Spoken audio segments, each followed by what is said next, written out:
For Yopaj, he does have a counterplay with the Tornado down the line. He's going to have the Ice Wall and EMP as well to threaten with, but it shouldn't really hold from the mid for him. I'm just worried about it into Mars. Once Bulwark is up and that's toggled on, it's going to be hard for the Wind Ranger to get the damage out. And that reduction on Mars with the damage output and redirecting those arrows towards him can really pull a lot of that DPS away. So we'll see if it will be a major factor down the line. It does rely on Mars hitting some farm timings, especially the blink, to just put his body forward. And again, AG look to be in a rough space mentally, so let's see if they can shake that off. They do continue with Bane Tiny now, so they've got a really strong, potentially pause 1 here for DB, as we've seen him perform spectacularly well on pause 1 Tiny. It could still be mid, but mid Tiny against Wind Ranger, I feel like the Wind Ranger can just stand back, play with Power Shot, play with Wind Run to avoid a lot of right-click damage from Tiny, just clear out the creep wave, so likely safe lane for DB, and that does give me a little bit more confidence in what AG wants to do. Boom, we'll go into the Invoker though, so likely the Opage Invoker instead of the Wind Ranger, but there's still some flex there.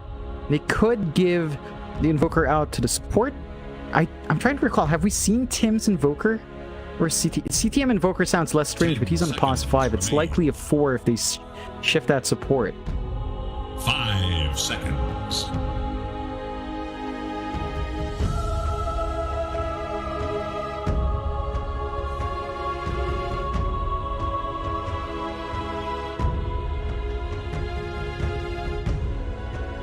It is Dire's ban. It is Radiant's ban.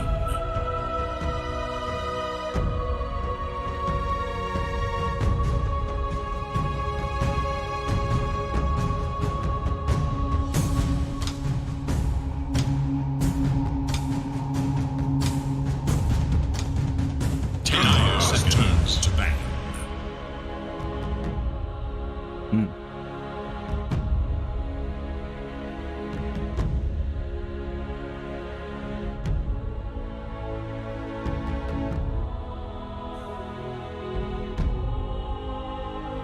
10 seconds. 5 seconds remain. Radiant's turn to pick.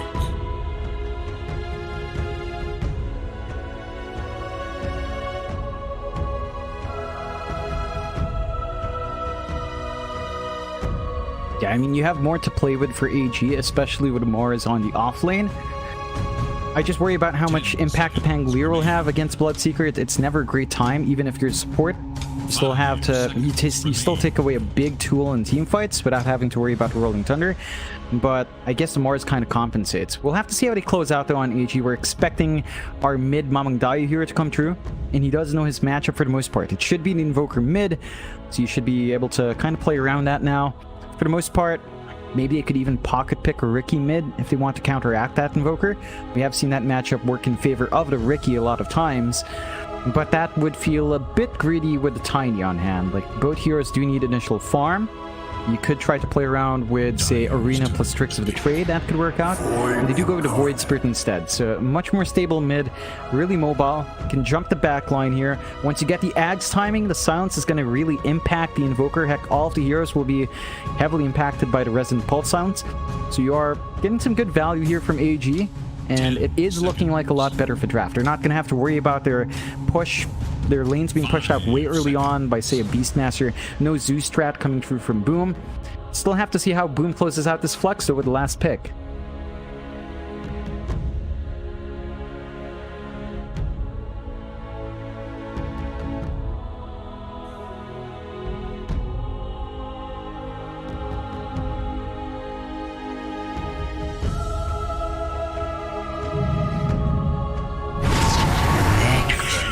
The ultimate choice.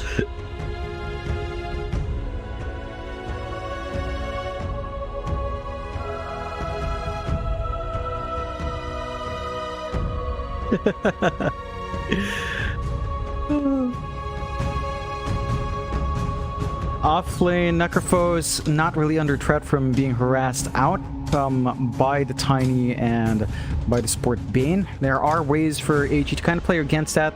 Necrophos is still fairly tanky. initial levels can be a bit tough, but once you hit level 3, level 4, and you have more of the Heartstopper to play with, you just get your last hits off, you sustain yourself with your Death Pulse, and you're fine. The Reaper Sight is going to be really helpful in pinning down something like, say, the Void Spirit, because you do kind of lack really solid control for that hero. So you're likely just going to commit that Reaper Sight to kill off Mamang Dai every time, or rip through Wami if you do find a Bulwark holding back too much of your damage with one big ranged physical core. And there's a lot of value here. I think FBZ should have a decent enough time in the off lane.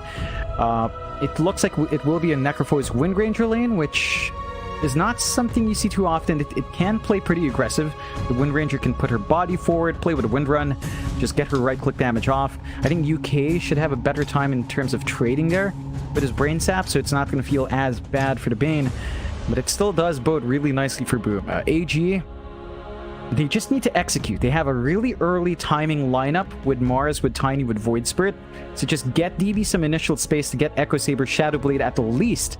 And that's when you can really start running around. Wami, he can kind of go for the Blink or Yules to maybe look for the control on his team. There is some counterplay as well onto the Reaper's Sight with the Nightmare Invulnerability. So there's like a 1 second window. You have to time it right with a Reaper Sight going down though, and I don't know if you can really do that well. I'm not sure if it actually works, but that is a fairly tight window if you want to play on edge there.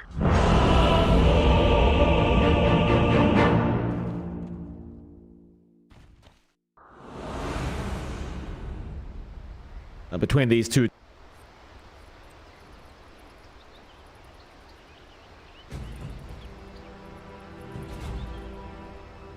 of course, I think the drafts are much closer this time, though, and I think Boom Esports have gone for these more kind of skill shot orientated, bit more experimental kind of draft that can be a lot more harder or a lot more difficult to execute. So AG, we'll see if they can make this work on their side of things. Gotta say though, I do like the mid invoker pick up this game. Like against Mars, against Tiny, both of which already have really low mana pools. You go Quad Swex, spam EMP. And in the middle of team fights, you're essentially making two heroes quite useless. Yeah, it just takes them out when they can't cast your spells. Very reliant on getting those spells off on those heroes.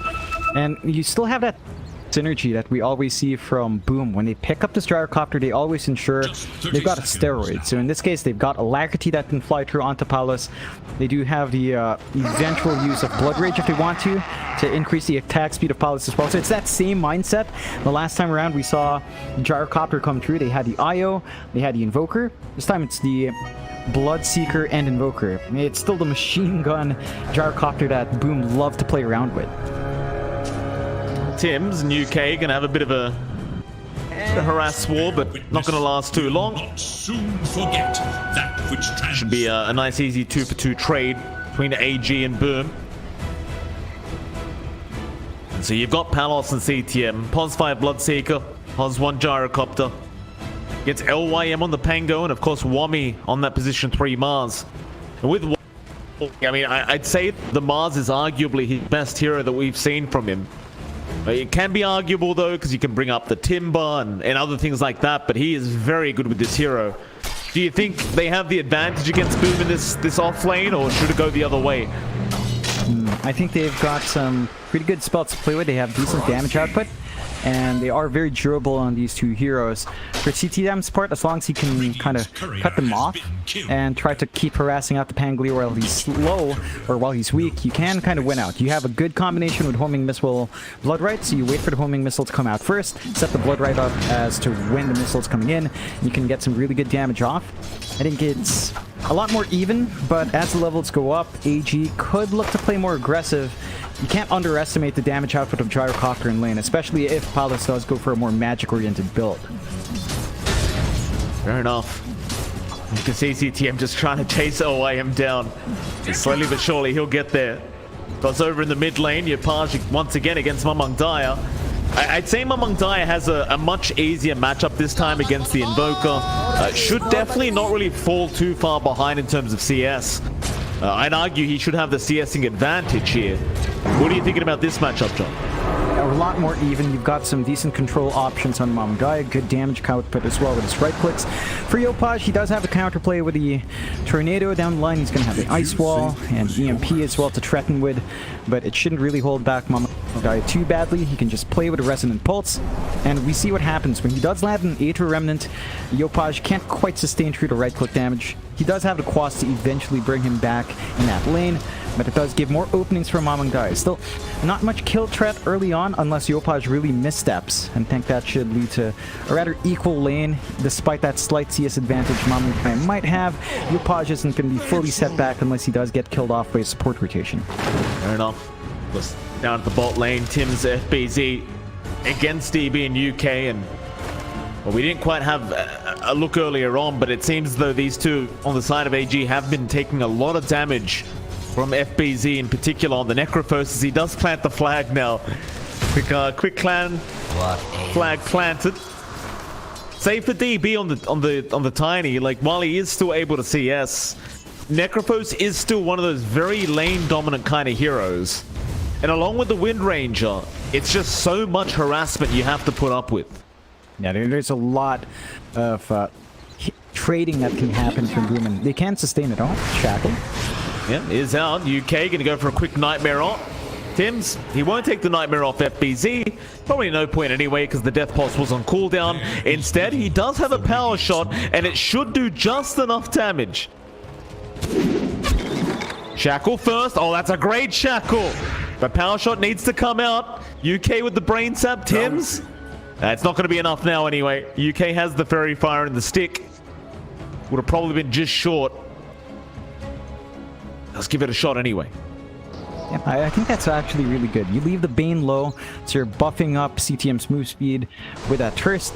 So it's a lot better, and that's going to force UK to walk all the way back, TP back in. He can ferry a couple of items, but then that does make the top lane a bit easier for Boom as well. So even if they don't find a kill, you're having great impact. Solo lane for FBZ as a Necrophos, you're not under too much threat from DB. There is always potential for a toss back, but you don't see the value point as, in general, with a safe lane Tiny, you do max out that tree grab. So it's going to be a while longer until that burst potential is up for DB, and that means FBZ is fairly secure in this lane despite it being a solo lane for him.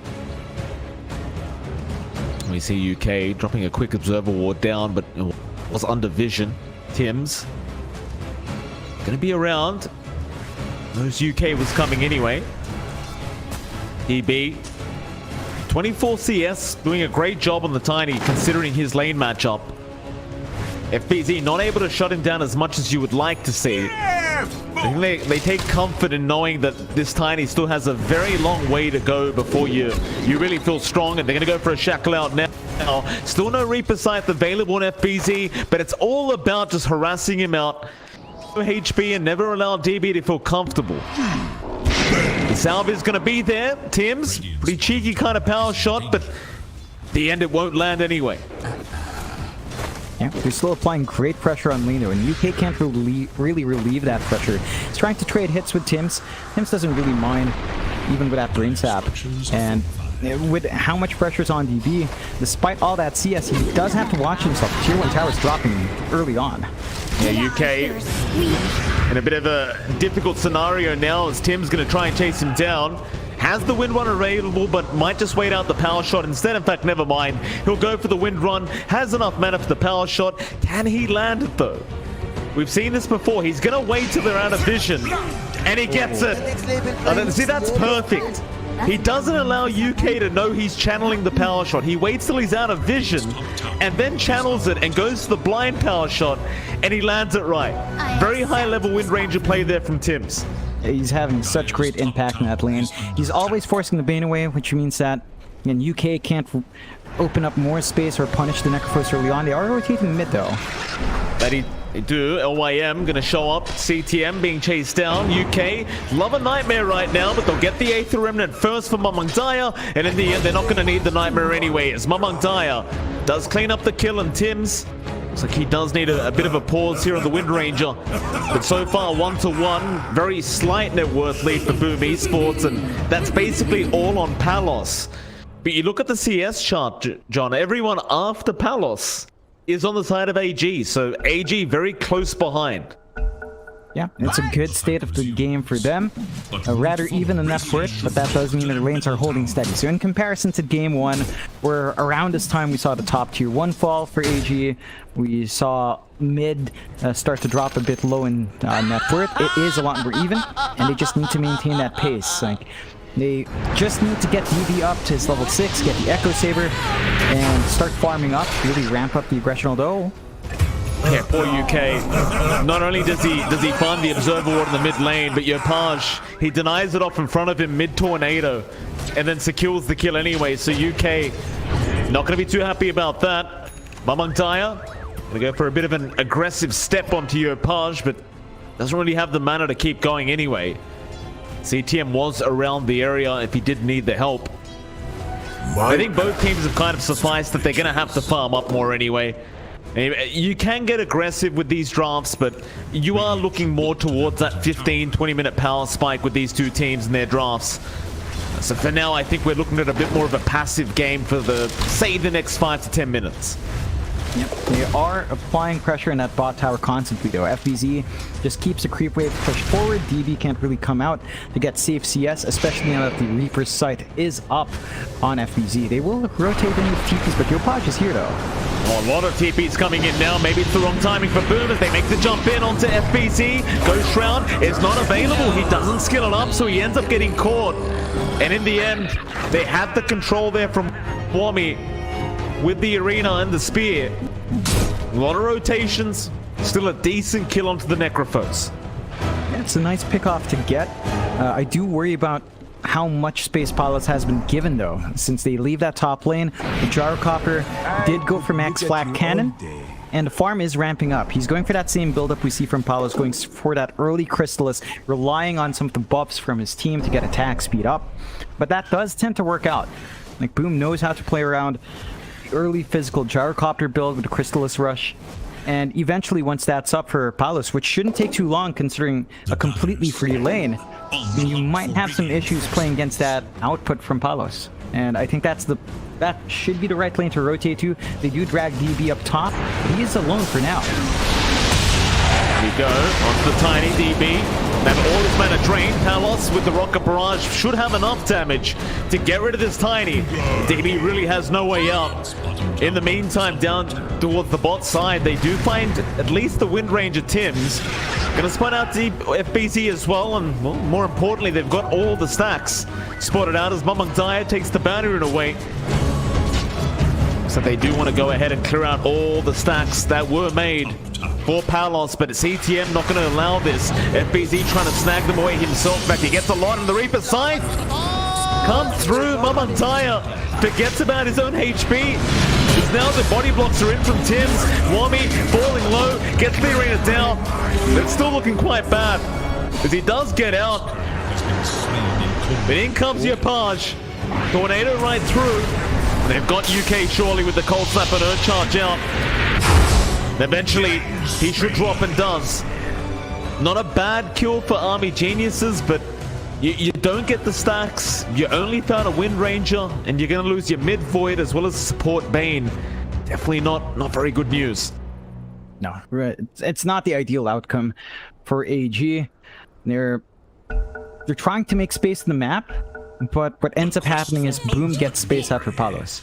At the end, I think as long as this Gyrocopter is free farming, the Tiny can't really keep up despite having the cleave from the tree grab. Palos is just much quicker to clear out camps, clear out the creep wave, and it does reflect in net worth. Palos is about 800 gold ahead of DB, and that means that early Crystallis is going to come true. The timing for that Echo Saber isn't going to be too bad though.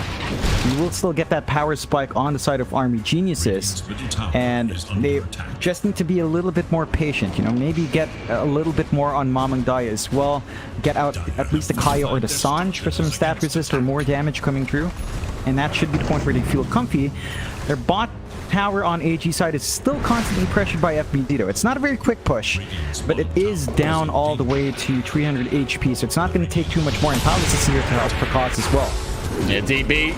Mana drained out. Shackles is there. DB's going to try and run.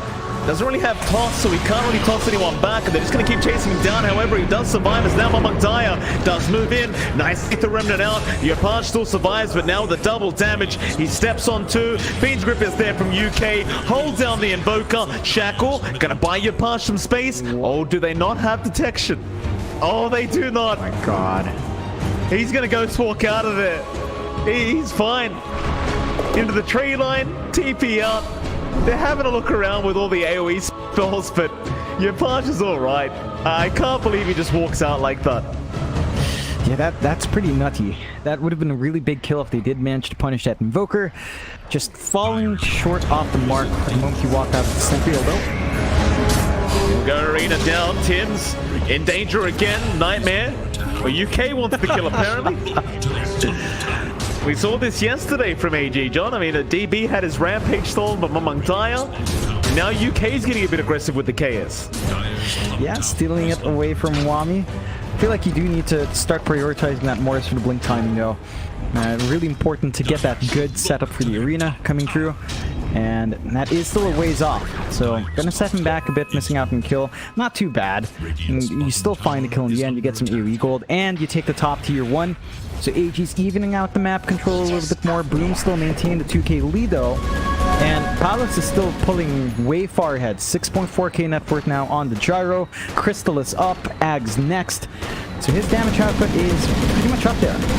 And the moment Palace gets the Ags, that's his big spike. He might still wait for the BKB afterwards, but it's getting harder and harder to just fully commit on a gank onto this hero.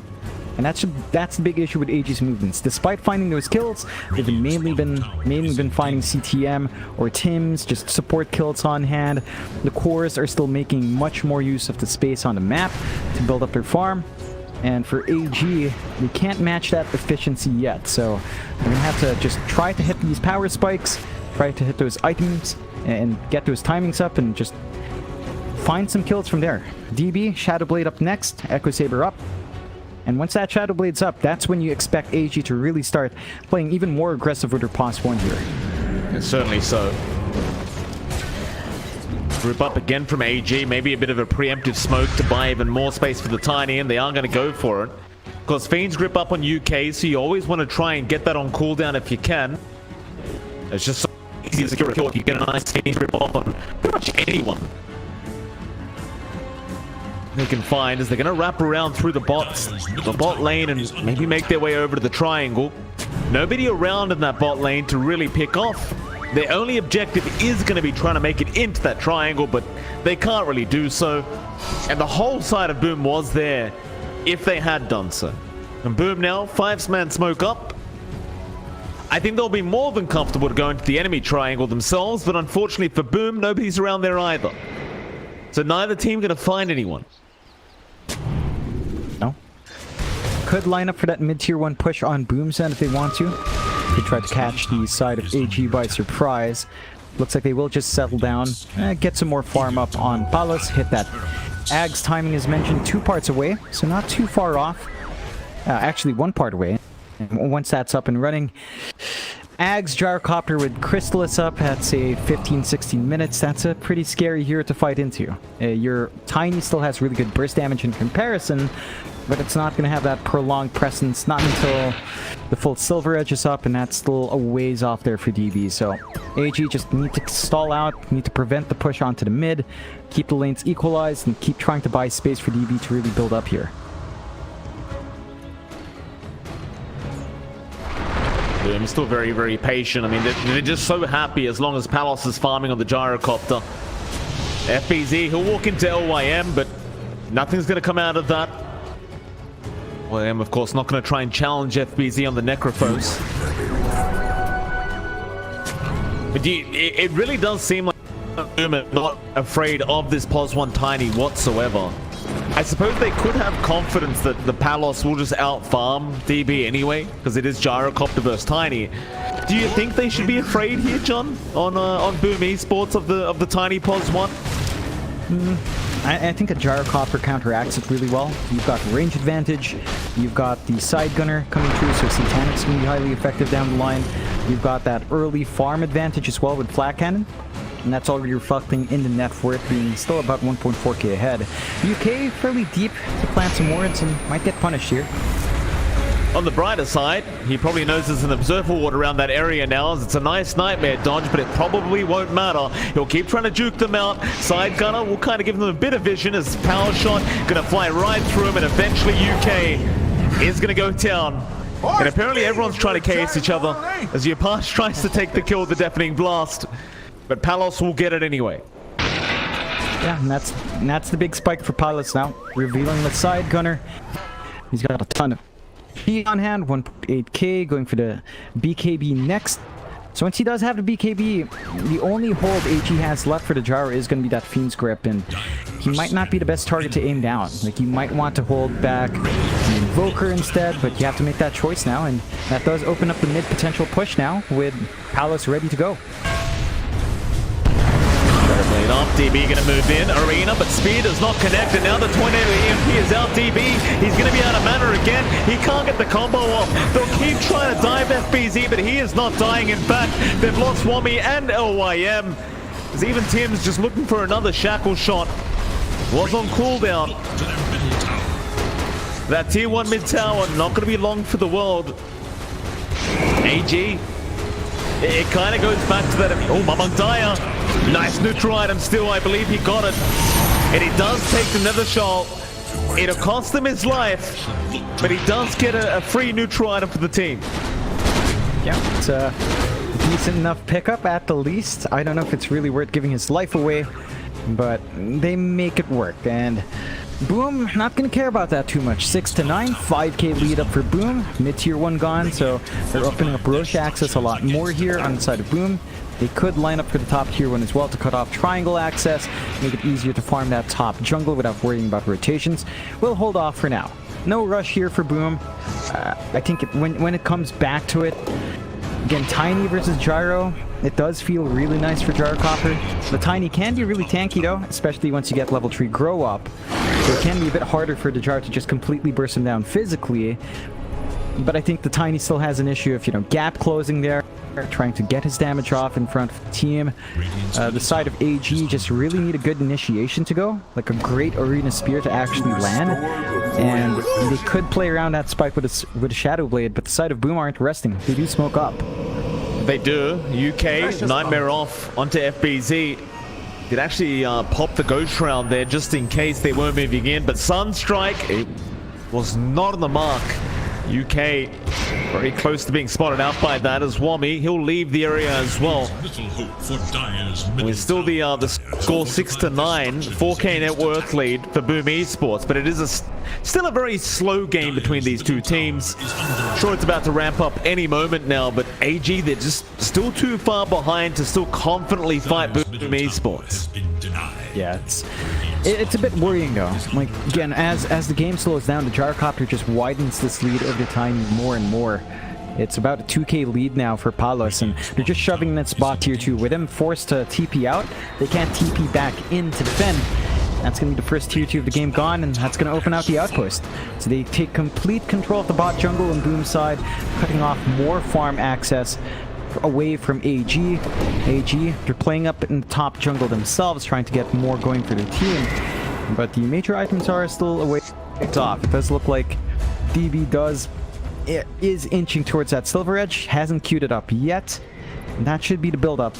And once you do have at least the Crystallis up, the damage output of the Tiny will be a lot better. And I think that's all they really need wait for at this point. Wami, he's been sitting with blink timing for quite a while. He did try to reveal it in the mid-fight. Didn't pan out. He's going to just try to go for the BKB. So the multiple BKBs can cause issues for Boom. Their only piercing spell really for that is the Reaper Sight and I guess Rupture to an extent. I'm just going to have to see how they target down some of these heroes now. But I don't think, again, I don't think Boom cares. They still farm really well and they still have control of more of the map compared to AG. Among Dog now queuing up that Aghanim Scepter. Meanwhile, Yapasha, a very late Midas pickup apparently. Going back for the Midas, very reminiscent of my pubs, these mid-invokers. It's just always have to go back for it no matter what happens. I guess it makes enough sense though, he's only level 12 right now, so definitely wants that bonus be nice little kind of constant funding coming in for him. Spirit Vessel up. As long as he lands the EMP, Tornado EMP combo, and he gets a nice Cold Snap Spirit Vessel, the job is basically done anyway. Spear out. They've got Tims, but BZ's right behind him to heal him up. They have to try and fight the Roshan attempt. They're gonna smoke up. Vision incoming. Astral step in, but it's too early. Arena's down though. Wommy, he's got 4 heroes, but another Gust is out from Tims to push them back. Palos, he's not dead yet. He'll try to fight with the BKB and they can't kill him yet. He's gonna survive through all of it. As Mamantaya, he'll try to step forward, eventually killing off Palos, but they have wiped them out. Just clean him up. So, okay. Oh, it was a really preemptive jump in from AG. They mistimed the rush. I think they wanted it a bit lower so they could clean it up mid-fight. They do manage to kill off Palos, which is nice, but losing the rest of your team means you really don't gain much. Aegis on Yopaj might be less than ideal. I think you would like that in the gyro, but it's still a big win for Boom. They might be able to punish FBZ. They do lock him in with a Nightmare, but no one else is there to follow up. And that just means Boom get to control the map more. They're getting D-wards off on the triangle, trying to cut off the information from AG, and start to choke them out. Like, we are seeing that synergy with Gyrocopter. He was alacritied up in the Roche, and just that machine gun playstyle that Boom loves with Palos always pays off. Like, he doesn't need much farm to enable that. He just does a lot of damage with just side gunner plus 1 buff. And the crystal is up. He's going on to the Satanic next. Once that Satanic is up, I don't think you can kill Palos the same way. It already took them a lot of effort to lock him in. They had to get the arena, they had to use the steps, they had to get the remnants off as well. With a Satanic up, that just doesn't calculate. Oh, it could be rough timing for DB. Decent initiation onto CTM. Palos, he's dropping low as well. Looks like they have been gripped him up, and no, won't be enough. Palos, he just keeps not surviving. He eventually goes down. Mamangtaya's got him. Tims, he'll focus fire Wami. Yopaj on the chase. Tims won't die either. He'll just keep chasing down the Mars. LYM trying to help out, but the Shackles is there. It's a very similar story to the last team fight. They got Palos, but they've lost 4 in response. In fact, there may be a 5th coming. Mamangtaya, he does have the step charge. He'll be alright. It's still a 4-for-1 trade. And it was a pretty nice initiation, but it wasn't enough damage to quite finish off the kills. And well, AG, they just can't catch a break. It's difficult. They have to toss every spell they have to find that kill. They used the grip, they used the arena again, they used the rolling thunder to an extent, and after all of that commitment, if you only find 1 hero, the rest of Boom just manages to drop back in. They do catch out FBZ once more, and the TPs are coming through. And FBZ though, not the easiest target to take down, especially when your Yopaj is right behind, and LYM, he's already swashbuckled, so no way out for him. Look at that Gust, just pushing them all back in as the Shackles is out. Chaos Meteor down, they've got another. UK's gone, Mamangtaya, he's gonna try and fight. Yopaj though, he still has the Aegis up for another 2 minutes, so he's perfectly fine to keep fighting. It's now Mamangtaya, Spirit Vessel out with the Cold Snap, and what a Shackles Tims. He locks it down again at Mamangtaya. He has no way out of the team fight. They just can't get anyone here, John. AG, they are desperately trying, but nothing is coming to fruition. And they're trying to go on these opportunities, but the Necrophos is just way too tanky at this point. FBZ, he's got that Hood of Defiance, he's got the mech, Kaya Sanj, lots of HP, good amount of stat resist on hand. So hard to play against him. Oh, Tims, another great Shackles onto Wami. This Gust, DP. I mean, you can't blame Wami for that. Like, Tims is just gusting them back into Shackles. I can't remember. Does Gale Force give you vision? It shouldn't. I don't think it... And you know what? I don't even recall anymore. Oh, good. UK, toss away. It may not matter, those. The Black Cannon charges are still going. They get the kill. He's going to buy it back. But Boom Esports, they'll back out. And might go back in. DB... trying, but look at that Gust again. Tims pulling them all back in onto LYM. He's still safe. At least for now, but not for long. UK, oh, another great shackles. Tim's. Mamang Daya getting caught out. Yapaj still moving in onto UK. 35 seconds left on the Aegis. That'll be enough, I think. Or maybe not, Yapaj. Oh, he's on strike, dude. Oh. UK at the fountain ends up dropping. That was a tieback up from Yapaj. They got the Aegis, but that's only going to give a reset to the Invoker. He's happy with that. DB, he'll BKB up and trying to fight this one out, but the cast again, just pushing everyone back out of the base. They'll jump in on FBZ. Maybe they get the Necropros, or maybe they don't. As the Reaper Scientist there, Mamang Daya, he can't survive through it. There's only one hero left. Mogamana boss indeed. What do you do? That's it, GG. Yeah, AG, it's one of those games, you know. We talked about it in game one, when they actually say they're dead, they mean it, and boom, they clean up. Game one was a breeze, game two was a breeze as well. AG not quite in...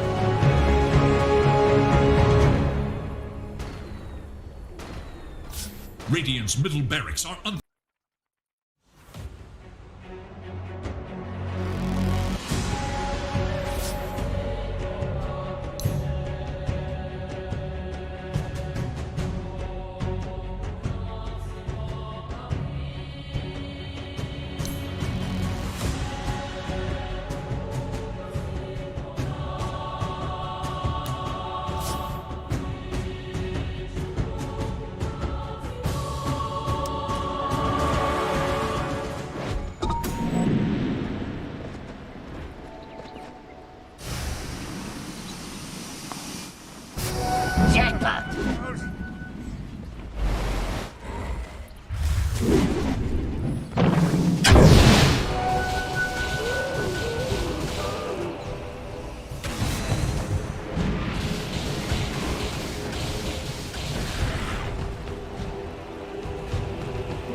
Dire's middle tower is under attack.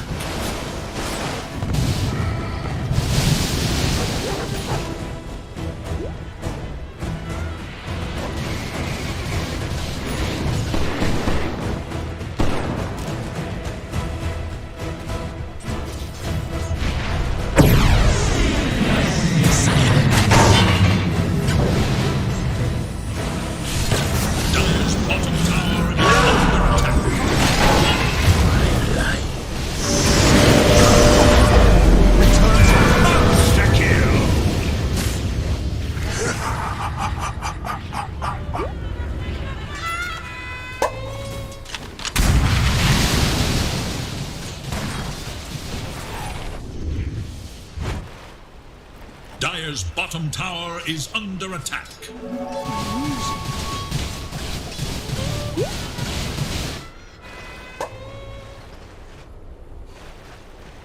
Dire's bottom tower is under attack.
Radiant's top barracks are under attack.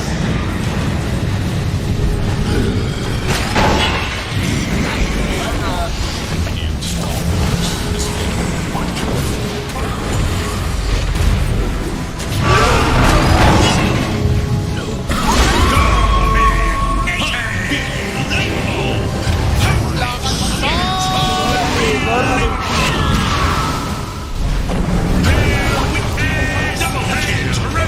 barracks has Radiant's top barracks has fallen. Its middle tower is under attack. Radiant's middle tower has fallen.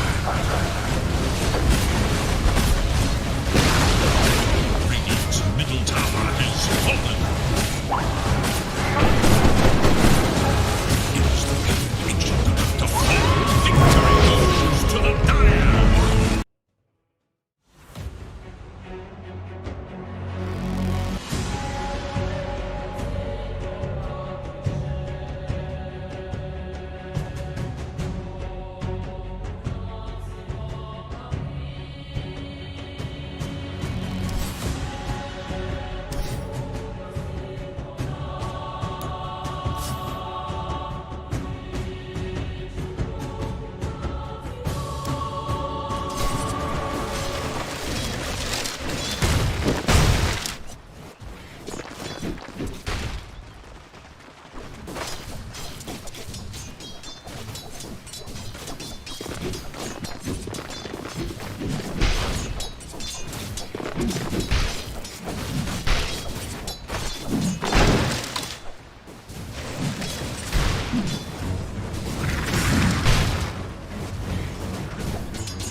Your attempt is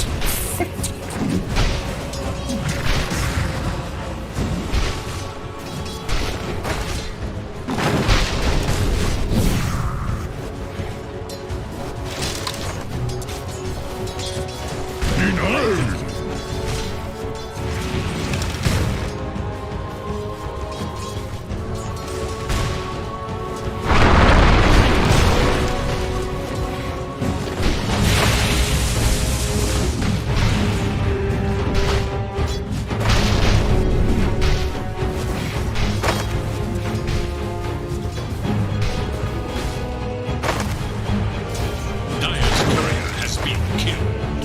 Your one side's misstep is the other's complete.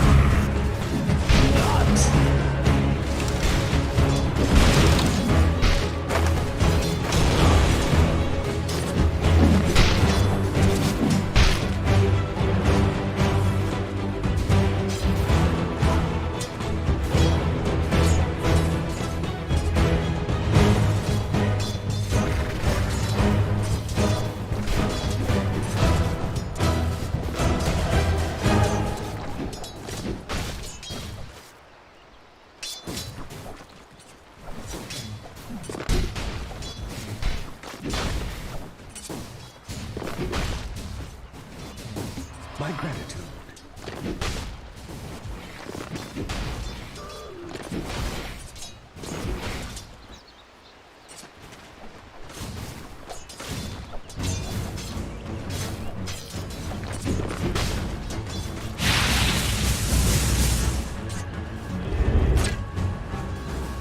Your anger is useless here.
Your anger is useless.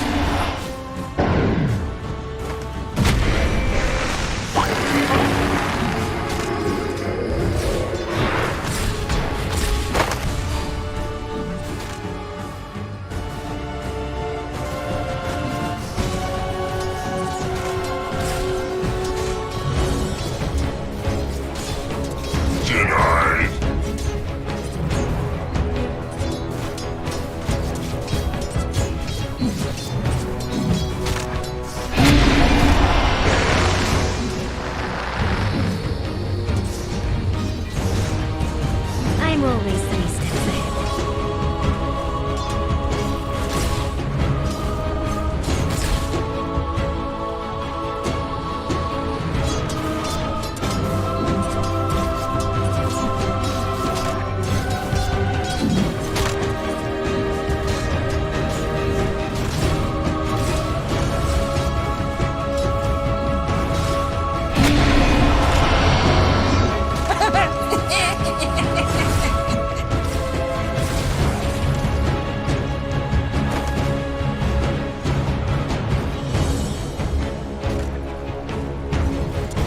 That should help!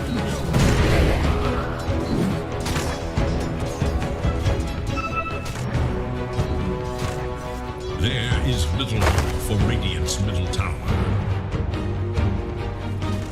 The dire glyph is now active.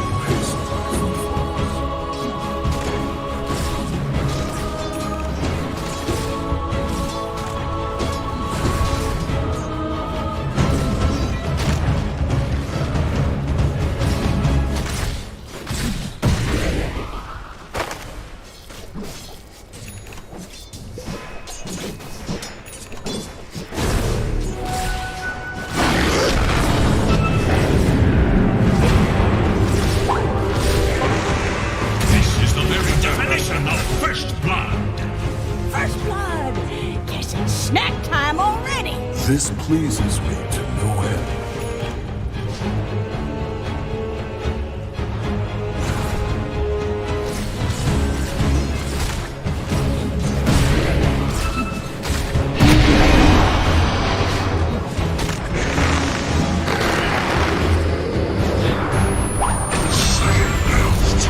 Oh, we're just getting started.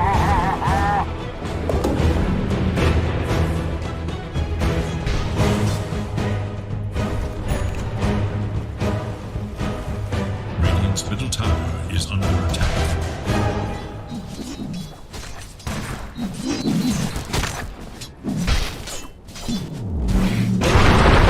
Dire's bottom tower is under attack.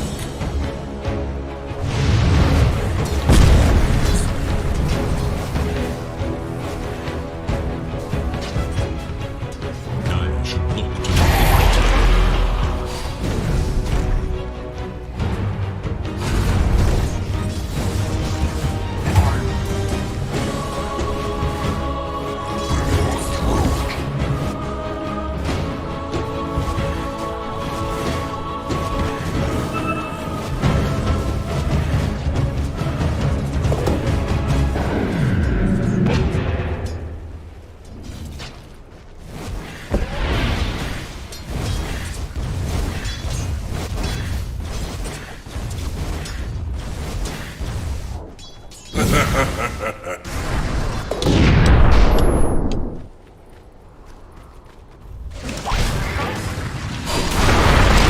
We all owe a life to the fates.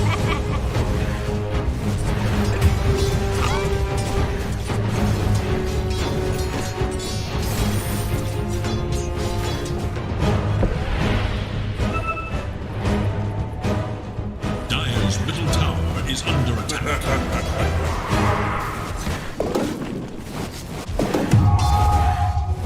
Coin of the realm. Radiant should look to their bottom tower. Normal gold is boring, but this? Dire's top tower is in danger.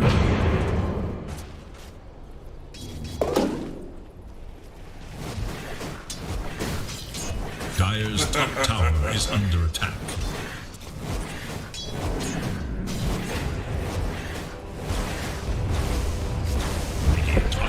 scanning for enemies.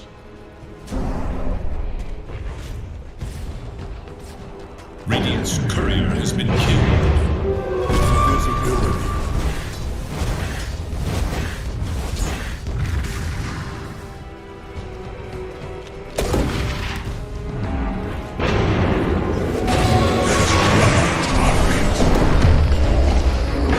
Killing spree!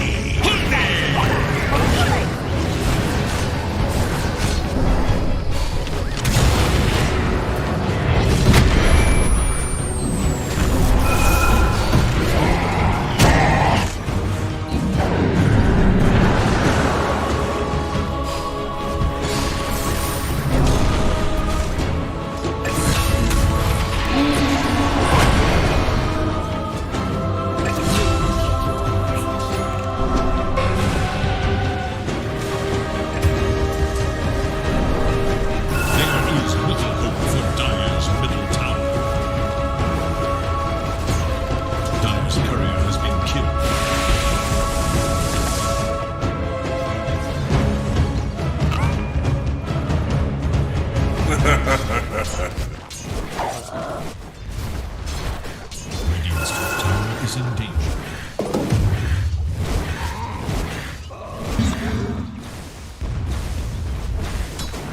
Radiant should look to their top tower.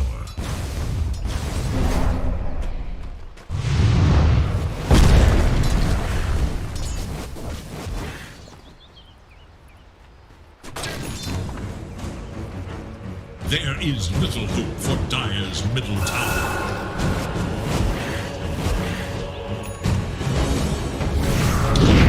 Dire's middle tower is under attack. Dire's middle tower is in a win. Radiant's bottom tower is under attack.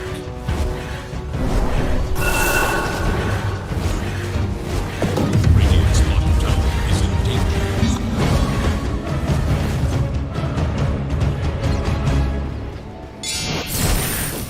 Radiant's bottom tower is under attack.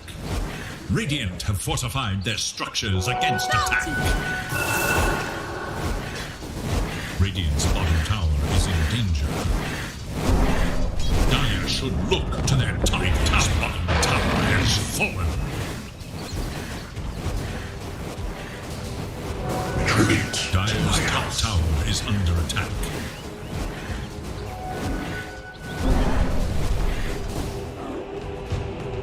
Dire should look to their top tower.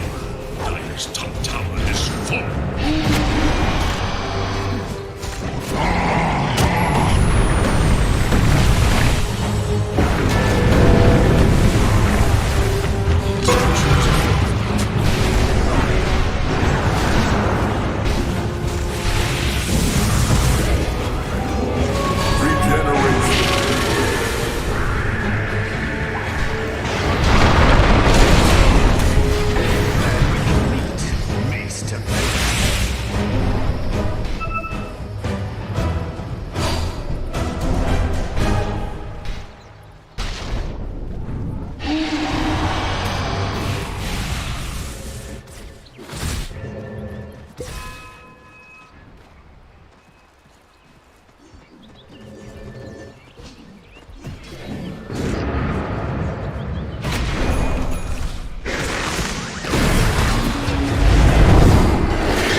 correction.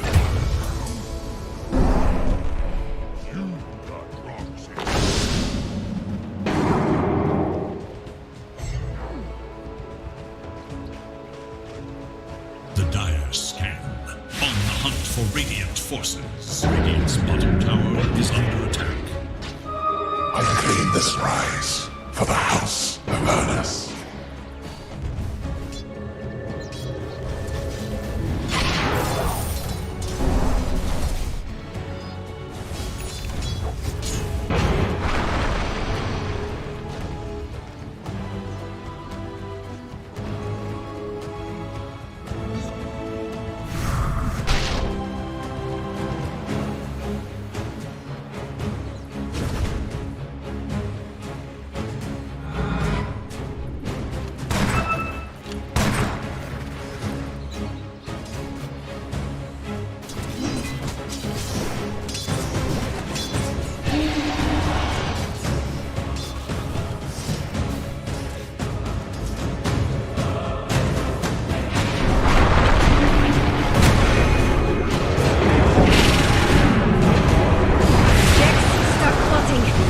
We have revenge to meet.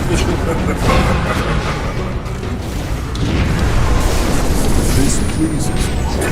Killing spree! Your page in history ends.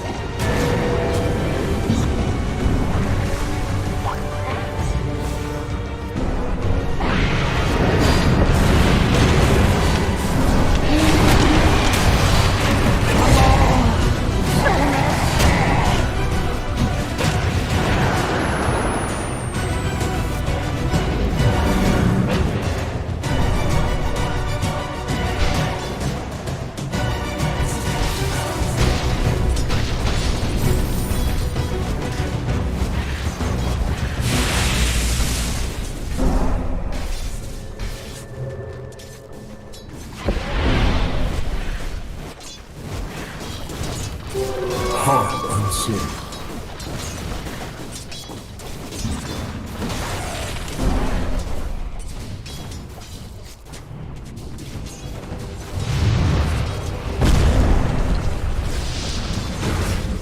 Dire's bottom tower is in danger.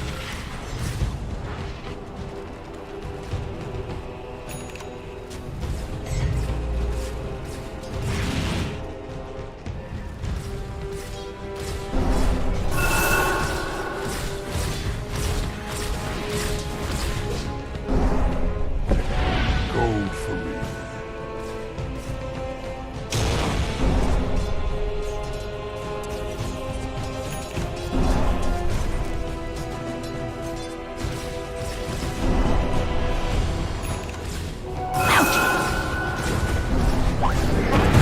Radiant's middle tower.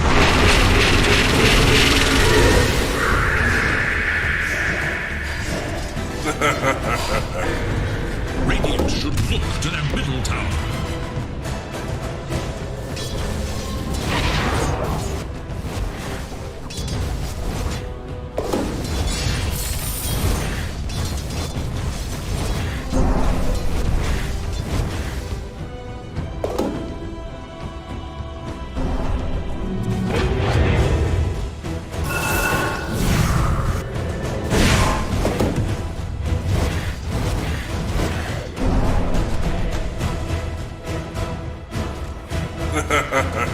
Radiant's top tower is under attack.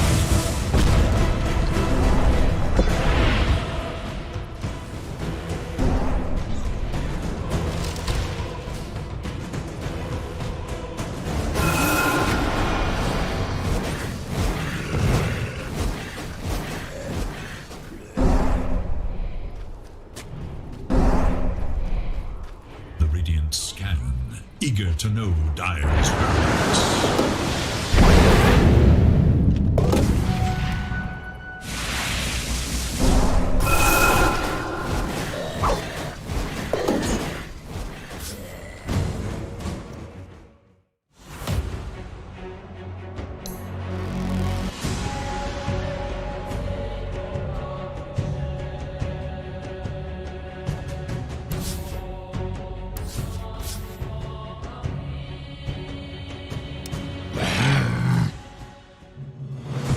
Cold, tender, juicy, jumbo hot dogs, and yeah. Oh yeah, it's a great song.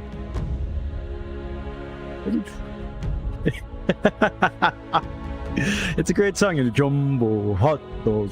It's a war cry of my grade school days. Before anything else, though, before we dive into the series, of course, want to give a thank you to our sponsor, N1Bet. Deposit with digital wallets and crypto, and bet on Pro Series 8 matches with N1Bet. Enter the code BTS Dota on bts.gg/N1Bet and get an exclusive bonus without any wagers.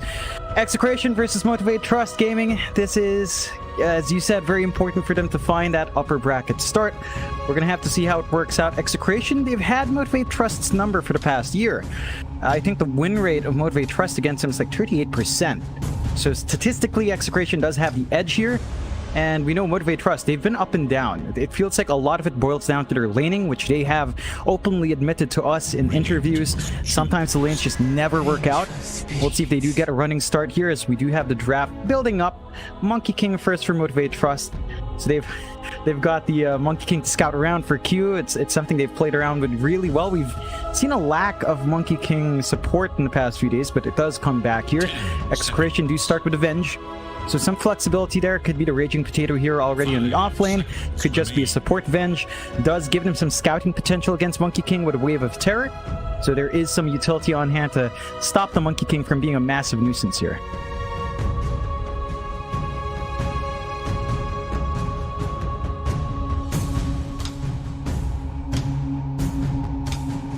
Dire must choose.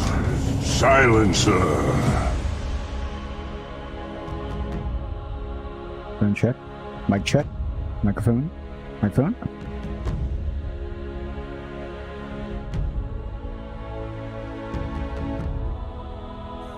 Ten seconds remain.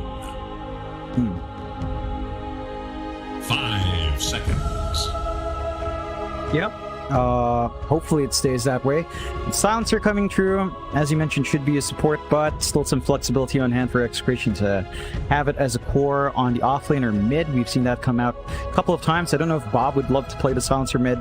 It can kind of take control early and play into how Bob loves to be, aggressive early on. It's just not highly mobile, which I think is really what Bob looks for in a lot of his mid heroes, either mobile or really speedy. Motivate Trust just goes into the Void Spirit, so maybe they're already expecting the mid matchup on hand from Execration. Maybe they do expect the Silencer mid. The Void Spirit versus Silencer lane doesn't sound particularly appetizing for the Void Spirit. The Silencer still has good range, can play around with the Arcane Curse and Last Word, so you'll still have to kind of juggle around there, but it's not completely unplayable as well. You still have Resonant Pulse to kind of clear out the wave, and if things get dicey, you can always kind of dissimulate yourself away from the Silencer. So a bit of a back and forth one. There is flexibility there for Motivate Trust, as I believe we've seen Masaros play that a couple of times in the off lane, so it could just be an off lane Void Spirit, and considering how early on it is in the picks, I'd say that's probably the safer bet. Some flexibility, but maybe the Masaros here being shown early.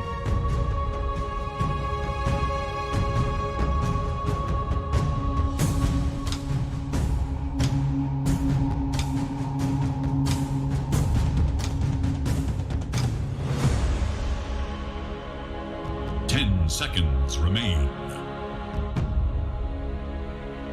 5 seconds remain.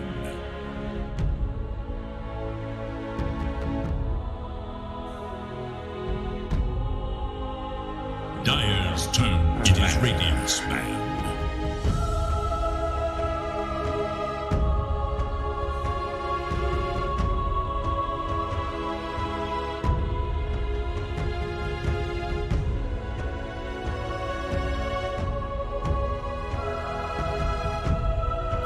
Seconds. 5 seconds remain. Radiant's turn to pick.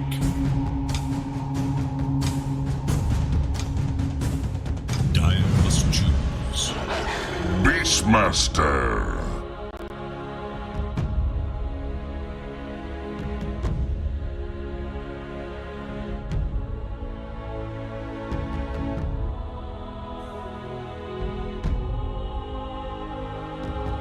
Seconds remain.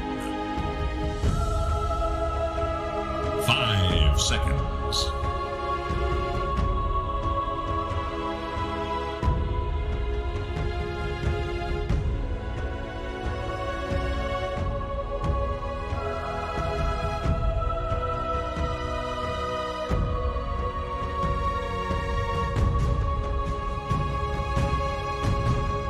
Dire's turn to pick.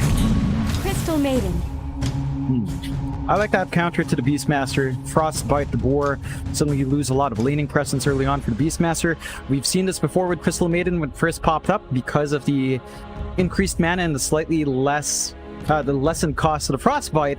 You can actually use that spell twice over in lane. You can maybe look to secure yourself the boar and a large camp within the minute. So it's a lot of value up against the Beastmaster. I think that's a pretty good way to equalize that lane for Motivate Trust and whatever else they want here for Jackie on the safe. I do feel like the Beastmaster is going to do a lot of work regardless, because the vision game is just so strong. Like, Hawks are obnoxious to kind of play around. It's not like you'll be able to sentry through a lot of those Hawks.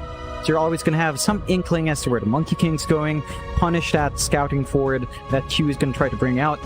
Motivate Trust do go into the Phantom Assassin, so looks like we have our PACM lane, which can be aggressive. There is some good damage early on. I think the key thing with the PA is that if the lane still gets a bit rough with a Beastmaster despite having that Crystal Maiden, you're always going to have Dagger to still secure CS. So Jackie's not going to be offset too badly. You can still kind of build up. Love the counter pick from Execration though. Into the TA. This is a Bob special, and we know he delivers a stellar performance on that hero every single time. So it's a stable core for Execration to put their win condition on. The question now is, are we going to see any flex of the Silencer Venge? I feel like that is just our support duo. And that is a pretty decent support duo. I'm just curious what they give Tino now in safe lane, because when you do have that TA, you kind of want your pause 1 to not be as greedy. You want to enable the TA to clear out stacks, so you want some more activity on the pause 1 here.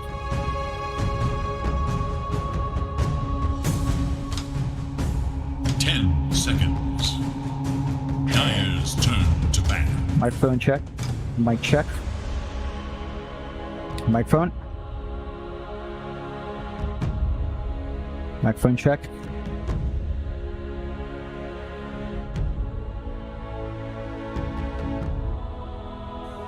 It is Radiant's ban. Microphone. Mic check.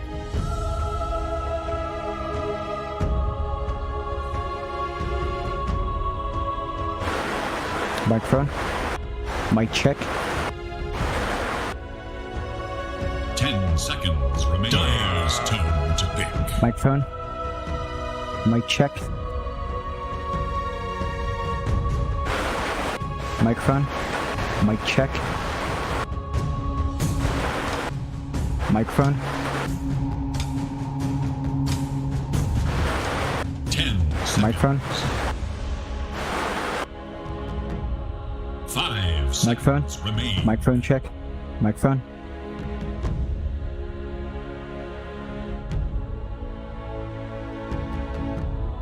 Microphone. Microphone check. Microphone.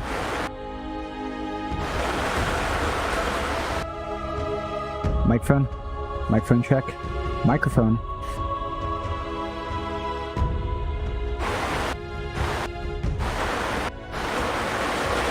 Microphone. Microphone check.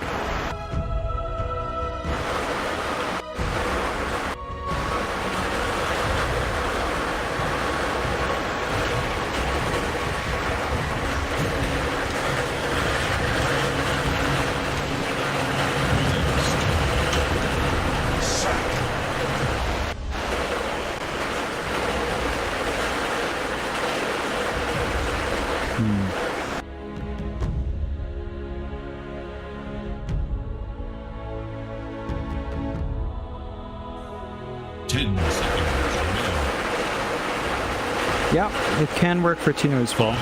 They could also flex the Venge to safe lane here on Execration side if they wanted to. Motivate Trust, I think it's likely we're going to see the mid-Leshrac coming through for Fearless. Sorry, it's raining pretty hard. I'm just checking the windows are wet. We're fine. We're fine. No leaks yet. It should be the mid-Leshrac against TA. That lane is pretty good. So that means the off-lane Master is Void Spirit.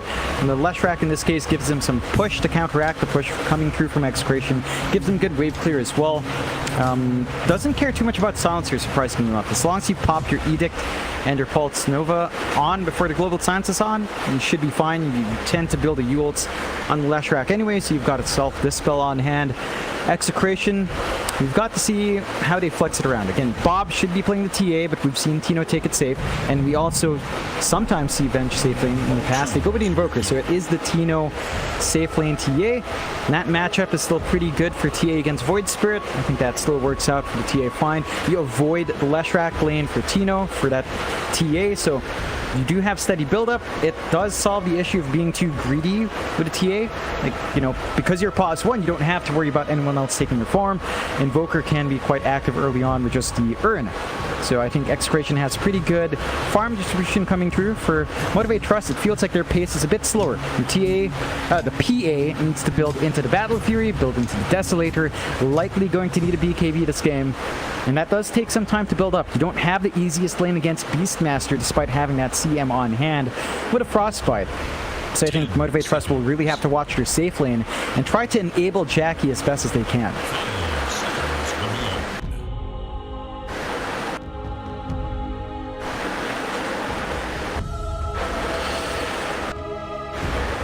I think I'd put it to Execration. I think the Beastmaster is going to have a lot of impact and early push. They've got really strong auras as well, like the Venge aura plus the Beastmaster aura in conjunction in a push in a team fight. There's going to be a lot of added damage and attack speed towards the TA. So there's immense amounts of damage coming out from Tino. Down the line, you'll have Alacrity up on her as well. So there's so much going on there for the TA to get her damage off. And the pushes are going to be relatively simple, especially once the Desolator is up on Tino. And you do have some counter push on Motivate Trust with Lesh. It doesn't feel like it's going to be as fast. And I believe we have gotten word as to how the weighting goes here for the head-to-head of Execration and Motivate Trust. So if it goes 1-1, same score, same head-to-head result, so it goes to the new Staddle result, which decides who goes through. I have no clue how to calculate that, so I don't know the implications. New Staddle, it's like 0-2 is 0 points, 1-1 is X points, with how many wins that team has, and a 2-0 is Y points. It goes somewhere, okay, it goes somewhere.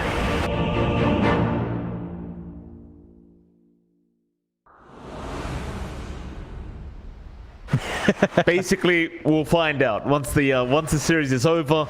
If there is indeed a draw, that there is going to be definitely some calculations to be done, not by us, by the staff in the background, that you guys won't out,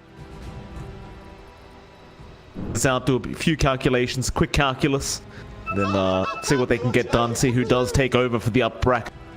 Either way, both these two teams are going through the playoffs, so neither one's getting knocked out. That's for sure, but, you know, upper bracket, lower bracket, quite important for either side. Naturally, if you can start on the upper bracket, you'd rather do that.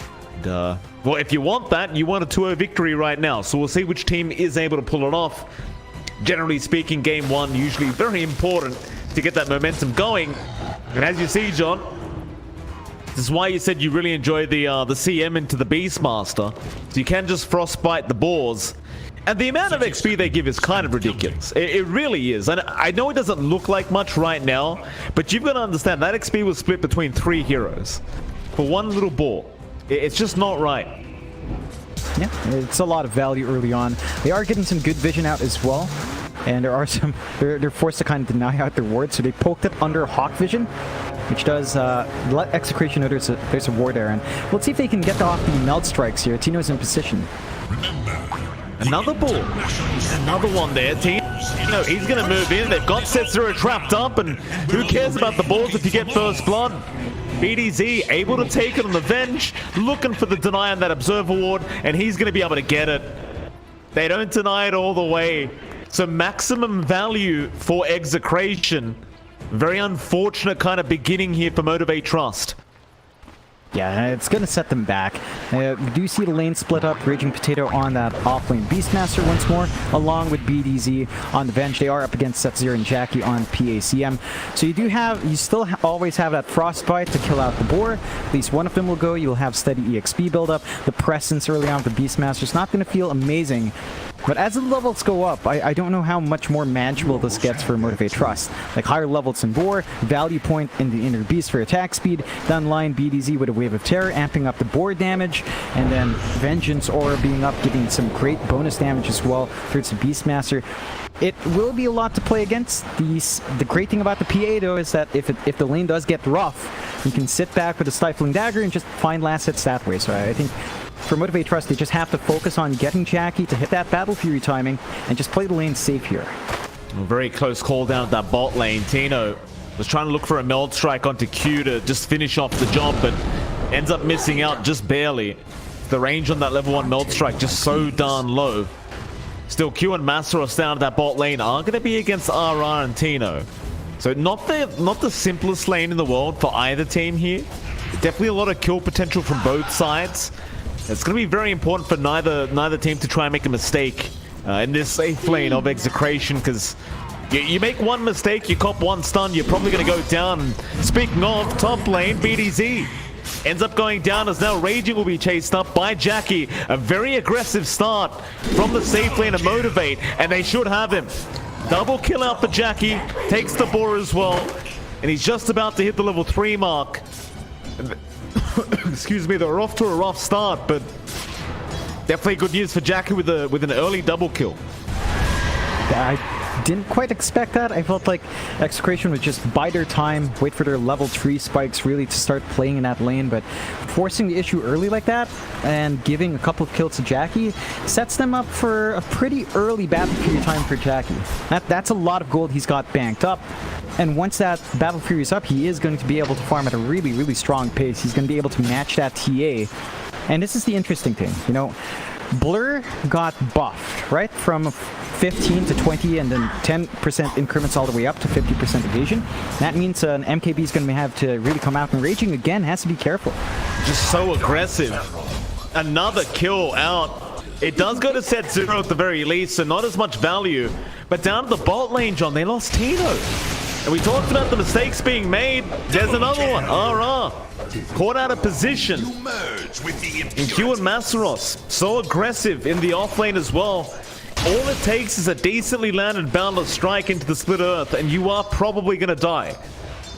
In fact, here we go again. Q gonna land it. Split earth is gonna land. They have the sentry ward. Masaros, he just doesn't have any more mana, but it won't matter because Tino, he's making the walk of shame back. Oh, it's going to be a long, sad walk for Tino on that Templar Assassin. Yeah, Motivate Trust, and we talked about their weakness being in the laning phase. Looks like they have corrected that for this game. But again, I recall the times when Motivate Trust do get a good laning start. Somehow the momentum doesn't maintain, so they're going to have to hold on. They can't give opportunities away to Execration to get these streaks off of them and keep building up from the strong start. We'll see if Execration can find an opening down the line. Take a look at the mid lane. Bob on the Invoker up against Fearless on that Void Spirit. So far, Fearless is having an absolutely great start. 23-7 compared to Bob at 16-4. Just massively ahead in the CS. Should be able to hit his level 6 spike. Once you do have that step up on the Void Spirit, you can look to play aggressive. Maybe not in the Invoker if you don't feel confident with his spells on hand, with Ghost Walk potentially coming through. But you can make those side lane rotations and just keep Raging or Tino down for even longer and just delay those initial farm timings that they want to have. Bob trying to get aggressive here onto Fearless. That mid lane definitely going Fearless's way on the Void Spirit. Pretty standard though against the Invoker. You're always going to have that advantage as the Void Spirit in terms of CS. But every lane just been fantastic for Motivate this game 1 thus far. RR now going to be chased up by Q. Won't bother throwing the Boundless out yet, but eventually we'll go for it. And RR, one more hit, he'll be gone. Primal Spring in, Q needs another. Fairy Fire out, it's just not going to matter as they have so much range. With this massive staff, Q just ends up finding the kill onto RR. And this bot lane is such a disaster. In fact, top lane, it just doesn't get any better either, John. Jackie, he takes his 3rd kill of the game. It's 1-8 with a 2k net worth lead. And Motivate, they must have heard what we were saying in the draft, John. They don't seem very happy. They seem quite motivated this game 1. Yeah, it's great to see for them. They're off to a really good start. A 3k lead at the 5.5 minute mark. 1-8 for Motivate Trust. Execration. I haven't seen a Beastmaster get this shut out of lane in a long time, and Raging's already going to have to play in that jungle. So we'll see if BDZ can hold on to the top lane and just prevent himself from dying, soak some EXP while he can. They're also sending RR up top, and they've already sent Tino as well in the jungle. So you've got 2 jungling heroes at the 6-minute mark. It's just not a very efficient way to use the map. That's going to stall out the push timing if you're Beastmaster as well. Dominator timing's already stalled out. Motivate Trust have set themselves up for such a strong start. Jackie's Battle Fury is going to be a pretty ridiculous timing. Already has a Ring of Health and Claymore up. You know, so not much more left for him, and it's just going to build up in the TA in the jungle. It's just not that fast. You know, level 1 Refraction, you can't tank through too well. Psyblades at 1, Meld at 1. You can't clear these camps fast enough. I don't know why you're saying they lost the lanes, John. This is just SEA strategy. here. I mean, having two jungle heroes in the early stages of the game, pretty normal in my pubs at least, as Bob, mid lane, gonna get jumped, has a double damage, does get a nice tornado, but Felix does not care about that. It's very fire Bob. He's gonna survive. They'll try to turn now, as Felix is completely out of mana. He'll stick charge, but it's not gonna be enough. Nice pickup from Execration.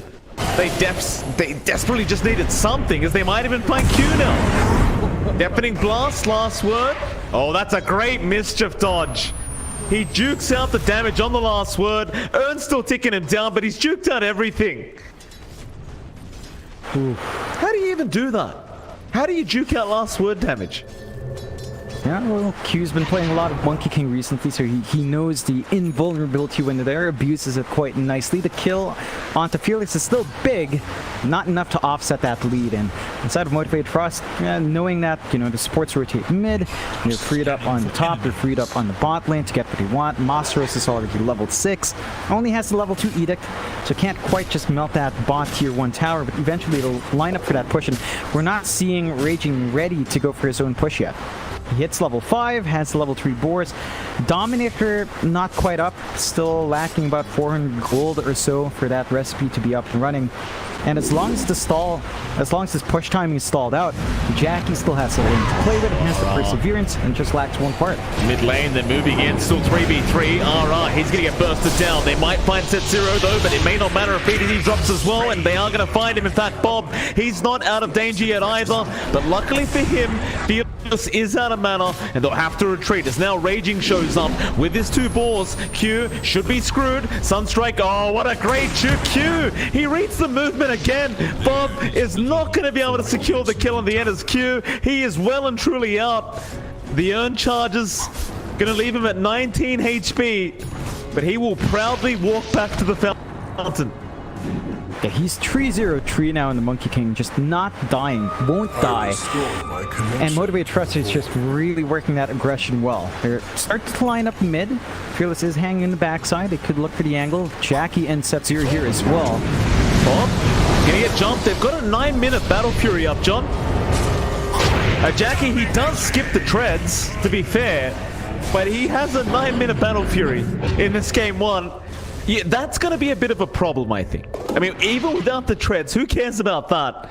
It's a 9-minute Battle Fury on Phantom Assassin. It's a problem. It's a massive problem. Jackie's at 5k gold right now. They do manage to get a good kill on Masteros at least, so that will set Tino up and help him recover, but the difference between Jackie and Tino is huge. Like about 1.4k gold at this time in the game is significant. And that just means Jackie's going to be able to farm up really quick. Start to ask the question, do you have enough burst damage to handle a PA? Because that evasion change, let me tell you, it feels amazing for a TA player. For a PA player. Max at level 1, 20% is all right. 50% at max, and you're missing half your hits. And a TA is all physical. Absolutely. Bob. Oh, wait, the Remnant. Gonna catch him right on the edge. Fearless. Catching him out, and Masteros will get the job done. Very, very rough game 1 thus far as Raging. He's only just hit level 6, and he's going to get caught out and dies again. Just the aggression from Motivate. 4-13, 5k net worth lead. They do at least get Q down to the bot lane. So Tino, he takes a kill for himself. Second kill of his game on the Templar Assassin. But it doesn't really matter when you're 4k behind. It's a big problem. It really is. They are still trying to catch up on Tino, and to be fair to him, he's not too far behind Masteros. So there is some room for the TA, and there is some slow but steady item progression here going into the Dragonlance, and it is up. So you have more stats that should speed up the farming rate in the jungle slightly with the added attack speed and damage on the Agi stat. Just needs more time. I think for Execration, they just have to hold on to their map, prevent the push from coming through with the Leshrac, and try to get something on the Beastmaster. Like say the Dominator timing is going to be key to look for their own push. Once you do have something up on Raging Potato, you can kind of make a play happen. They do have the Dominator creep, but it doesn't look like Execration really has a lane that they can confidently shove in. And I think as long as you don't shut down Jackie's farm, we know how Motivate Trust play. They play off the back of his big core. They're going to smoke up early. Just Battle Fury treads and Jackie's joining in. Yeah, I mean, it's still Battle Fury treads, John. I mean, 11 minutes is the timing. He even has the wand up as now they jump in. Global Silence is immediate. Tornado gonna land onto Masaros. What was that? They left the chip vest. Oh, they left the chip vest. You know, when you're jungling, that's a really good item. Execration, they might need that right now. But, yeah, they left it behind. Ancient's being taken, but Motivate Trust, they're not going to leave this be as they jump in with the actual step. Fearless, right on Tino. Already getting rid of half his HP. Raw around, raging, trying to go off the set 0. They might get him. Fearless, he's gone too far. They take down the Void Spirit. They've got the CM. They'll lose BDZ as a trade, but Motivate, they're not backing off yet. Or are they? Their stun quite low. As Masaros might be the third to go down, and does. In fact, now Jackie gets hit by the Tornado with the Cold Snap and the Urn Charge. He'll blink over to Q, but Q needs to help out. A 4-man Boundless. Jackie, he can't fight. He needs the blink target. Q will give it over to him, but the Deafening Blast is there. They've got the curse out. They've got the kill, and that may be a massive turning point for Execration now, as they just had a huge golden XP change, and pretty bad news for Motivate Trust. They're going to keep fighting. I don't think it's the time to fight, though, if you are Motivate. No, they don't have the Wukongs. They don't have their PA up. I have no clue why they forced the issue after they lost Fearless up front. They need the Void Spirit to really get some good AoE damage off, get some good control off for the Remnant. And they kind of just forced the issue, maybe just feeling pressured by seeing those massive Ancient stacks. And they give off a little bit more than they should have. I think at this point, Motivate Trust, just sit back with PA, have Jackie farm. Don't force him in to join these fights yet. Let him finish up his Desolator first, and then the damage issue is not going to be there. He can jump in confidently, bursting down supports, bursting down the back line, simplifying these engagements, and cleaning up the cores. Bottom tower is no more. Well, BDZ and Bob going to get scouted out. Q getting all the vision. RR maybe around, but everyone's been spotted as Fearless. Still gonna hang around mid lane. Tino top of the net worth board now, and you've got to give credit. I mean, after that one big team fight, he just takes over, denies the Invis rune, won't take it for himself, doesn't need it. Dire's top tower is under attack. Dire have fortified their structures. It's kind of like you said earlier, John. It's like you get an amazing start for Motivate, but they always struggle to transition into the mid to late game. See if they can keep up the good work, but are they going to try for that mid tier 1 tower? Swap in, BDZ, he's got Q down, Wukong's command is out, Global Silence is there though, they've got 2 it looks like, as Masaros is going to drop. Execration able to fight back once again, and now the Deso of Tino, they're just going to keep going. I think they've got a free tier 1 mid tower here. In fact, Jackie, he's going to find RR. So they'll get 1 kill for themselves. Yeah, it's not the biggest kill, doesn't really matter. You all use GS anyway, so you don't lose out.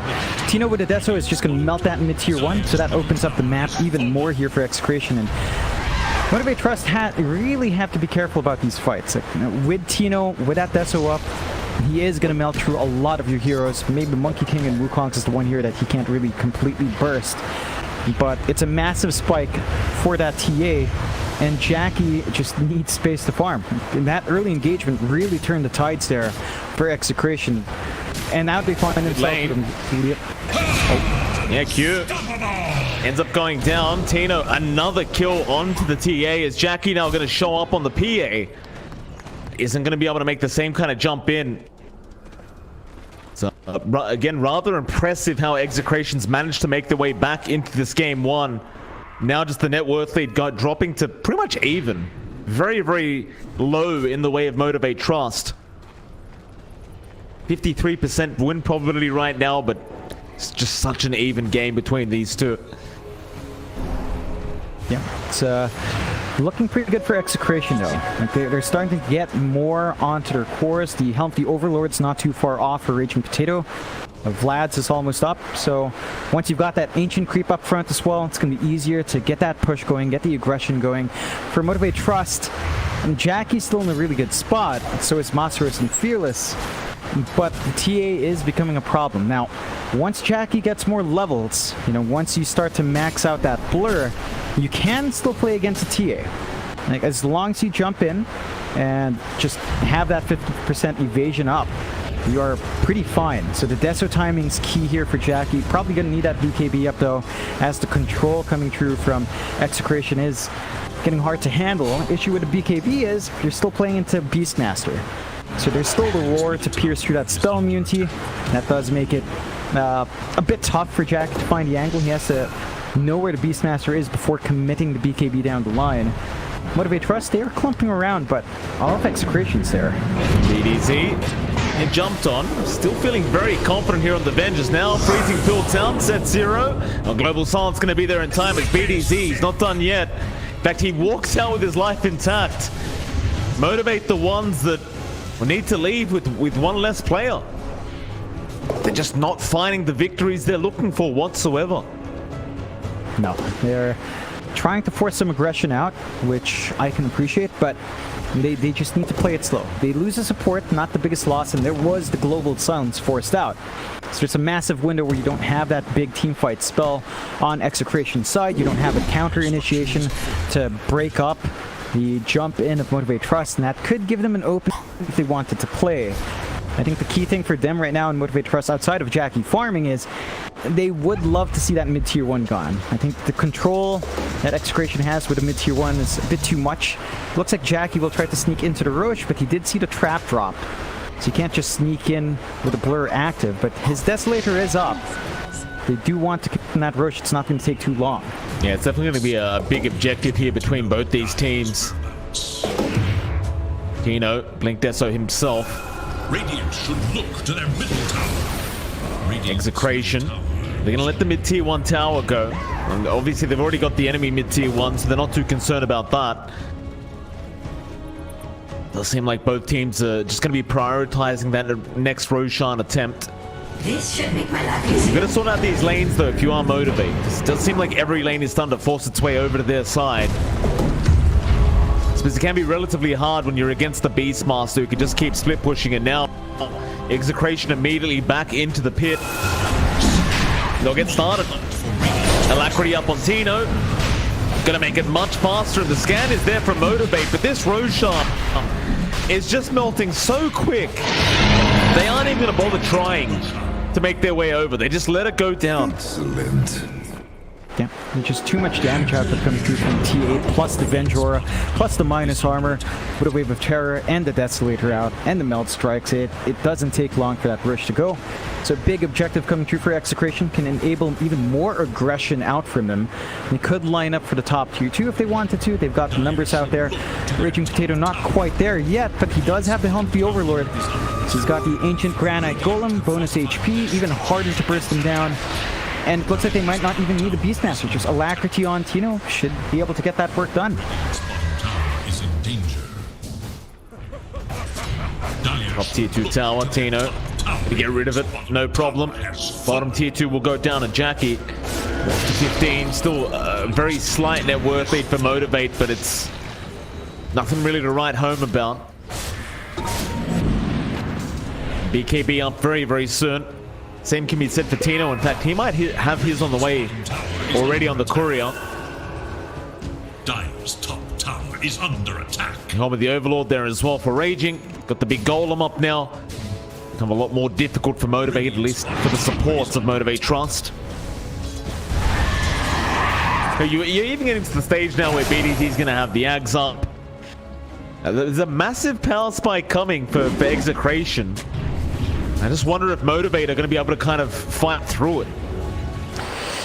I think they can. They just need to find the angles for the initiation. Once the BKB is up in Jackie, it does get a little simpler, but someone's going to have to cop the Primal Roar from Beastmaster for the team. And I think in that case, you have to really throw Fearless out up front. So you have to have Fearless ready to kind of toss his life out if possible, if not one of the supports.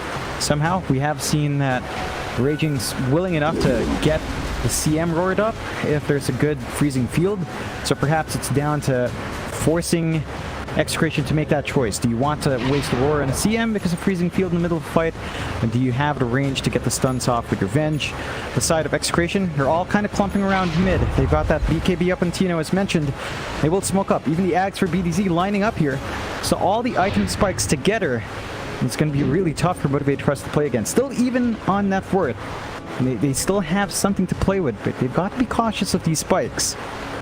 You do also have the Ags up on Fearless though now. It does come around the same time the BDZ, he gets his own Aghanim Scepter, and now Jackie's got the BKB up.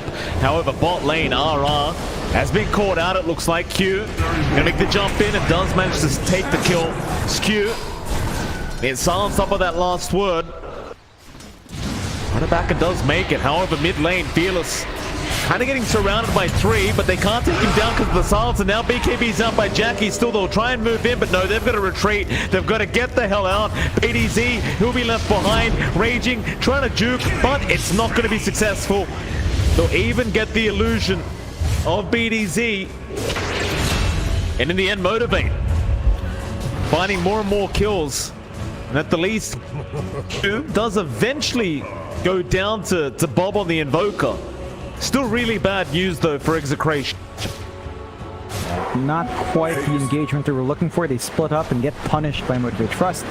Motivate Trust is still looking for more. And Fearless is still really strong. Has a Resonant Pulse up. Just needs a kill. Tino. Jackie sees him.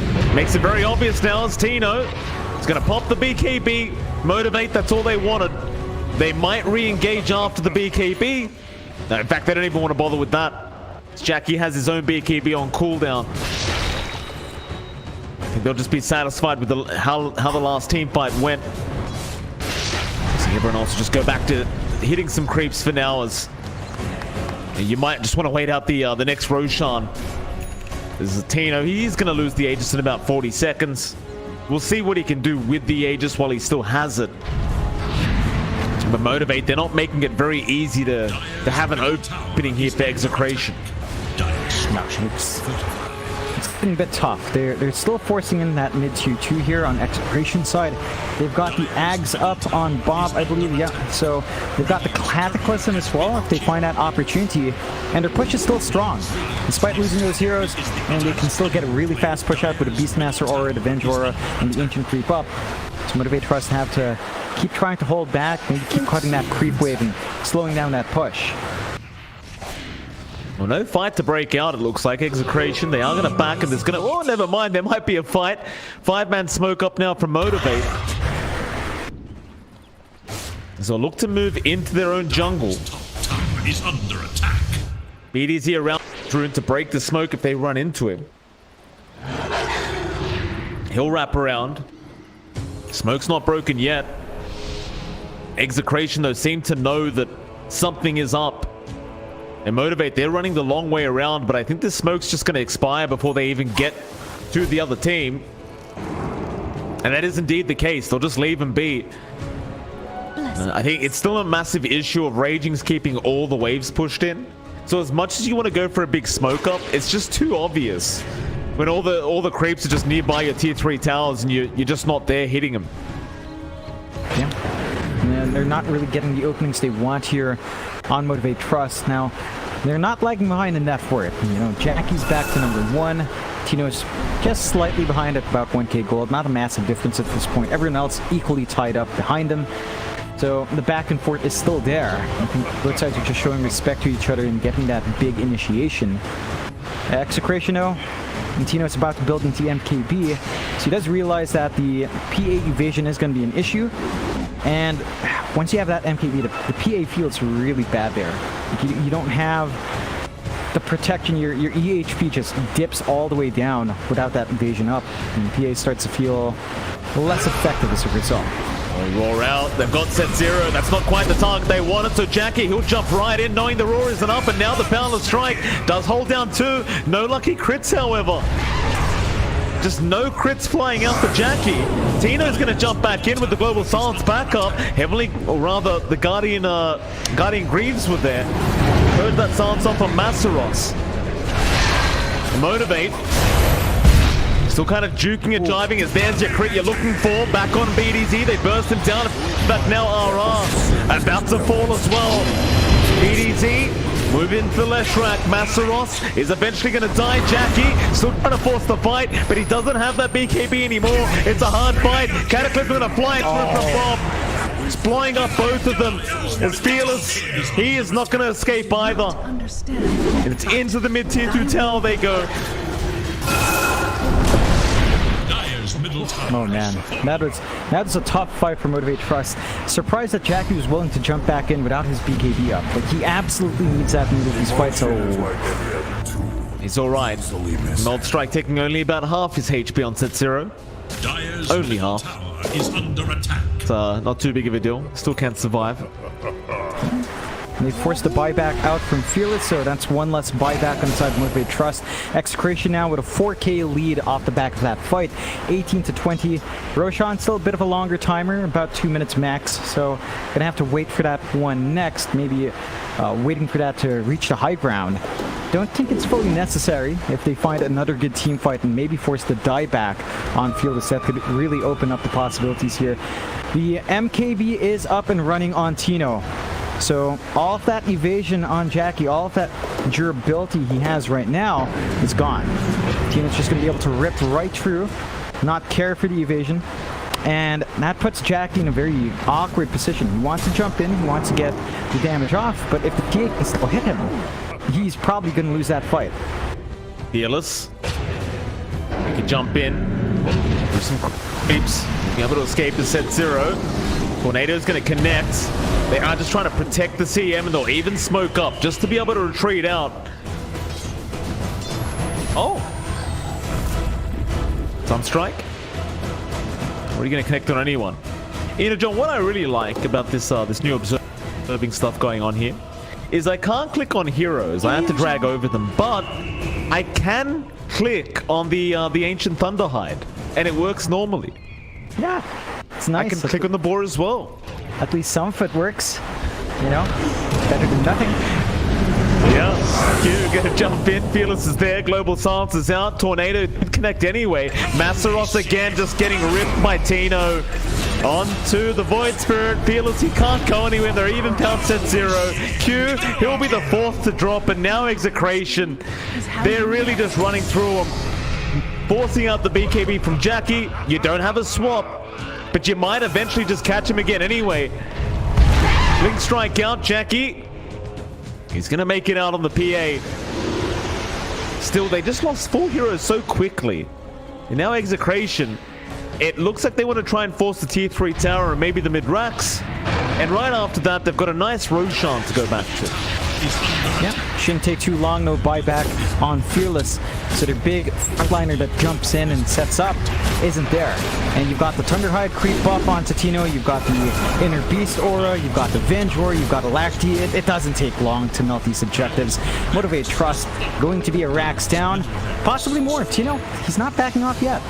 No, he's not. I don't quite blame him. Like, you've got 40 seconds without Fearless around. It's gonna make it very hard to try and actually defend this without that AoE silence around. Tino does eventually decide better off going any further. I still think Roshan's just a much more valuable play for Execration. In fact, no, never mind, it's a fake back. They're going to smoke up as 5, see if they can surprise the side of Motivated. They might just find the biggest target. Jackie's there. They won't see him through the blur, though. Had they landed that roar on Jackie, it would have just been such a disaster for the side of Motivate to try and force a comeback. Execration now into the Roshan pit. Well, we've seen this before. They do tend to take it very, very quickly. This will come in handy. That is so quick. It didn't even last. Like the machine gunning of Tino with all the buffs on hand. That Thunderhide's just so much value on something like the TA. And that's going to open up the high ground once more. One bad fight for Motivate Trust, that could be the end. Tino very confident. The MKB up now. You start to wonder how Jackie even tries to fight back at this point, especially if Tino's still alive and nearby. They're going to sneak up from the backside and try to jump BDZ. Aether Imprint is there onto Raging, so it's a decent target, but the swap out is there. Raging, he'll survive. He'll be able to get the roll out and now the Cataclysm gonna fly through from Bob. The damage is just insane as Masaros. He will drop as well. They've got a full team wipe, it looks like a set 0. He was the last one left, and that'll be the GG. They can't defend without buybacks, and, well, quite frankly, I think motivate. Remember that a tree I don't. Anyway, after such a bad early come back and make it look so easy. Yeah.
is under attack. Radiant structures are fortified.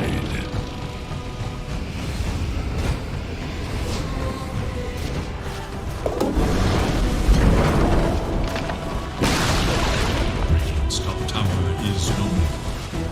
Radiant's top barracks are under attack. Radiant's top barracks has fallen.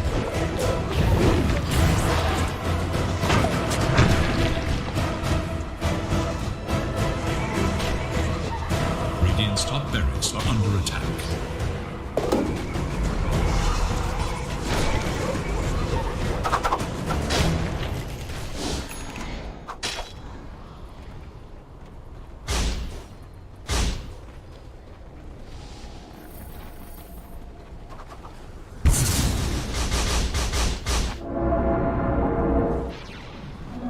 Régénération.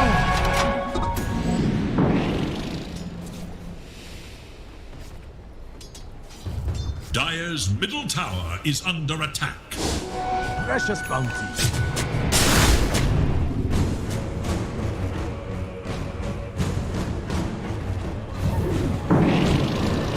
Guess it's my shout.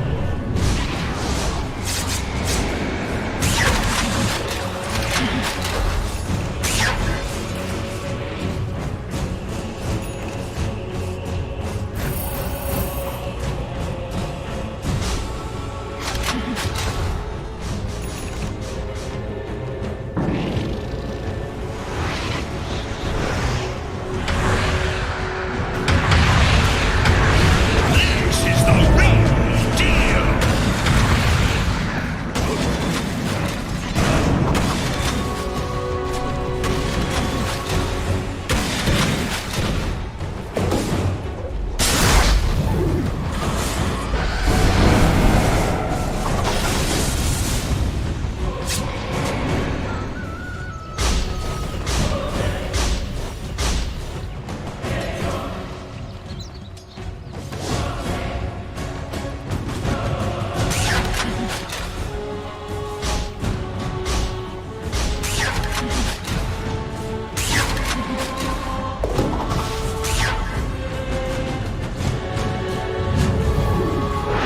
The dire scan on the hunt for radiant forces.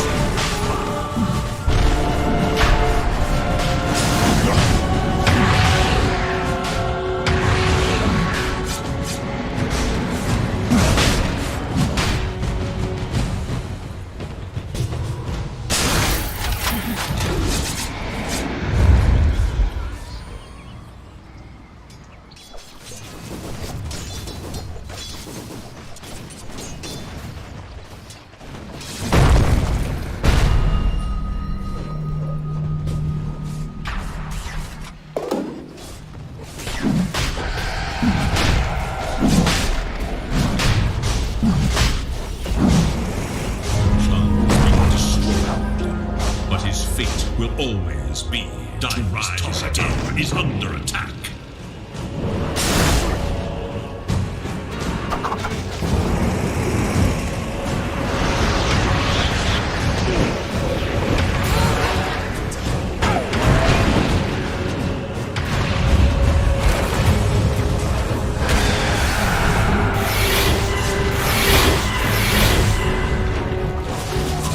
Dire's top tower is under attack.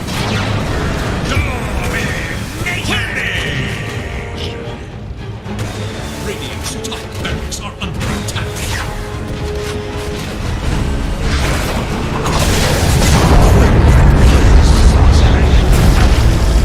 Even if I fall, the earth remains. Mega kill! I will hope that is enough. Tower is under attack.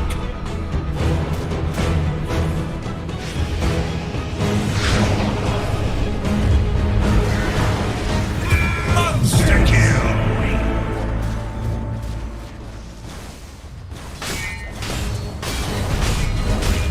Tower is under attack.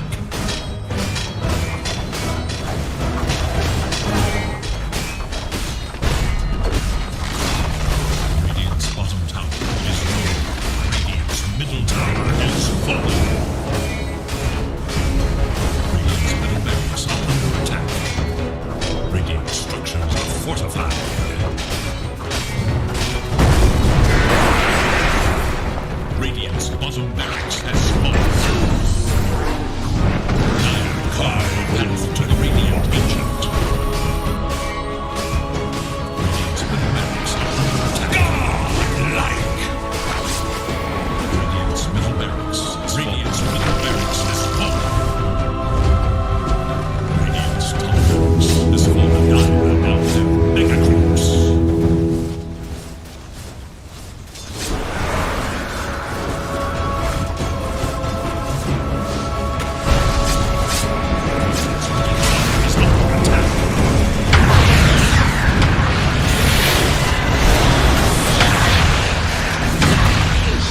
amazing what you found laying around.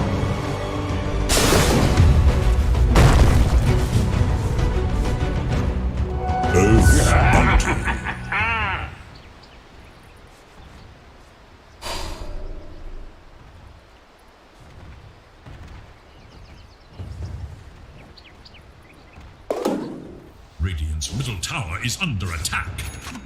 Dire's middle tower is under attack.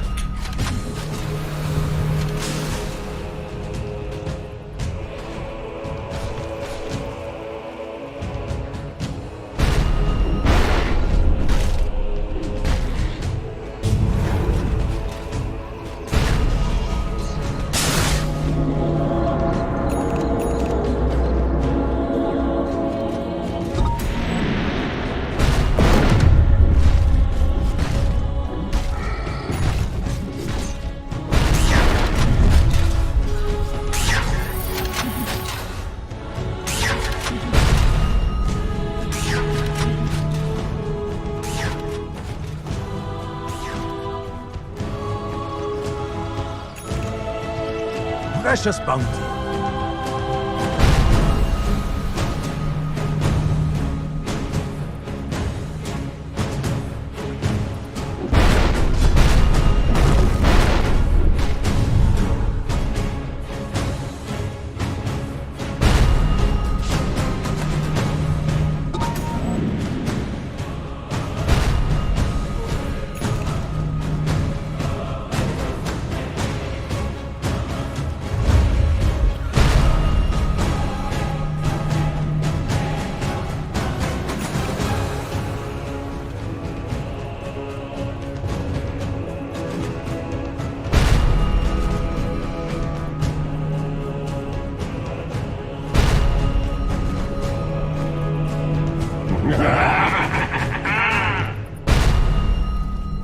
A pleasant, if fleeting, sight.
Radiant's turn to ban.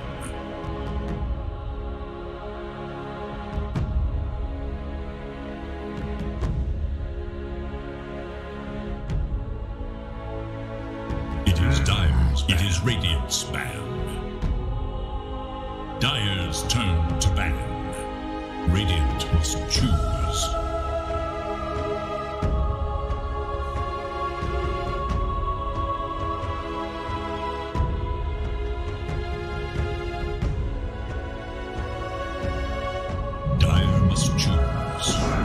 Silencer.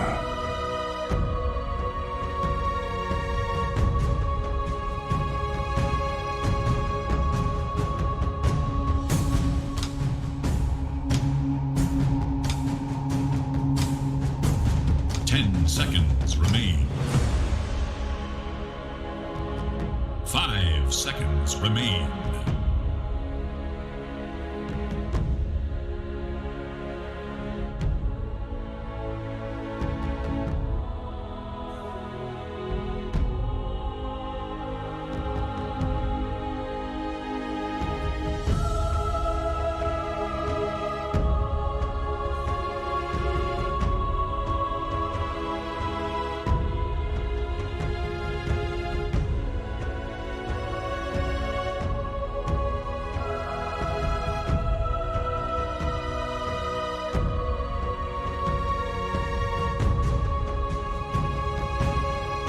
They had a really good early game.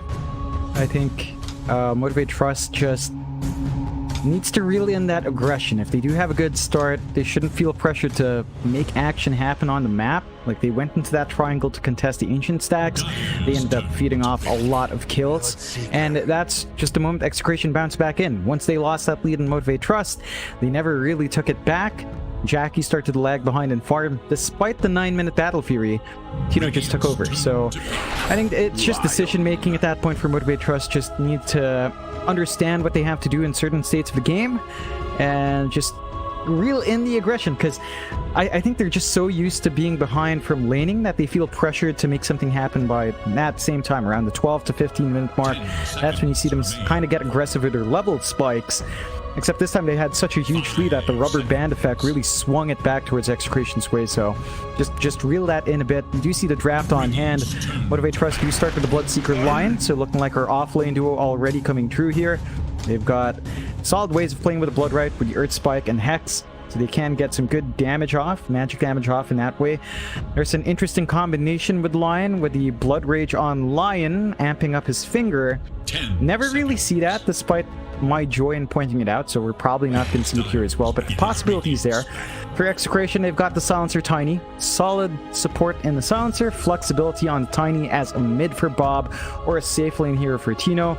We did see the safe lane Tiny today from AG, from DB, the man who made it look amazing yesterday, but it didn't quite have the running start, so we'll see if Execration can make it work if they put it in the pause 1. Still rather open. I mean, they could also just run it in the pause 4, for example, Silencer on the 5, or Silencer offlane. Not quite locked in yet for Execration.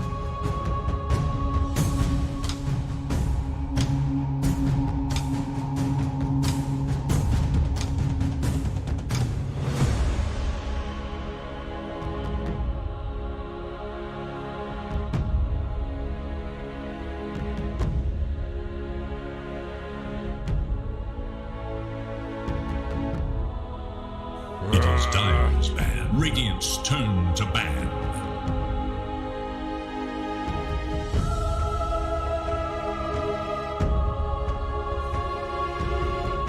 Dire's turn to ban.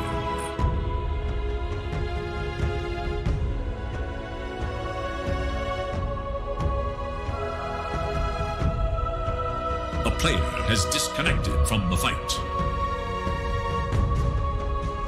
It's 10 seconds.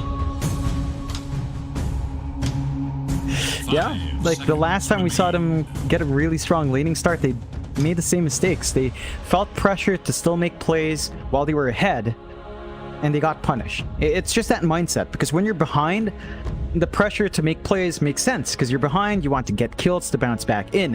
When you're ahead, if you do that kind of playstyle while you're ahead, you just run the risk of giving a rubber band away, and I think that's where we've seen Motivate Trust fail. They haven't readjusted their mindset if the lanes go well. We'll see. It sounds so bad to say that they have to lose their lanes, but it feels like they really do play better as comeback kings, as you said, Mike. So we'll see. They do have a stable win condition now on Jackie. Medusa comes out. Interesting pick into the Silencer. You know, if they do get early kills on the Silencer with the glaives up, the Medusa could be a bit low on mana. It shouldn't be happening, but with a Tiny on hand, there is some early aggression that can come through from Execration, and they paint a target on Jackie's back.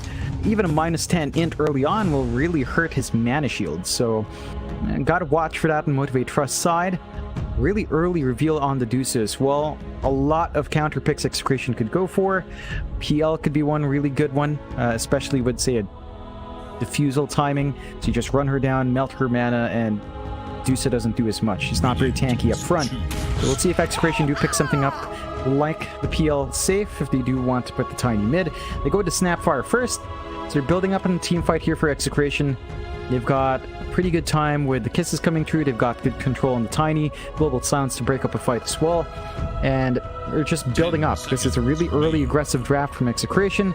Motivate Trust have to be ready for more active lanes this time around from Execration compared to Game 1.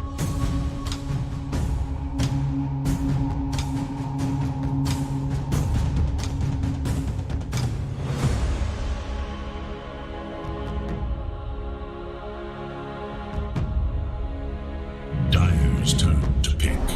In Invoker.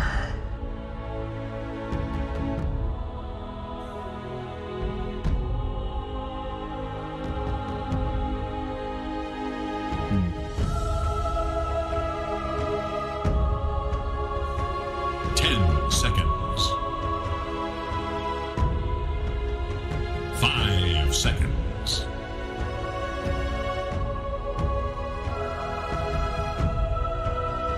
It is Radiant spam. Templar Assassin.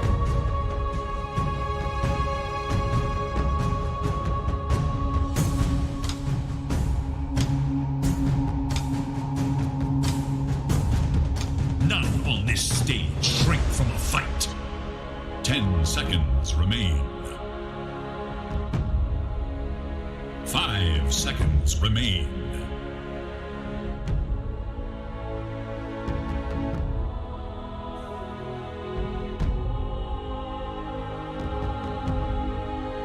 Yeah, it really can. I think for Motivate Trust, they could try to play a faster Dusa, something that we used to see from old Boom Esports. They'd go for, say, a Mask of Madness on that Dusa, mainly on Dreamocell, and just run down fast for some team fights. Issue with that is they don't have like the big ult to set up for the Dusa Stone Gaze to be effective. You don't have Arena, you don't have Egg to really get the AoE control to stack up, to make them make a choice whether to face the Dusa or target something else. And I think that's the one factor that will hold back a fast Dusa game. So it's going to be a bit of a slower start with Dusa TA. The Bloodseeker as well, if that is offlane and not support, doesn't sound particularly inspiring. Like, it can hit an early spike with, say, Maelstrom up, but the impact of that early Bloodseeker can be hit or miss. Like, you can run down a couple of heroes, sure. There's a Tiny to toss you back. There's a Silencer with good silences on. The Snapfire can kind of stun you up. The Invoker can also just Cyclone you up with a Tornado. So, I'd say the best course of action now for Motivate Trust is to flex the Bloodseeker into support and just go for something else in the offlane that can play with the Dusa. You still have the option for, say, the Mars. You still have the option for maybe even an offlane Phoenix could work out, although not advisable against the Snapfire. I think Mars might be your best choice if they can slide away with it for Masaros.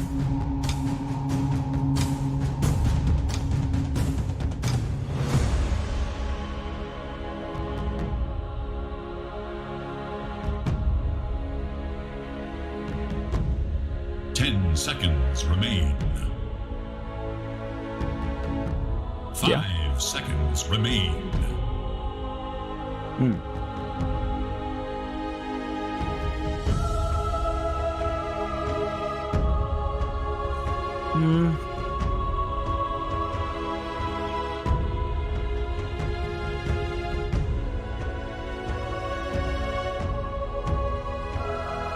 I must choose. Phantom Lancer. All right.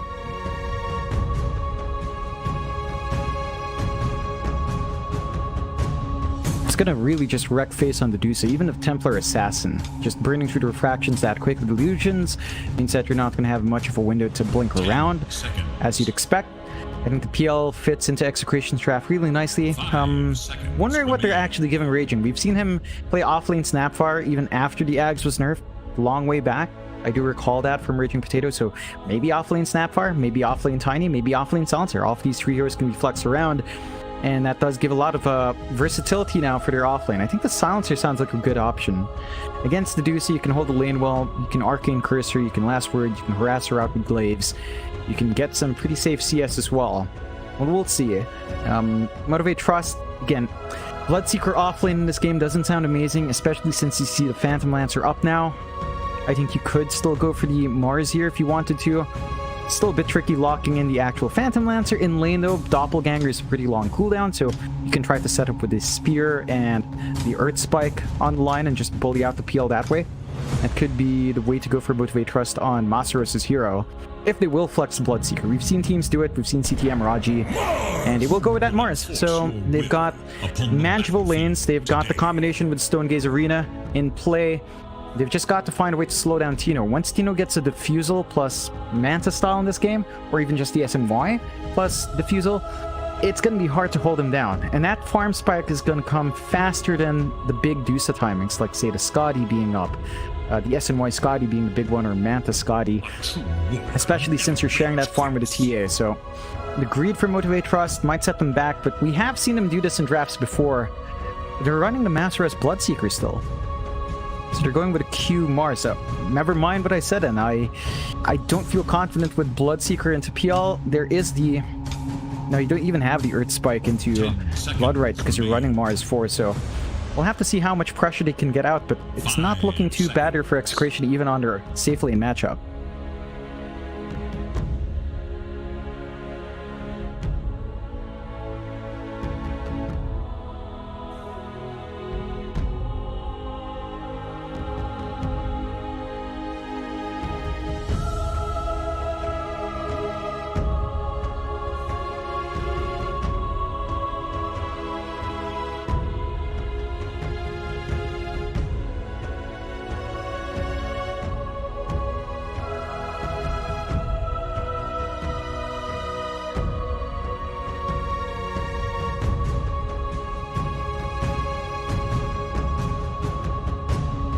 I'm going to stick to Execration. I think the Invoker pick already counteracts the Dusa. The Phantom Lancer does that as well.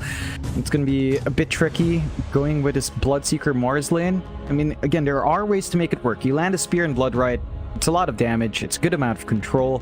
So you can play around that. Doppelganger is still a long cooldown in lane despite the matchup. So Tino is not going to have that much dodge potential there. And I guess the first 3-4 levels can feel a bit tough if you do land that combination. But I think Execration just has so many ways of keeping the Dusa down, so many ways of keeping the TA from hitting its full potential, that it's a tricky one for Motivate Trust from draft. Game 1, or rather Game 2, excuse me, between Execration and Motivate Trust. Wrong, but apparently the game number we're at as well, John. There you go. Game 2. Here between Execration Motivate. Motivate still need to try and draw out the series to at least give themselves an opportunity to make it through to the upper bracket. Again, we still haven't really exactly worked out how it's going to work out if there is a draw. That's the admin, not ours. We'll figure that out later. Yeah, they're the ones who have to do the maths. We just have to sit here and enjoy the games. That look pretty. That's their headache. Look very pretty. It's pretty much our job. Exactly. Just look as handsome as possible, John. Still, we'll see. Motivate Trust, they are sort of clumping around mid, maybe looking for some punishment. They haven't quite leveled up anything on Fearless, so I don't think you want to go meld when you're on the mid. And we'll see if he's going to be forced for it to look for a kill opportunity. Their level 1 here in Motivate Trust isn't really amazing. Like, they don't have the best stuns, they don't have the best control. Maybe again, if you land Bloodright plus Earth Spike, it can look good and get follow-up Spear. Looks like they will just play it safe, hold back, look for just an equal 2-2 start here. Yeah, no fighting going on here. Execration Motivate, they're just going to leave it be for now. I think if anything, Execration would have probably been way more willing to go for that level 1 team fight with their own draft, but because it would have still been pretty close. Still BDZ. Nice little Observer Ward denied there. He does take one out again against Fearless, and I believe that is the second game in a row Fearless is going to have to play the mid lane without an Observer Ward. Very unfortunate for him. Definitely great news though for Bob. Yeah, Bob on that Invoker up against Fearless on the TA. We've seen this a couple of times. TA should still be able to hold out, still be able to build up some farm, but you will have to watch certain spikes on the Invoker once the combinations are up. And if a support rotation does come in, the TA can be punished.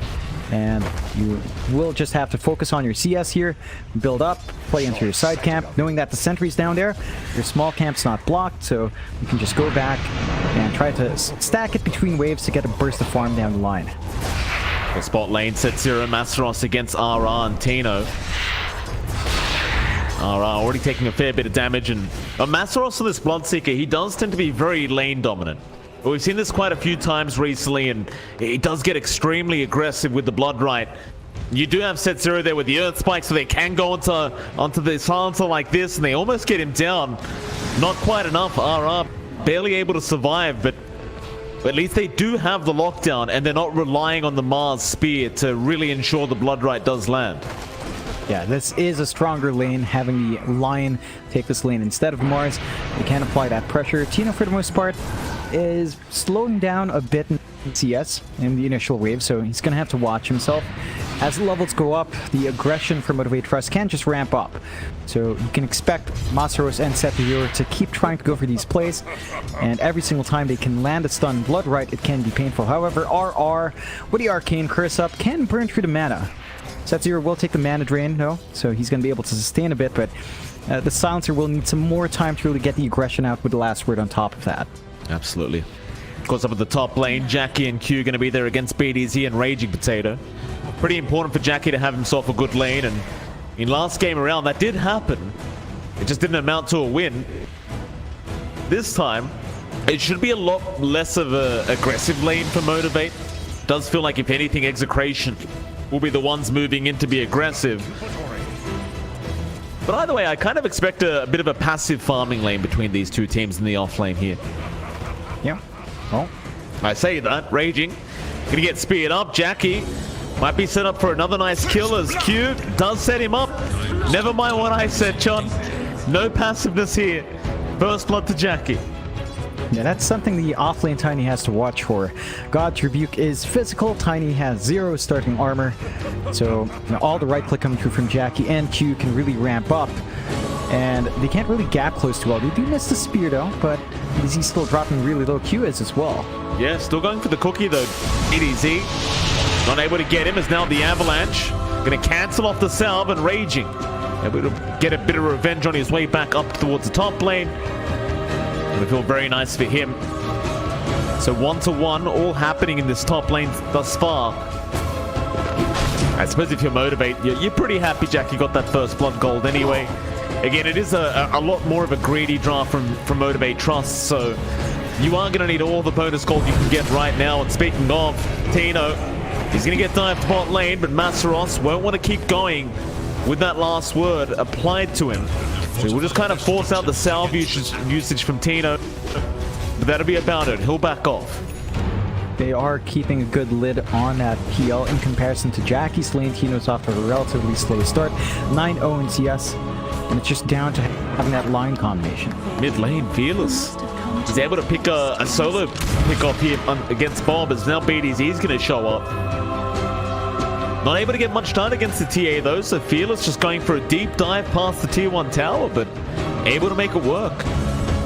No punishment coming through. Really good start for the TA. Still has some jungle to kind of play with as well, as nothing has been really blocked. The large camp was, but Ancients are still open. No one's really building up stacks anyway, so it's not a massive concern. And Fearless, with its kind of good start, should be looking to the power treads, into the blink timing. Looking like he just wants to take some early activity compared to the Dragonlance buildup, which is much more stable for farm. The blink can make you more efficient, but in general it does indicate you want to have some early activity here. BDZ now going to be chased by Q. He'd love a spear back, but it looks like he's not going to have the angle for that. Instead, he's just looking for a stun, but BDZ going to cookie away, and the spear only pushes him further. Just not really getting the angle he wanted. Jackie, he would have enjoyed his secondary kill of the game, but he's going to have to wait on that one. Still having a great time in lane though, but Raging is matching his farm a bit, although... Yeah, Jackie, completely out of mana. It just won't really matter though, because you don't have the follow-up yet between Raging and BDZ though. That's speed.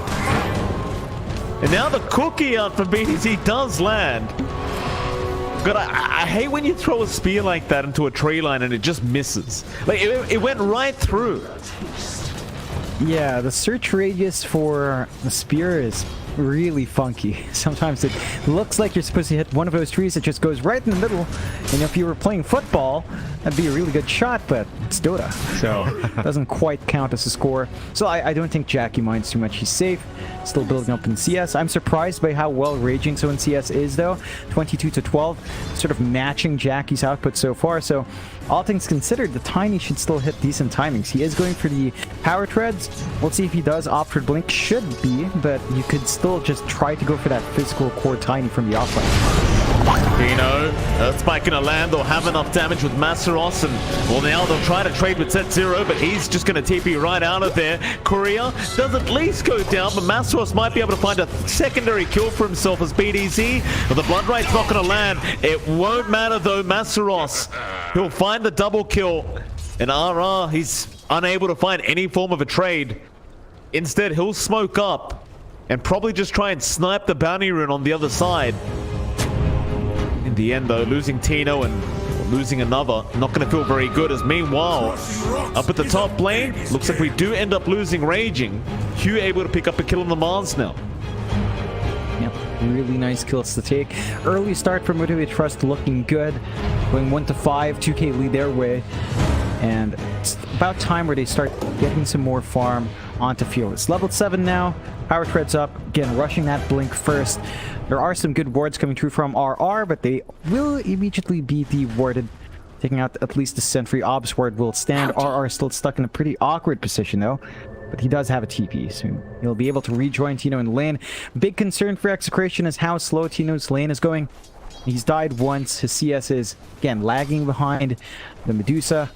And in general, PL can farm fast, especially with Phantom Rush being maxed out, but you don't want to have this slow start. On top lane, Raging Potato able to secure a kill back onto Q with the help of BDZ. It's like Jackie's already left the lane. He'll just go into that standard kind of dire jungling spot. Swarm up multiple camps at once, but BDZ's going to show up now. BDZ almost thought he was going to stack for Jackie there, but instead we'll just take the farm off him. That's a nice little Tumbler's toy for himself. I thought he was going to use it there too, but he doesn't. Unfortunate. Not quite, but they are finding a little bit more room now in Execrations, and they hit some good level spikes, especially on Raging having 6 up, so would grow. He's got more armor, he's not going to get immediately bursted. Kudo. Yeah, BDZ probably going to drop here. Raging still trying to find a way to set up. In fact, they've got Bob, and that's a great courier. Cookie is BDZ setting up onto 2 Fearless. He's going to try and back out. The refraction will be enough. Of course. Q, nice spear out onto Bob. Nobody dies in the end. Raging, he's looking for a bit more. In the Hex goes onto Bob, and another great cookie is there from BDZ, and Raging's able to get a double kill. Fearless, he's still going to look around for Bob, but the Ghost Walk is there. Sentry will not do enough, and he's trapped between a rock and a hard place. I mean, at least the meld's keeping him alive, but well, eventually he's going to come out. I've seen roadkill and more. Great setup. Execration. Find it 3 for nothing. They managed to punish Motivate Trust again for looking to re-engage, for not just cutting their losses and backing off. Really good movement out from Execration. Kind of reminiscent of how game 1 was, right? Motivate Trust had really strong lanes, a couple of fights, can turn that around. They still hold on to that 2k lead. They have switched Jackie over to the mid, into the jungle, so at the very least, the Deuce is not joining in and putting her life at threat. But killing off Fearless is still a big deal. Slows down TA just a bit more. With all the rotations up top, you've also bought some space for your PL to start looking for more farming spots, and Tino is just taking that jungle. Masaros is doing good work in that bot tier 1 though. That should go relatively quick. He already has the Hood of Defiance to block a lot of the magical burst on hand. He's going to be rushing the pipe, although. Yeah, Tornado EMP is out. Cookie again on the mark of the Avalanche. Entos is there. Masaros, he's still a tanky boy, but maybe not tanky enough, as now the kisses are flying out. Masaros, he will make it. Only 1 kiss lands. That's so much committed for absolutely nothing. I suppose in the end, Raging will just go back to farming the jungle. The Motivate, they've taken over in the net worth board now. 3k going their way. At the least, you do have enough gold that Raging is able to buy the blink out. We might see some even more just kind of aggression here from Tiny. You've got to see Raging taking that front point for his team, setting up for the kills. Instead of Motivate Trust, 3k lead is looking good. But with that blink timing up, there's a lot of magical bursts he can play with. Bot lane is being forced. Fearless is taking point though. TPs are in for the defense. Bomb BDZ are there. Tornado does land, but now the Blood Right with the rupture from Masaros is going to catch up Bob. Earth Spike out onto BDZ, so he can't really finish off Set Zero. Set Zero into the tree line. Still alive, but blocking his own team. BDZ, he'll come back, but no, the Hex is there. And BDZ will die. Set Zero, he's still being hunted down. They threw a tree into the tree line, but he survives. And he'll just run back to the fountain now. Yep, this is a much more tempered aggression out from Motivate Trust. The change-up is Jackie's not joining in. I think that gives, even if these fights don't work out, your Deuce is farming up. Very good news for Motivate Trust. #1 in net worth right now. In fact, all the heroes from Motivate Trust are fairly equal in farm, so the distribution's looking good, although... Yeah, Avalanche toss out. Q. Not too tanky on that pos 5. Mars is going to drop. This little pick up there from the side of Execration. Still a 3k net worth advantage, and of course in all this time, Jackie is still freely farming up. So is Fearless on the TA. And I said this draft was greedy, John, but well, they have a lot of space, at least for now. As Execration, they've still got to try and focus down that mid-tier 1 tower to open up the enemy jungle. But they haven't even got close yet. No, they've not been able to get their push going. They don't have the best lineup for push as well. They don't have a Beastmaster Lycan. They don't have the Leshrac on hand to melt towers, so it's a bit tricky for them to get the damage in. And Motivate Trust have been doing a good job of playing as a team this time around. I think the key thing is that Fearless is taking a more active position on that TA. So he's not playing the AFK farm TA. He just has the blink up. He's been showing up in side lanes. He's been helping out in the push. And that makes a difference. That gives all the space to Jackie. And the fights have been working out for Motivate Trust. So the Gambit has paid off. And now they've got level spikes as well. 6 up on Q, Arena ready to go. There is a smoke out from Execration though. That's Zero. Tornado gonna land. BDZ will have the follow-up Cookie. Q trying to move in to help out. Set Zero. He gets an Earth Pipe before he dies. So now they can jump in onto Bob and maybe make it a worthwhile trade for themselves. And they do. Not great news for Execration. Pretty damn good news though for Motivate Trust. They will continue to hold that mid-tier 1 tower, hold the triangle, and get free farm on Jackie and Fearless. And really, this shouldn't be allowed for Motivate, but they're getting away with it. Yeah, they're just playing it really well. They're playing with their supports very well. They're in the right spot at the right time to get these fights off. Their execution's falling a bit flat. They're still buying space for Tino. So the PL is catching up in farm, just about 100 gold behind the TA. So all things considered, a PL matching TA farm is pretty good news. Diffusal up on Tino as well. Just needs more to be able to show up and start melting the mana pool of Jackie. And again, that 1v1 matchup can be a bit awkward. Masseros, a lot of damage being taken. Cookie's there. One of his kisses out. Masseros will eventually drop, and now the Avalanche toss raging. He's got Jackie. Global Silence immediately thrown out. Tina gonna rush forward. Do they have a stun?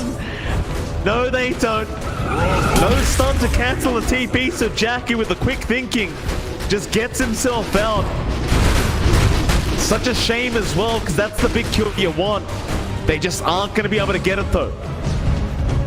Yeah, and that is opening up an opportunity for mid. You know, Arena's down for a bit longer.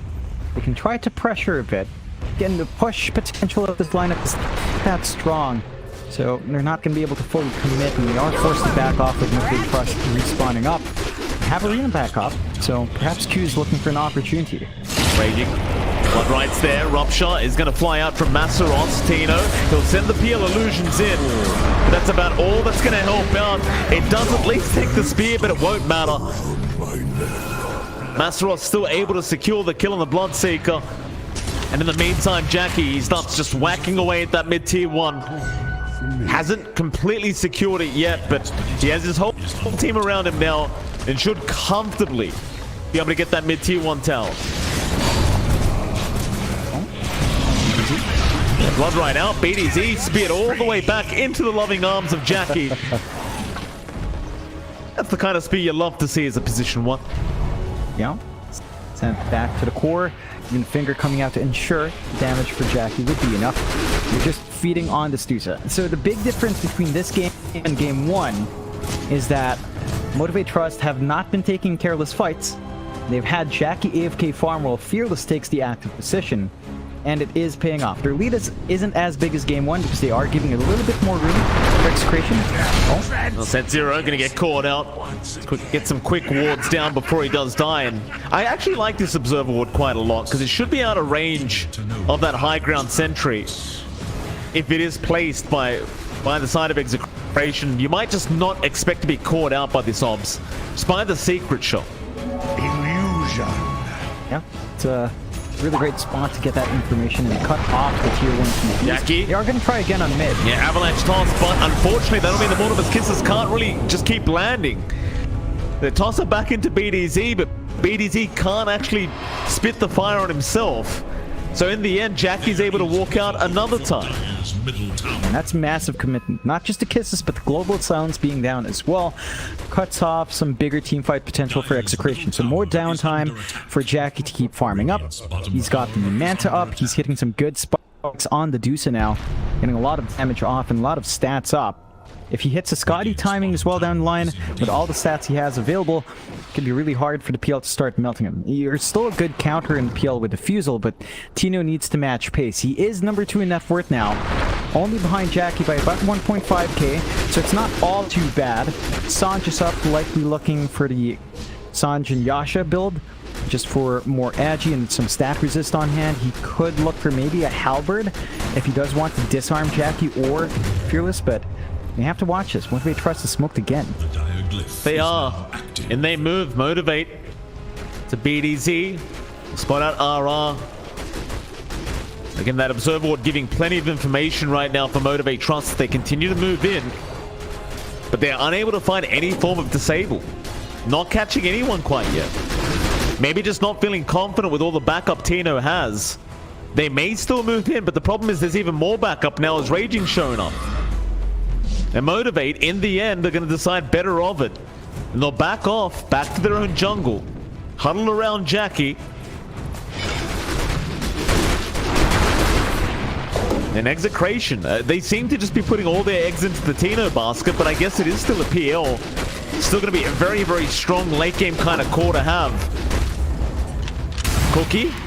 Does land onto Q, Raging, might look for a blink, toss back, but the arena's there. Jackie with the Stone Gate trying to hold him down. They do get the stone off. Masteros now with the blood right. And Raging, in the end, does get a little bit too greedy and goes too far. Motivate Trust will be able to take another kill here for Masteros. There is little hope. It's building up just a bit too far forward there for Raging. It is giving space out for Tino to head bot, build farm up, knowing that the TPs came up top, knowing that all the heroes are focused there, so it is still about putting all their eggs into the Tino basket, but so far he's not able to close the net worth gap. It's just building up for Jackie, and you can see Motivate Trust. They're still smoked up. They're looking for Roshan. Fearless, he does have the Deso up, so it's not going to take too long. They are playing under... Yeah, they should be able to take it. There's no vision coming through from Execration. And now they've got the potential to deal with 2 lives on Jackie. Your PL is not ready for that. So it's a massive advantage for Motivate Trust now. Fearless does pick up the Aegis himself, because he is the one actually jumping in, which makes more sense. And now Execration, 5k behind. I think their next spikes, not just with Tino, but with Raging, is really the Echo Saber Silver Edge build-up for the Tiny. Like, if you do manage to also get your Tiny farmed up and match pace, then you've got 2 big cores to play with, which can sort of match the TA Dusa. It's just difficult with all the durability both of those heroes have. So I think for Execration, the key thing for them is to find a good jump and use the Global Silence properly to get those kills. We haven't seen them really build off of that control in any recent fights. Mid lane, Motivate Trust. Looking to move in, drop an arena as Q does have the blink up. And Bob and RR both going to back off the right time. Still allowing a lot of time here for Tino, but he is about 3k behind Jackie at the moment. Mid lane again, Raging, looking at Masteros. Masteros is baiting for his team at the moment as the curse is going to fly in, and now Q's there to catch out the silencer. They'll just throw the finger out. To all betrayers. That'll be enough for Motivate. And in the meantime, you got the bottom tier 2 tower there with Jackie. So they're more than happy with what they get. Right to the outpost as well. And it's very slow but methodical play here from Motivate Trust this game too. Exactly what we were looking for them to change up from game one. They're not being super aggressive with the lead. They are putting themselves forward, but they're not taking risky fights with very low payoff. So they're hitting some good timings. The Scotty is coming up for Jackie. This is the one we were talking about with all the stats Jackie has. The damage output of your PL, it's going to take time to melt through. Avalanche toss, Sunstrike, not going to be enough. Masaros, he'll still survive. Hell, even the kisses flying in, but just do nothing. Jackie does commit the Stone Gaze just in case they follow up, but they do not. And so now if you're Motivate with the Aegis up and all the ultis down of Execration, you might be more than happy to just start rushing in for a team fight. Problem is, you are still fighting into a PL. Jackie gonna find himself losing his mana rather early on, so he's not gonna bother trying to go high ground and forcing a fight here against Execration. They are going to go for a 5-man smoke again. Execration moving in onto Fearless. They've got the TA toss back. Fearless almost dead, but the arena's down. Q catching quite a few here. It's a lot of damage already as Masaros. He's in. They might lose their Mars, but they might be able to keep fighting. They jump in on Tara. They've got the silencer, but now Fearless. Avalanche toss is there from Raging. He goes down again. Jackie needs to be very careful. His mana is going down very, very quickly here to Tino, and it's already gone. He needs to get the hell out. But toss is up. Avalanche is there. They're going to lose another. Sooner or later, Tino, he'll keep rushing forward for more. Rupture there from Masaros. They'll force Tino back. They have no way to finish the job. His Blood Right will easily be juked out with the Doppelganger. And now that mid-tier 1 tower surely is set to fall for Execration, but no. See that they are going to retreat once again. Maybe get a reset going and just get back to farming as the dire triangle, Raging Potato. Well, you got a bounty rune away from Q, but now he's probably just going to die here for this. Spear. Oh, the spear. That doesn't help you out. Raging, toss back. Avalanche is there. Fearless, though, is going to join in the fray. Raging, he is buying so much time for his team. And they're still trying to chase him down and kill him. He's got another toss back very soon, but they finally get him down as Q. Almost ends up dropping to the Sunstrike, but not quite. Yeah, it's a lot of back and forth. I think Execration's still overall happy about the result of that last fight. They took down Fearless. They managed to get a little bit of gold injection. You're seeing Tino now barely lagging behind that Dusa. Just about a 600 gold difference, and this PL is becoming an issue. Sure, he doesn't hit for much. The illusions, when they do stack up, once you burn the Dusa mana, it becomes really easy to manage her. Like she really can't sustain herself without the mana shield, and Tino is working towards that heart, only lacking the Vit booster. So your PL is going to hit a major spike where you're just not going to be able to completely right-click down all the illusions. A lot of them will live through. You do have good AoE damage coming out from Motivate Thrust. You know, you've got God's Rebuke, you've got the Side Blades, Split Shot to an extent works. You've got the Mana Drain and Hex as well to clear out some illusions, but the issue is there's so many illusions that you can't really clear all of them out fast enough on Motivate Trust's side, and even with a 4K lead for Motivate Trust, it does feel like they have to be a bit cautious. Like, they do have the map advantage with the first tier 2 being taken out. They've got control of the bot jungle with the outpost. There are really good wards from Execration to watch where Motivate Trust plays in that bot jungle though, and it does feel like Jackie isn't far ahead enough at this point. Like, a marginal 700 gold lead isn't really an item advantage for the Dusa, and this hero does want to play ahead for the most part. And even the TA, Fearless, he's starting to lag behind. There's a bigger divide between Fearless and Jackie now, which is a worrying sign for the TA. Desperately needs that BKB to stand in front and avoid the damage from all the magical nukes that Execration has, but that BKB timing is going to be key for them to kind of force the fights back their way. Motivate, they move in, but Cataclysm's up. Fearless, he's going to lose most of his HP as now the kisses are out. Got an answer for that. Whoopsie. Masaros also caught by the tornado, and now Tino's in. Masaros, it's very hard to see him getting out of this one. He's going to drop the 5th kill out for Tino now. And here we go. Smoke up. Execration. Gonna keep going for more. Smoke broken, but they found Q. Raging with a nice toss back right into the shotgun of BDZ. And it's into that tier 1 mid tower. They'll finally get rid of it. Dire's middle tower is Still under hunting with Raging though. They could spot out Jackie. Avalanche toss is ready, but they miss out. So tier 1 tower gone. More map control coming out from Execration. The lead of Motivate Trust shrinks down to 2k. And if they're not careful, that's going to shrink down further. Tino is just really hard to control. He does have the full heart up. Scotty next. So the PL is really getting stacked and can just toss out the illusions to burn through the mana, to burn through the refraction of that TA. Motivate Trust. We need more time for that TA to really be online. Maseros? Maseros, that's a lot of damage, so I don't know if you want to be there right now. He'll get a rupture off onto BDZ, but BDZ's just going to hide. Tino, he won't get the job done, but instead he'll move it onto Jackie. Stonegate is forced, but Arena gonna trap up Tino. Doppelganger not up right now, still waiting, but Raging, he tosses him out. Raging saves the day, and now the Cookie to help out the Tiny. He might make it as well. Everybody survives. And Motivate Trust, I mean, you've got to feel so bad about that. Commit all those ultis, get nothing. Tino's gonna reset with the heart up now. And they might just move back in. I mean, why the hell not? They know a lot of the big spells are down for Motivate Trust. I love how Tiny works against these physical damage lineups. Right in lane, you have 0 armor. You have 0 agi gain as well, so you don't gain any natural armor. But once you get Grow level 2, 18 bonus armor, you get a couple of items up. Suddenly you're really tanky.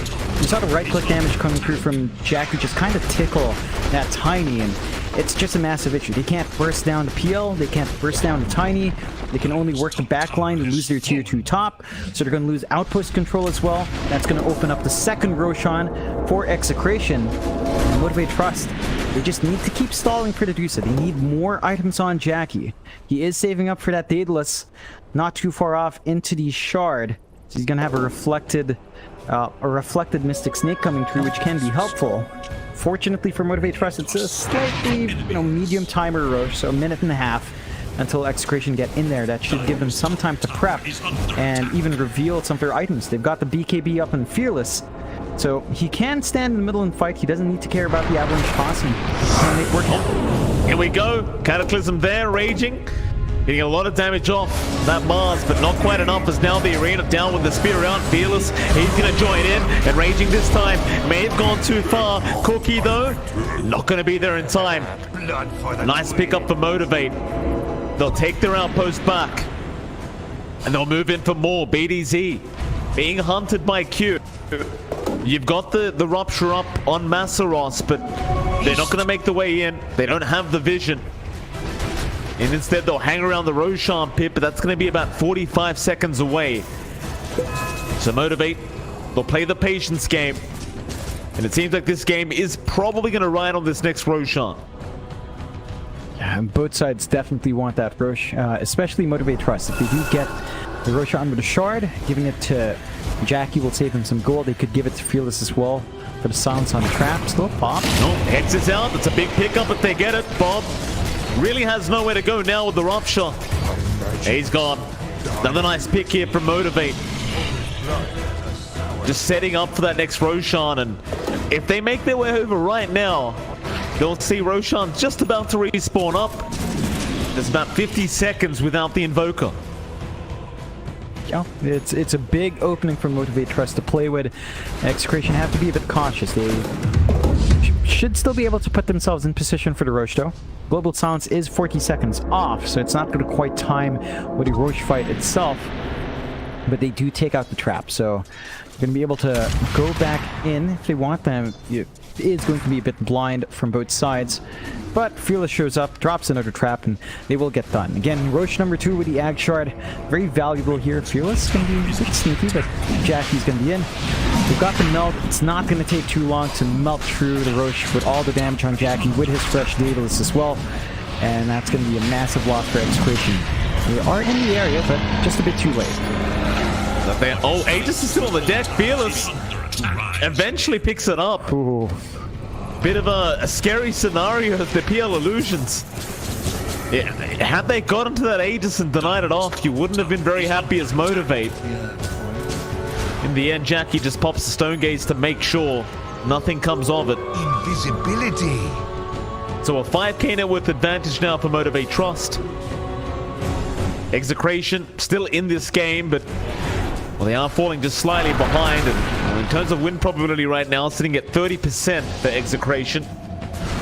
Jackie's going to move in onto the Tiny, but Raging will just Shadow Blade away. Rupture out onto BDZ, but he's going to be just fine on the high ground. How's Tino doing?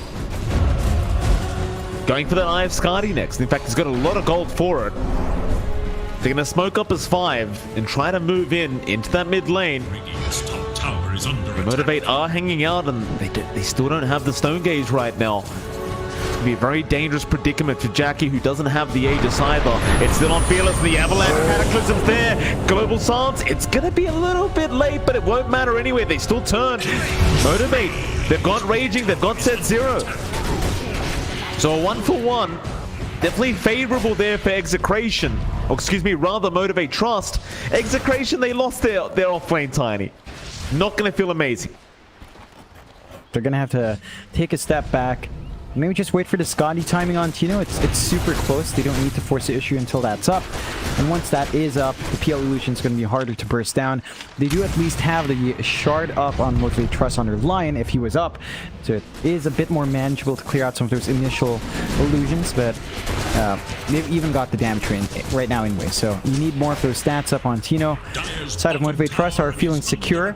They've got Aegis for treatments. They can just slowly chip away at the objectives. Body is up though, so a bit more presence on that PL. They just need to find the angles now. No Global Sounds can make this a bit tough, but they are looking to move forward. In they go. Jackie going to be spotted. Avalanche and the toss back is successful. They've got the real Jackie, and he's running low on mana already as Tino's just going to surround him. Fearless will jump in and try and help out. Jackie's still going to try and fight back, but it looks like he's gone. They've got the Medusa, and now Fearless is a bit of a sitting duck right now. Earthspike's going to try and help out, but it won't be enough. Can they get him a second time? They'll take care of Set Zero, but eventually the blink away from Fearless into the BKB TP is going to work out. Q even gets caught by the ice wall there of Bob.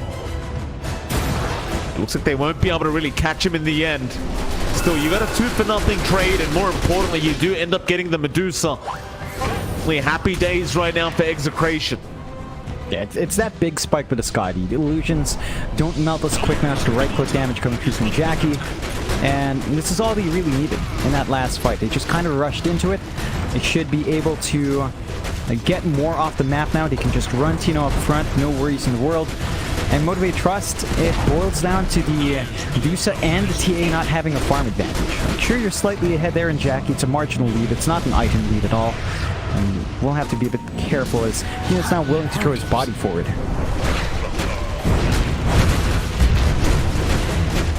Tino, very confident. Rupture's going to fly out. He's a very tanky boy at the moment. Bloodright also going to be there. Tino will just topple through it, no problem. In the end, the Rupture just not going to be enough to hold the man down.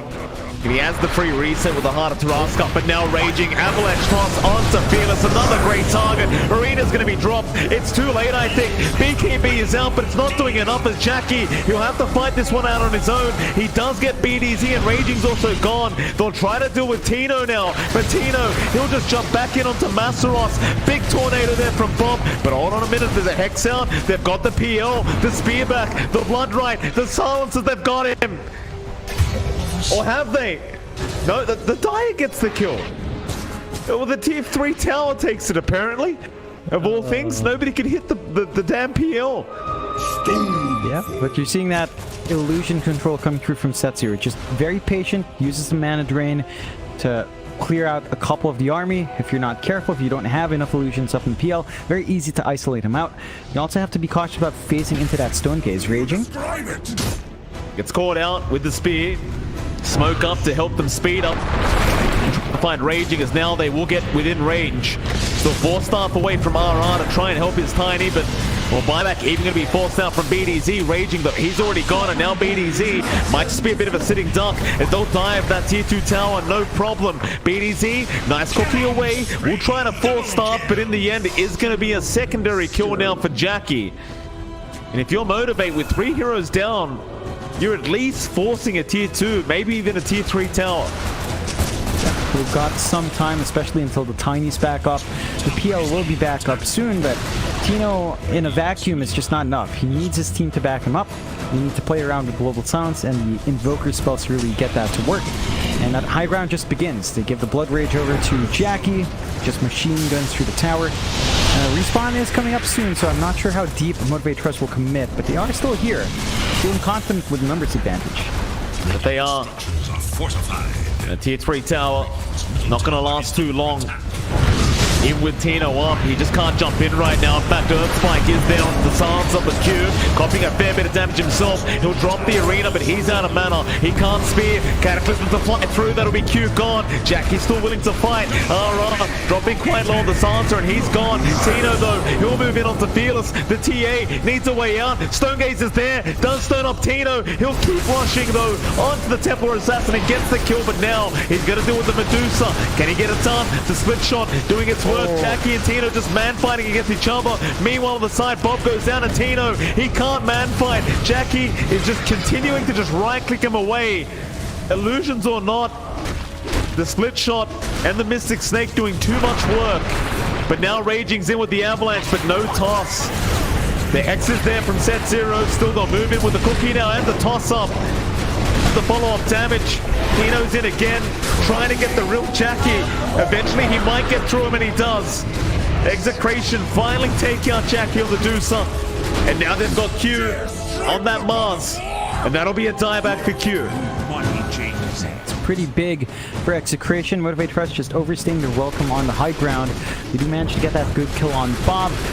Not quite enough. I think the only issue Tino has to worry about is that Stone Gaze. Once he's isolated by the Stone Gaze, he gets amplified up by the Stone Form. It can be a bit tricky for him to weave in and out, but eventually he can overwhelm. There is that issue with the crits on the split shot with the level 25 talent up on the Doosa. So there's much more for Jackie to kind of deal with Tino, but I think Tino, you know, he's got the goal to maybe start building into more items here. Not quite sure what he'd want next, but he does have the magic wand slot to toss out. He could just go for, say, a basher into Abyssal, just to have a nice stun to use on the Doosa in the middle of a fight. That could buy enough time for him to just overwhelm the Doosa and just start running from there. With all those kills on hand, they will be able to find more on the map. They're going to take out that bot tier 1, maybe the tier 2 as well. Respawns are inching closer though, so it could be a bit of a risk. But they have control back on the map for Execration. Next, Roshan just about 8 seconds away. So a big Roshan timing as well. Motivate Trust will find out first with the TA traps. So it's down to Execration to spot it out themselves by sending a body forward. But if Motivate Trust can sneak a Rosh, that could give him more time here to keep trying to build up in that Doosa. They seem like they desperately might need it. I mean, the Axe Blessing as well going to be very important for either side. At least Jackie does have the BKB up now on the Medusa. Tino is still proving to be a pretty big problem. Top lane Masaros, all his mana drained, but he's not going to die out to Bob on the Invoker. So Butterfly being built up, so Masaros kind of going as almost a third pos 1 here if you count the TA as well. Bob still going to move in. Very aggressive kind of position here from Bob, but not going to amount to much. Motivate, they are going to stay huddled now. I mean, you're at that 39-minute mark. You've got to be very wary not to get caught out on your own. In the meantime, Tino, he'll get the Roshan started. Motivate, they should know this is happening. They don't really have much of a choice in the matter. They have to fight this. Yeah, it is a slower Roshan. The PL doesn't quite clear it fast, as you don't really get value from the diffusal burn, so a lot of DPS missing to get it done quickly. Side of Motivate Trust does manage to drop another trap in, immediately taken care of, but they do spot that the Roshan isn't fully committed by Execration, so they can take a step back, breathe a little bit more, try to find the angle. And for Execration, I feel like it's more important for them to find Roshan, because the Ag Shard, the Agnum's Blessing, say on Tino, getting the maxed juxtaposed illusions out in the middle of a fight will really just overwhelm something like Medusa. So could be a really nice spike for him for the side of Motivate Trust if they get the free Ags on Jackie, or on Fearless if they do feel the need to just psionic projection around. Can be big. And we have seen that stone form really hurt Tino. So Jackie with the Ag's Blessing can just actually take control of that PL if you're not careful. Raging, been caught by himself, but BKB going to be popped, and in fact it's Set Zero who gets caught. Raging will TP out while the BKB is still active. Set Zero, he still has the buyback available, so it's no real big problem. In fact, Tino was just the Peel illusions rushing in. The actual Tino with a double damage rune up has gone back into the Roshan pit. It's still a very slow process though. Towards the side, Masaros pops his BKB and ruptures up. Onto Bob, Dust is there, but Raging gonna move in after the BKB and takes him down. 2 heroes down for the side of Motivate. They might need to buy back, because this Roshan's getting very low now. And they've got the damage of Raging. They will force the buyback on Masaros. The TPs are coming in. Jackie. He's gonna try. Tornadoes in though, they've got everything they needed. Ags, Aegis, and Cheese all up on Tino. He'll rush forward onto Jackie. Those buybacks, you're going to make them worthwhile now. But Tino, he's right on to kill that Mars. Can he get a spear off? Not quite. You've already lost one. It's another dieback on Tino, and now Set Zero going right back to the graveyard as nobody's controlling Tino up. Cataclysm to fly in. Fearless, he's just completely surrounded. He'll try onto BDZ. Jackie still going to work as well with the deafening blast through. Can they actually kill this PL once? It does seem like it. They'll get through the first life. Jackie's going to double. But that might be enough. My edge. Masaros, he does also find RR. Chase forward. Tornado on 2 with the EMP out. Nice setup. Tino, he'll focus down the Bloodseeker first. I think they want to leave Jackie till last, but the problem is Tino, he keeps getting silenced by the traps of Fearless. And now the Rupture's out just in the nick of time. He's going to try and heal himself up. He still has the Jesus available, though I did believe he just ate it.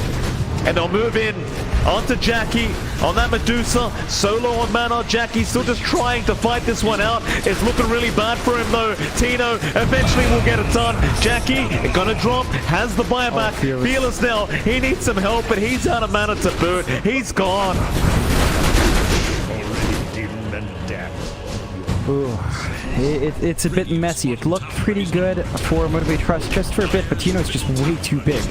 And with that Juxtapose active, it just spawns up the army. And just like that, you overwhelm the Medusa, you melt through her, drain her mana, they take the mid-racks. There is a huge wave down bot though, but that should be cleared out by our Snapfire relatively well. And they're going for tier 4s. So they're going to force the buyback down. Q immediately just dropping here to Tino as Jackie pops his BKB and tries to fight. They'll get Bob. No buyback on the Invoker. Motivate. They lose 1 racks, but they're able to defend the tier 4 towers. Of course, Tino did force tier 4s to get the buybacks out, I believe, from Motivate. So I suppose in the end you still get what you want, but they probably didn't want to really lose Bob like that. No, that was a dieback for Bob. Still, Tino, he's got the Abyssal up. He's rushing in. Jackie. Mystic Snake out. He's going to try and fight this one with the Stone Gaze set. Earth Spike's not on the real target though. Tino's backed off. Oh, he's got that Aghanim Scepter Blessing as well, so he can spawn up all the illusions.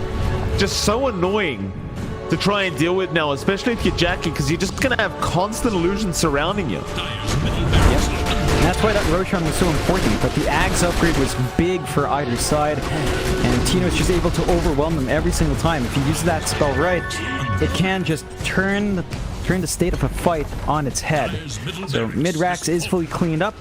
Again, tier 4 still stand, but the rest of Execration could look to set up. They're probably just going to have to wait for Bob to come back in. Tino, he is fully slotted up, but he could let go of his boots and opt for some more damage if he did want to. Does feel like damage is still not racking up as fast as you'd want there on the PL, just nature of the hero once mana is burned out. So we'll see if he does opt to kind of go fully slotted up here. Still holding on just for the buyback. Only has 1.7k surplus. So can't really spend big yet.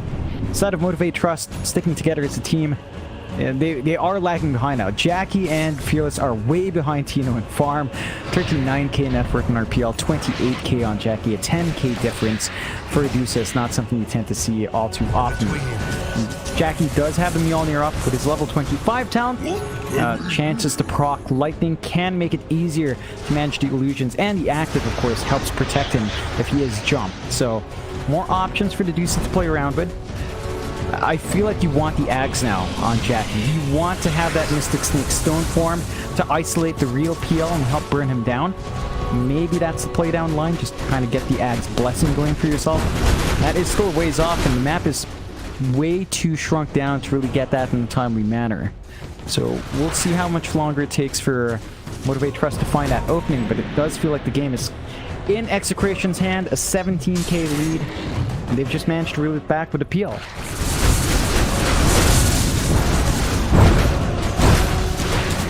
Still Motivate, sticking together as 5.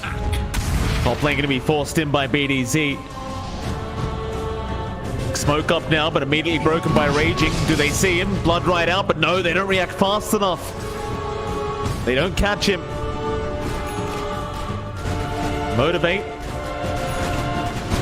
Have to back out. Smoke is unsuccessful. In the meantime, Sight Device is now available on Bob. So even more control as they do go in with the arena now. But look how fast Q's dropping to Tino. They got some silencers off, but Tino's going to be fine through it. Meanwhile, on the backside, Fearless, he gets RR down. They get the spear off. They've got the PL. They barely get it done. That's a big, big pickoff. Yeah, Tino, a bit of a mistake with the Doppel. I'm not sure where he was trying to go with the Doppel, whether or not he wanted to go out of arena. He ended up being stuck on the outer wall. So he couldn't move. Easy spear setup coming through from Motivate Trust, and that's a big opening. They're gonna rush down mid. They could force the buyback here from Execration. They do not want to let go of the racks. We'll see if they can make something happen in Execration though. They're still grouping around. Raging is pretty strong with a silver edge up, but he's not that rich as a core, so the damage output isn't amazing. They're just gonna go for the creep cut. Buybacks are still there. Mid lane, Raging. He's got himself a nice target. Does catch out Q, and as long as you've got the Cataclysm available, you're going to be able to always do that. But now Jackie's trying to force T4 towers. He wants the buyback out of Tino. Oh, God. And he might just be able to get it. Tornado out, BDZ jumping in, triple sun out. There's your buyback, Tino. He's going to move in as the Avalanche Toss is there. They are holding Jackie down, waiting for Tino to make his appearance in this fight. Abyssal Blade is out. TP's cancelled Jackie. He's going to have to man fight. There's no other way out of this team fight. If Jackie, he gets stunned up, he's gone. Or is he? He has the last word to do it. Fearless, completely surrounded. No buybacks available. Execration, after 48 minutes, should finally have this game. So I don't know how you defend now with the Lion and Mars. Just seems kind of impossible. Yeah, it's not going to be enough. It was a valiant effort coming through, rushing tier 4s, but the PL is too big. Like, even if you force the buyback, Tino is just massive enough to overcome, and well, Motivate Trust. We'll see what they have to do here. Aren't calling it yet, but it is looking very dicey for the defense. Dire's middle tower is under attack. The T4 towers we go.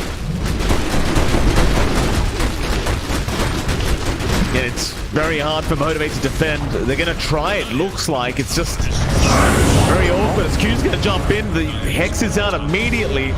Get a BKB off, but how do you fight? He's trying to get BDZ. They've almost got him down. He's going to buy back on the mark. Tino just rushes the Ancient. Game over. That'll mean exit.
Every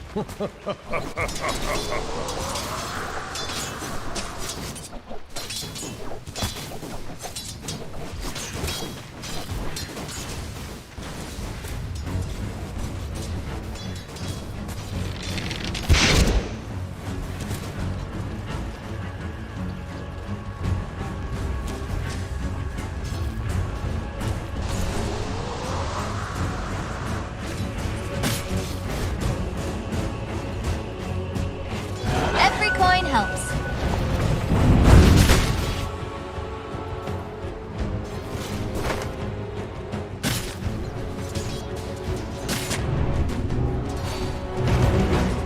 Dire's courier has been killed. This will come back to bite you. I throw you a kiss.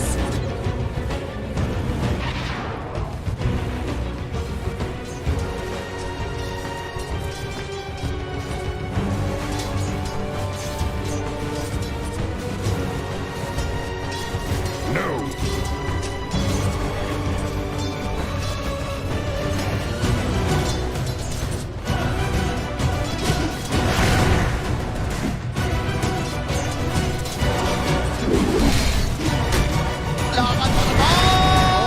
Normally.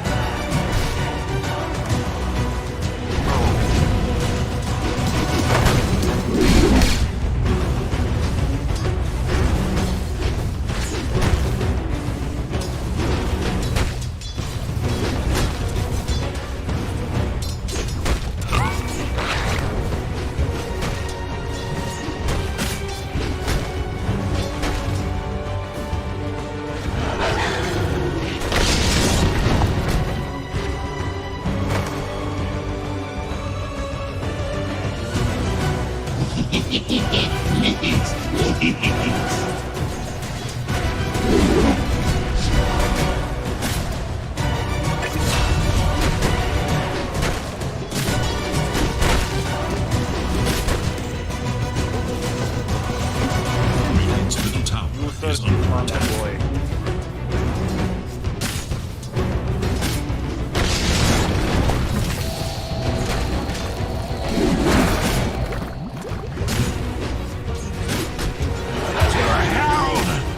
With me. Shuttle and loom, I weave your doom. Dire have fortified their structures against attack. The radiant glyph is now active.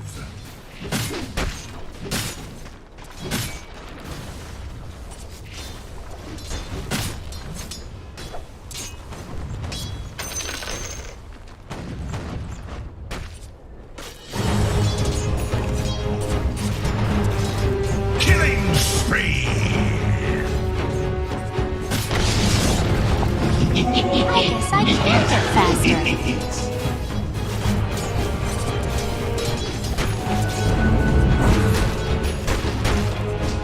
Dire scan enemies.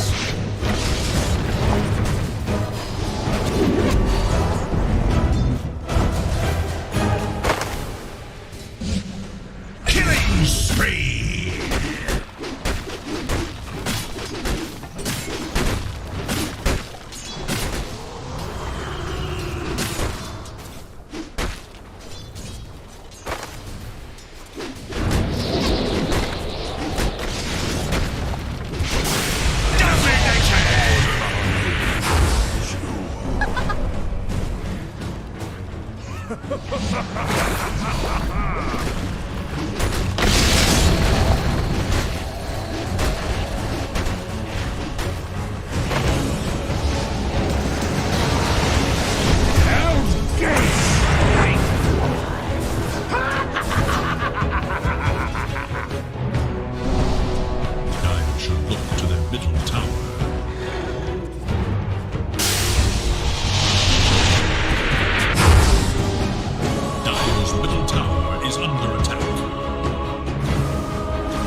middle tower.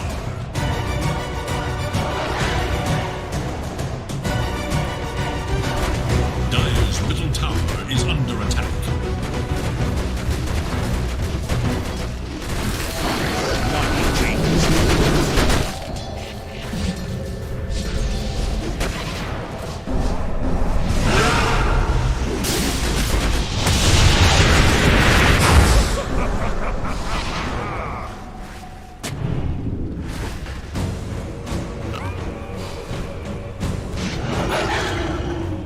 Radiant should move to the top tower.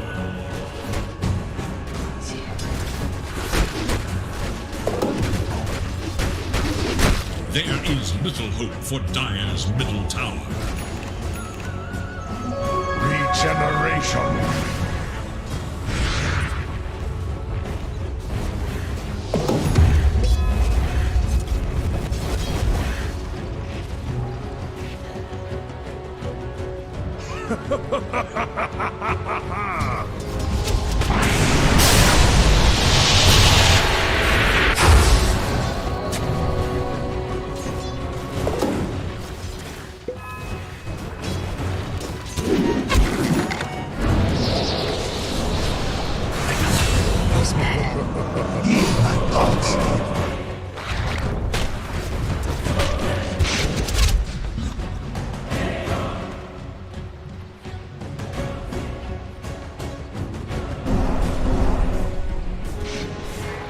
Dire's top tower is in danger. Dire's structures are fortified. Radiant's bottom tower is in danger.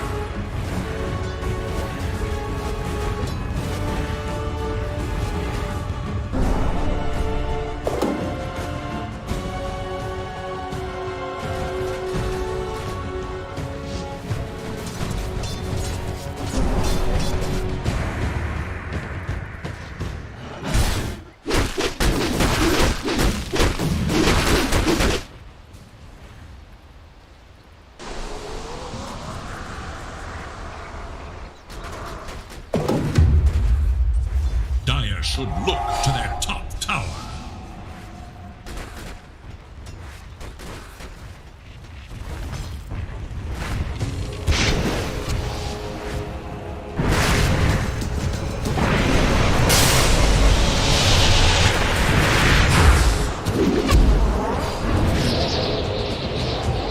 Dire's top tower is under attack.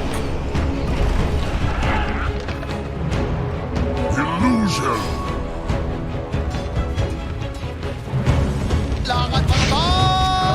Normally.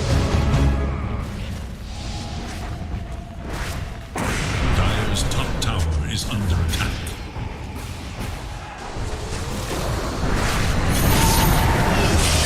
Tower is under attack. Dire's top tower is under.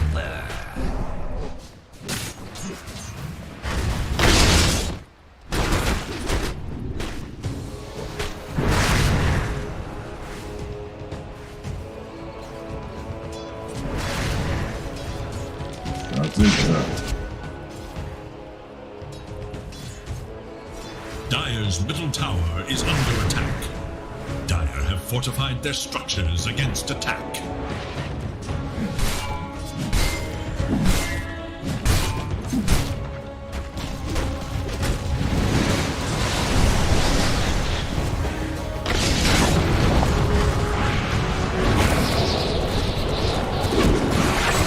Unnatural. Radiant's courier has been killed.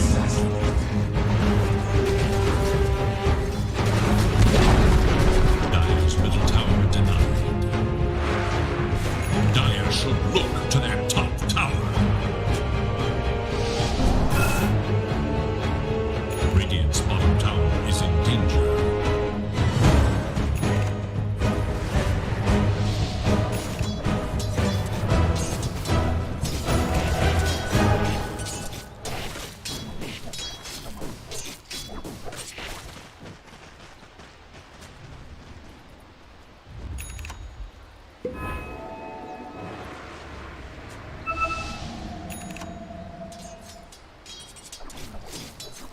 The Dire scan on the hunt for Radiant forces.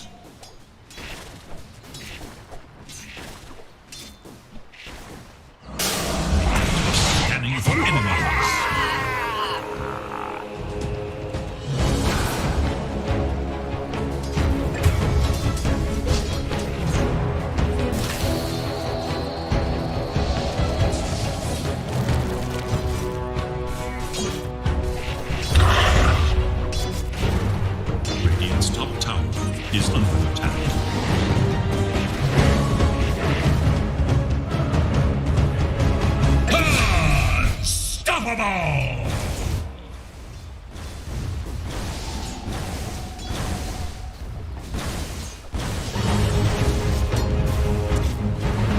Wicked sick! Double kill!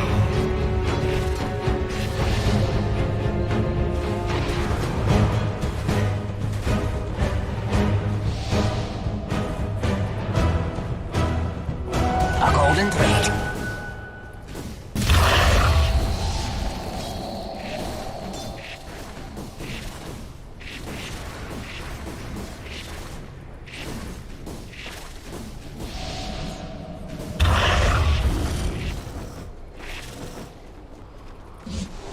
Radiant should look to their middle tower.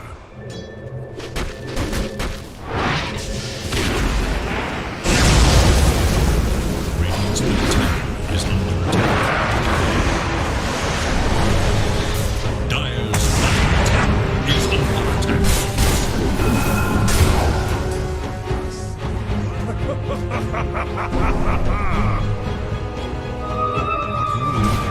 Dire should look to their bottom tower.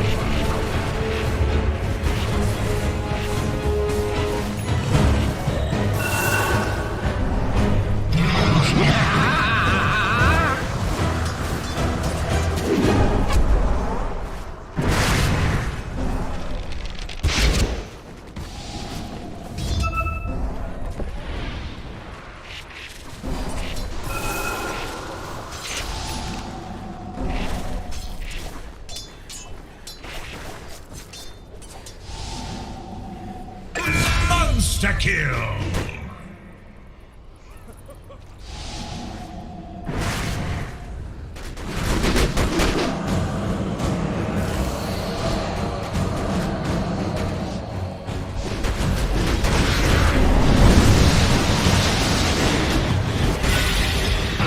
Godlike! There is little hope for Dire's middle tower.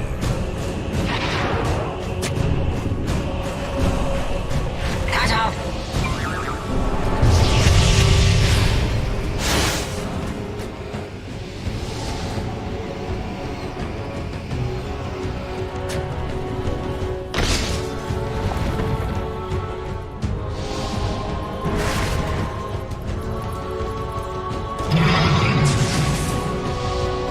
Coin for me.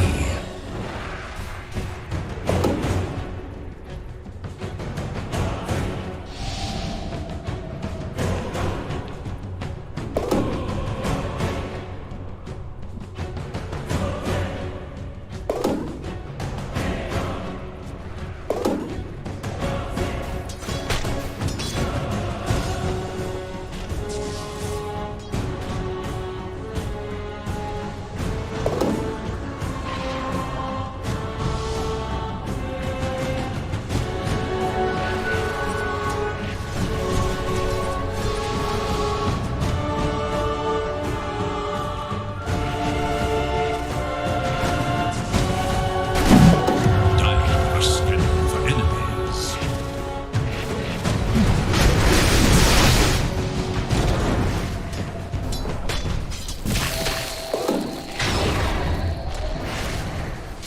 Roshan has That fallen to can't the catch me Radiant. now!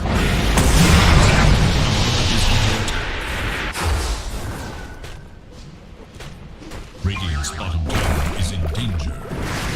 Radiant have fortified their structures against attack.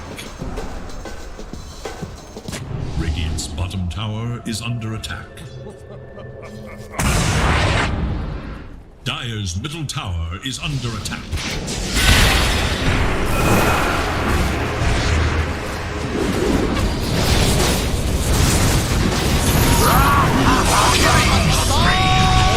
Normally. Innocent corpse.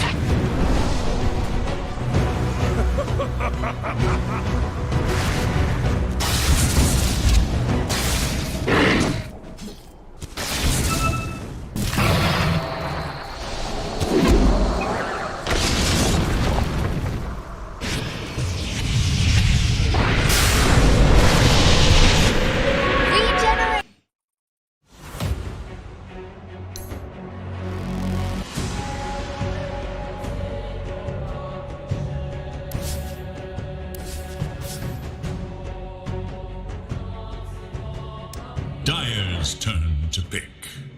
They've got Unknown here for a couple of days now, replacing 458, and the performance has been up and down. We'll see how well Obinion starts to pull ahead. Of course, Unknown and Xiao Yu are fairly familiar with each other from Team Mystery, so I think gelling together is not going to be as big of an issue, especially now that they've had a couple of days to play with this roster. We'll have to see how they pull up against Polaris. Not an easy opponent by any means, Polaris. They're really experienced. Ex-Adroit, Ex-Omega, Ex-Admiral all the way back, so these guys have been playing together forever. There was a bit of an inside joke with Polaris. For some reason, Mac and Boomy have named themselves Nico Van Hung in reference to the player Hung Hung from 496, where 458 was from. I have no clue why, but that seems to be the thing. I don't know, maybe it'll motivate Nico to play like a god this game. Radiant's turn to pick.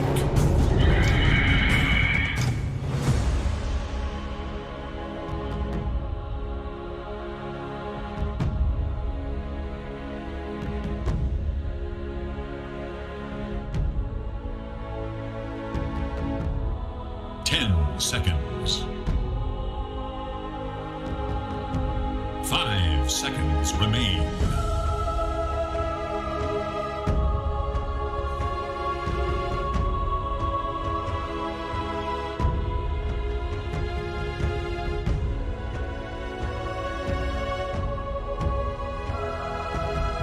Yeah, they could flex it. I like the counter picks from Polaris though. Just taking the Phoenix away means that Mars Arena Egg is not going to be an issue. So you're going to have to look for something else to get some value from the Mars. That could be our Xiao Yu Mars though on the offlane. Just securing that stable offlaner for them to play with. We have seen Xiao Yu perform quite well on that Mars, and they do tie it up with the Gyrocopter. So there is a strong combination now. Arena plus call down, all the magic damage coming through the flak cannon inside with the targets stuck in the arena can really make a big difference there. So there's some good timings for Obinion to play with. We'll have to see if they will flex either one as a support. We have seen Gyrocopter support also be a thing, Mars support, so still open enough to kind of switch the core roles around. For Polaris, looks like we do have some room for flexibility. Pangolier offlane or support is something you could do as well, along with Phoenix. Likely to be just a hard support, so not as much flex, but you can still kind of toss around the lanes and figure out what you want to do. I think with the Phoenix on hand for Polaris, they don't have the best way to protect that egg so far. They don't have the arena themselves. This could lead into a Faceless Void pickup if they wanted to play with, say, Chrono or a Chrono egg coming through. That could be one way to get max value from the egg. They could also look for a puck down line if it's not banned out. Just have the Dream Coil egg combination, which used to be really popular. A lot of those egg combinations have just kind of faded off because Phoenix has kind of disappeared in the current meta.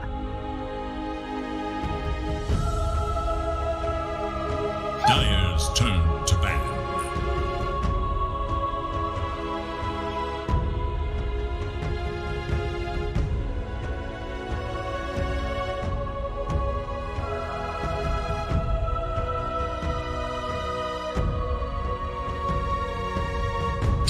Seconds. 5 seconds remain.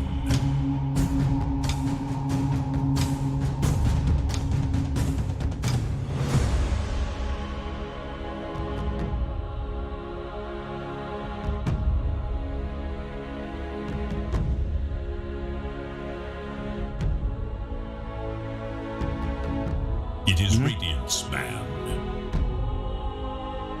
Dire's turn to ban.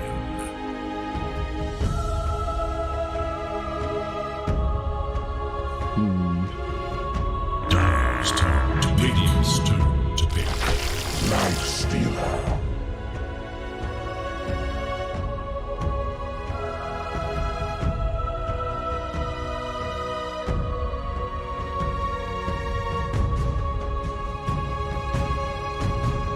Yeah, they really need that 2-0 win, and then we'll figure out the new stat'll score, whatever that is. The admins have to work that out. That's their issue. They'll figure out if it's AG or Obinion up, but it has to be a 2-0, I think, for Obinion. So we'll have to see if they can pull it out, or even just a draw. At least one win. Perhaps if they can find it in game 1, that should settle the score. We'll see if Polaris will want to gatekeep. You know, maybe tactic for down the line, not having to play against OB Neon in playoffs. Could be something they want, so we'll see. They do pick up the Lifestealer on hand now on Polaris' side. Likely or not, Sumihiro. Nothing strange coming out with that. That shouldn't be Flex's support. Trying to think, have we ever seen Lifestealer support? No, sadly. Sadly, no. Sadly, no. I feel like at some point that could have worked with the Ags. Like, with the Ags, and it could have, I think. With the Ags, it could have. Some time ago, but not anymore. I get it. Sky Wrath May. It comes true for my Indonesian friends. They play with him. They're like, "Oh, John, you know, you could run this as a support." It's like, I see your mindset. I'm not gonna try it, but I appreciate the creativity. Not gonna happen for Polaris. OB Neon, they get the Slaughter Sky Wrath Mage, so it does look like a more support mic. Maybe a Slaughter support. Either one. Like, it's either Slaughter offlane or Mars offlane, with either one being on the support role. And the Skyrat Mage, it's a pretty good support to have on hand. Good slow, good damage coming through with the stuns you do have with Mars and Slaughter, although the Spear is the bigger setup. So Spear into Mystic Flare is going to be amazing damage. And the Silence can cut through a Lifestealer quite nicely. The Arcane Seal can just prevent the Rage from coming through, give you ways to control. The Slaughter Bash working through Rage as well is very good to keep that Lifesteal locked in. So I think OB Neon have kind of built up a really good draft to handle what Polaris has on hand. Big issue still that remains is, say, Phoenix Egg. They can kind of hit it down with the Gyrocopter, but they will have to watch for the Fire Spirits. It's only really the Gyro so far. I guess Skyrat Mage's range and can try to manage that as well. Polaris do go into the Sand King, so there's some flexibility here. They could try Sand King mid if they want that for Mac, as we've seen a couple of times. They could just put that in the off lane still, run the Pangolier and Phoenix's supports. So it's still fairly open, and I think for OB Neon, they're going to have to think twice about their mid matchup if that Sand King will be flexed towards that mid.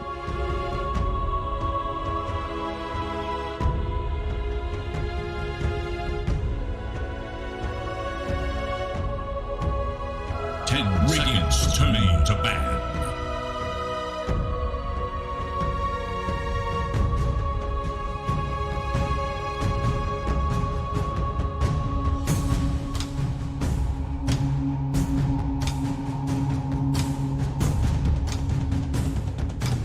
Seconds remain. 5 seconds.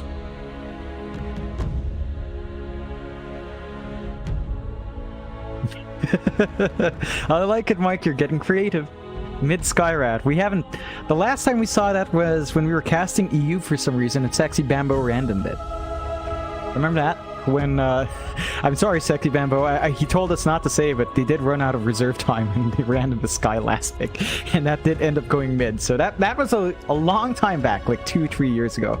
Don't think it's going to come back in, but that would be spicy if they wanted for Mikado, if he's feeling confident, you know. That would be cool.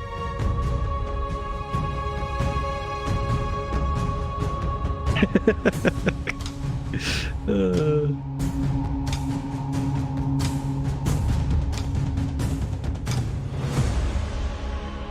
10 seconds. 5 seconds remain.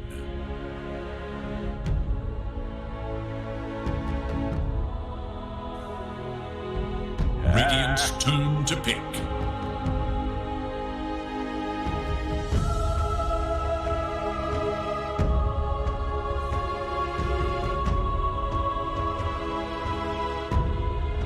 Dire must choose. Queen of Yeah. I was going to say that. It's a really good game to jump in and out. I think the Quap burst damage lines up very nicely with the timings the entire team has. You have a lot of AoE coming through from OB Neon with a Mars Arena to set up. So you can Sonic Wave inside that, you can call down, you can get a good crush from the Slaughter there. Even a Mystic Flare, although Mystic Flare in multiple heroes doesn't feel great, it is still good damage coming through. So it ties in with this aggressive lineup from OB Neon. It gives them damage through Rage as well. The hold of Polaris is not amazing. Maybe once you have that blink in the Sand King, you can blink Burrow Strike to lock down the Queen of Pain. Beyond that, right now, their support stuns aren't there in lane. It's only really until they both Pangolier and Phoenix hit level 6, and that's when you have some stuns in the supports. So you're lacking some control. They close out with the Ember. So it looks like we will get a Sand King off lane Pangolier support. Phoenix support as well. Matchup for Quap versus Ember, fairly even. I think the Ember Spirit does have a lot of ways of dancing around it, but we have seen Queen of Pains, when they do skip Blink and go for a 202 build with the Dagger and the Scream, it's really manageable to trade a harassment out. You have good sustain with the Dagger, surprisingly strong early on if you do prioritize it, and that is something Mac will have to watch out for.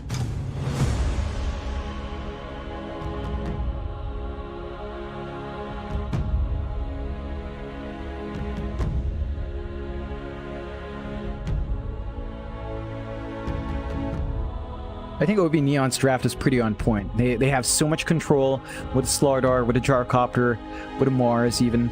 It is a support. Mars coming through for John Uwell. You know, the guy's used to running strange supports. He ran that support troll. So we just saw the support Mars not really pan out. We'll have to see if he can execute. I think overall, the synergy coming through from OB Neon's a lot stronger. AoE control's great. Early timings are there. Even with a Gyrocopter, it doesn't take too long to get online.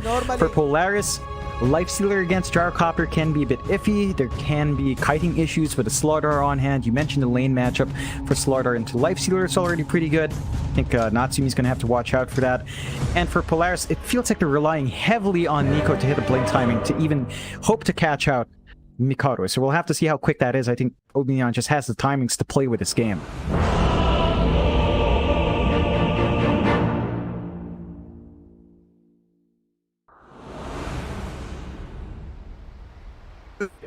Army geniuses somewhere out there are just watching this matchup, I'm sure, to see what lies in their fate for the Pro Series Season 8.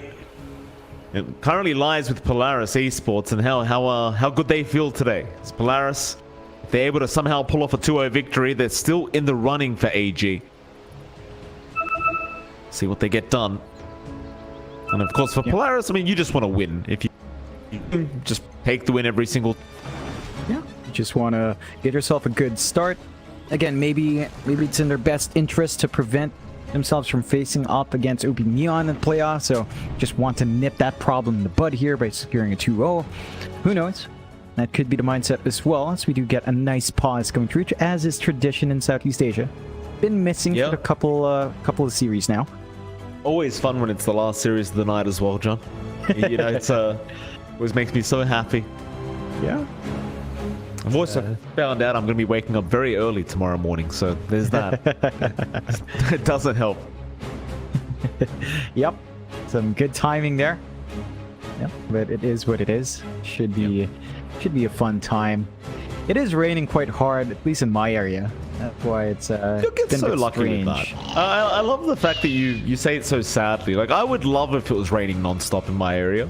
It just doesn't, though. No, it's a weird rain. It's raining, but the air is kind of warm, and it's been raining for a while, so it just feels slightly uncomfortable. It's a bit cooler now, but when the rain was first falling, like I think at the start of the last series, it was weird because it's a hot rain, you know, and the sun was already gone, but it was still a hot rain. Right. That's not comfy. You just end up being humid and hot, and it's sticky. I mean, I guess it's fair. Like, with the humidity, you wouldn't really want more humidity with the rain to come out. So I suppose I understand, John. I mean, cold rain is really where you want to be at, right? Like, you want that freezing cold kind of weather when it's raining and just feels so much better. Yeah. What the hell is going on here? What are they drawing, John? I mean, it's not obvious what they're drawing, but I'm starting to get some weird feelings here. What is that? Is that like a hat or something? Yeah, a hat into a very badly drawn tic-tac-toe line. Who is drawing that? That's our artist Mikoto, I believe. Oh, no, it's our artist Mac. Uh-oh. Very artistic. Well, Genuel's reconnected. Looks like he is still experiencing issues, unfortunately. Just have to wait this one out. Prepare for a lesson. No, that's what Natsumi said. He's like, TYT, take your time. Oh, that's what it means. I was about to ask, actually. I didn't know what he was trying to say, but thank you for that. You get used to it in Southeast Asia. Some polite people say that. You can see Natsumi's a very polite kid. Very nice. Very good indeed. But he doesn't really get to make the decision, John. Every team does have a pause time that they have to kind of abide by. You know what disturbs me? Mouse over Lifestealer. In the pause, his jaw still moves. It's nothing else, just this jaw. Yeah. It's just so strange. It's like, it's disjointed as well, right? Because he's like, got a dislodged jaw. It's weird. You know, don't judge it. Just Everyone's 30 different job. seconds now. Fair enough. I have noticed that though. I have noticed his jaw does continue to move throughout the pauses before. So we are back underway, game 1. Bounty runes yet to spawn up. Natsumi gonna put a cheeky sticker down there, and well, he's not part of the team anymore, but I guess you've still got the sticker. The spear does not connect Genuel.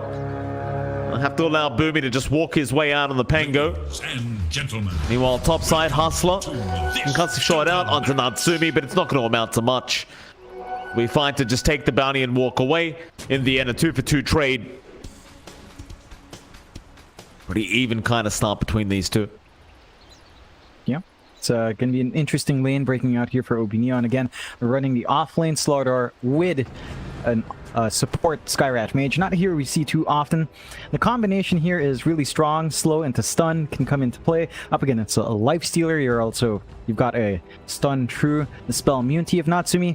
Of course, Natsumi can kind of play early if he wants to get a right-click trade off, but generally with the bashes coming through from Slardar, doesn't really favor the lifestealer. CML is hanging around with Natsumi on that Phoenix. He's going to have the dive, he's going to have the fire spirits as well. Hustler asking if they're already in boot camp in Manila. Not yet. No. That's a big...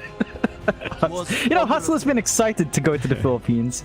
You know, he's been pretty pumped up by his teammates. I believe he's been told to try out some Pancit Canton. Natsumi makes it a small no. And he's been excited to try some pancit. Maybe getting on that tender, juicy jumbo hot dog action as well. Would be one way to get around that.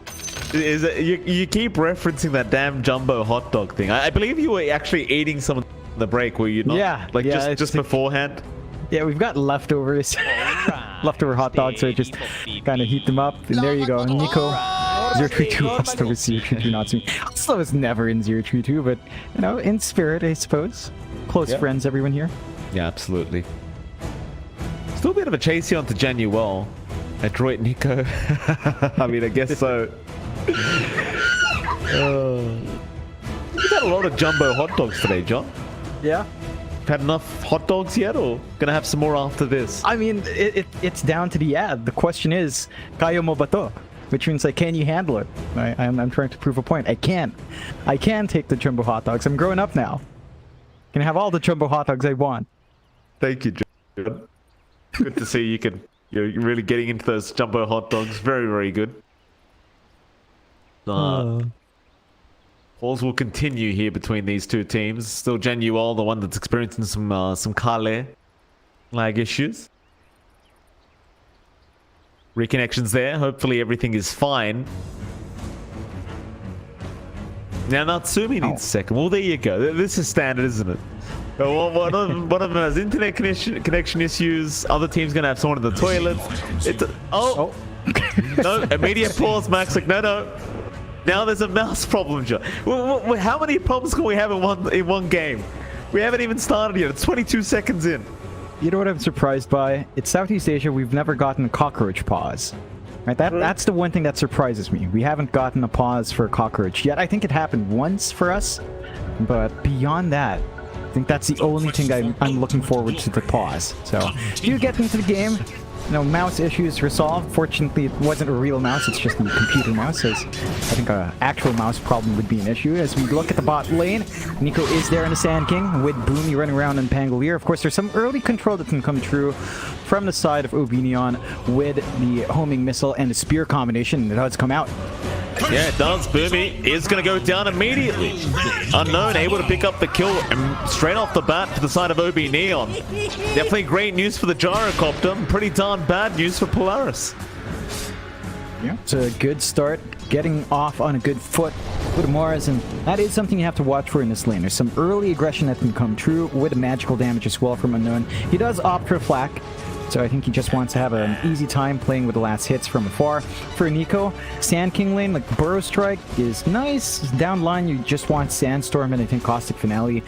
You don't really have the strongest chain stun combination with Burrow Strike and Shield Crash. It's good damage, but not really enough to melt a Mars, and the Gyrocopter should be far enough to be protected. So this should be a manageable lane for Unknown. We'll see how much more he can get out. Oh, Nico's stunned out. They want to try and get aggressive again. Nice spear back, but it lands on no trees. So Boomy gonna be just fine, and I think they wanted the Sand King anyway. You're missing out on Nico. There's certainly a lot of aggression from the safe lane of OB Neon this far. Of course, over in the mid lane, Mac and Makoto are going at it as well, and the Queen of Pain and Ember. For now, Makoto ahead in terms of CS, but it is still a pretty close kind of affair between these two. I think we already kind of talked about this this laning phase in the draft. It can really go either way, just depending. It's more about kind of outplaying each other. As I say that as well, Boomy going to go down a second time. Unknown picks up his second kill of the game already. Yeah, he got a pretty deep chase to get that done. Does miss out on a couple of CS, but well worth the kill. And that should set Unknown up for a really good ramp into the Power Treads, into that Ags. And you have to watch yourself. Again, the synergy with Sand King, Pangolier isn't amazing. And that just leads to some nice early farm coming out from Unknown. Going back to that mid, I think looking at Mikato, he did opt for 2 points in the Shadow Strike, so he does skip the Blink. And that's the one thing that enables the Co-op to hold this lane a lot better. You trade damage out and regen out with a Shadow Strike. It can make it a bit tough for the Ember to find that clear advantage. Mikato does drop low, not low enough to be shoved away, and he has a massive wave right by his tower. And now with the Shadow Strike, he's just going to passively heal himself up. Mac has no real way of purging that off, so a bit unfortunate, but Makoto, nice little bit of regen to come in now. Of course, over at the top lane, you've got Xiao Yu and a Hustler there. Going to be against Natsumi and CML. Natsumi, even though he is against a Slardar, isn't really struggling too much at the moment. Looks like Xiao Yu's kind of gone towards the side camps anyway. In fact, CML now may get caught out and does. Hustler the one to pick up the kill on the Skywrath. I'm kind of shocked to see Natsumi still farming so well on the Lifestealer, but doesn't really seem like they've been laning against each other much. Like Xiao Yu's kind of just been pulling the creep wave away and just farming the small cap. I think it's the back and forth trade, because when the Lifestealer comes out with 022 with 2 points in Feast and Ghoul Frenzy, a strength hero like Slaughter can be ripped to shreds. So it's always a bit of a risk for the Slaughter to kind of just keep trying to line up for the bashes. If Natsumi can just keep getting the hits off, and if the support Phoenix is there to lay on some more DPS, the Lifestealer can maybe win out. So you're better off just trying to pick off the Phoenix, slow him down. And that does mean that Natsumi has a good start, but they're getting the chain stuns off now. Yeah. Then you are being chased down bot lane, but Natsumi top lane definitely in massive trouble as the bash does come through, and Xiao Yu, they'll have enough in the end. Genuel, bot lane still trying to run away, and well, they landed the last Fire Spirits, but it won't matter. He is going to survive through it. Will make his way back over to the fountain. So again, great news for OB Neon, currently 4-0 in their favor. Not even dropping a death yet, and every lane's just gone their way. Yeah, Polaris just getting punished for having that early rotation coming through from CML. The moment the Phoenix left the lane, they know that there's no counterplay potential from that Lifestealer. Again, if they have the Fire Spirit slows, that would have been delaying the stun enough from the Slaughter that the Lifestealer could have gotten a little bit more from his right clicks, could have sustained himself. They are still building up some decent stacks coming through though, with CML going jungle, but they don't have the best clear from their Lifestealer, so that's more than likely just going to go max way. And it's not going to help correct the slower start. Well, not necessarily a slower start, but that one death on Natsumi. And he does have to watch as the levels ramp up, but the Skywrath Mage and the Slaughter will look to be even more aggressive. They will. Xiao Yu, level 3, bash to the deep now, so Natsumi definitely has to be a lot more cautious. Bot lane, what have you got going here? Genuel, he does drop it. Nico falls first, and again, it's another kill out to Unknown. Boomy, he's trying to get some damage out and trade, but in the end has no mana to spam out a spell, so Natsumi's going to survive, or rather Unknown's going to survive through it. And again, that's the third kill of the game to the Gyrocopter. I mean, if you don't want to feed the kills the Gyro's way, if anything, John. I mean, he's the one guy that's going to catch up in net worth anyway, no matter how bad of a start he has. But giving him 3 kills this early on, you're just kind of spelling out disaster for yourself. Hunt for Radiant. Yeah, it's not boding well for the side of Polaris. It's such a good start for Unknown. He's going to be able to clear out some of these stacks built up in the triangle with relative ease. He is rushing the Ags, but shouldn't be too long until some of those parts come online. And the side of OB Neon are starting to clump around mid. They get Hustler out. If they get a good silence off with the seal, that could be a nice easy kill on the Ember despite having a remnant, so Mac's gonna have to watch how far he goes. Mac. A little bit of a gank attempt there by Hustler, but not going to amount to much as Boomy comes in, fills up the bottle of Mac. And that little reset is OB Neon still just trying to dominate these lanes out for now. You see Natsumi working towards that armlet. Pretty standard stuff for the Lifestealer, but top lane Hustler going to move in onto the Phoenix. Won't have the backup of Xiao Yu though. He lands the concussive shot, gets the silence off, but it's not going to amount to much. Not yet anyway. But he has the spells back up. If they want to move in right now, they could.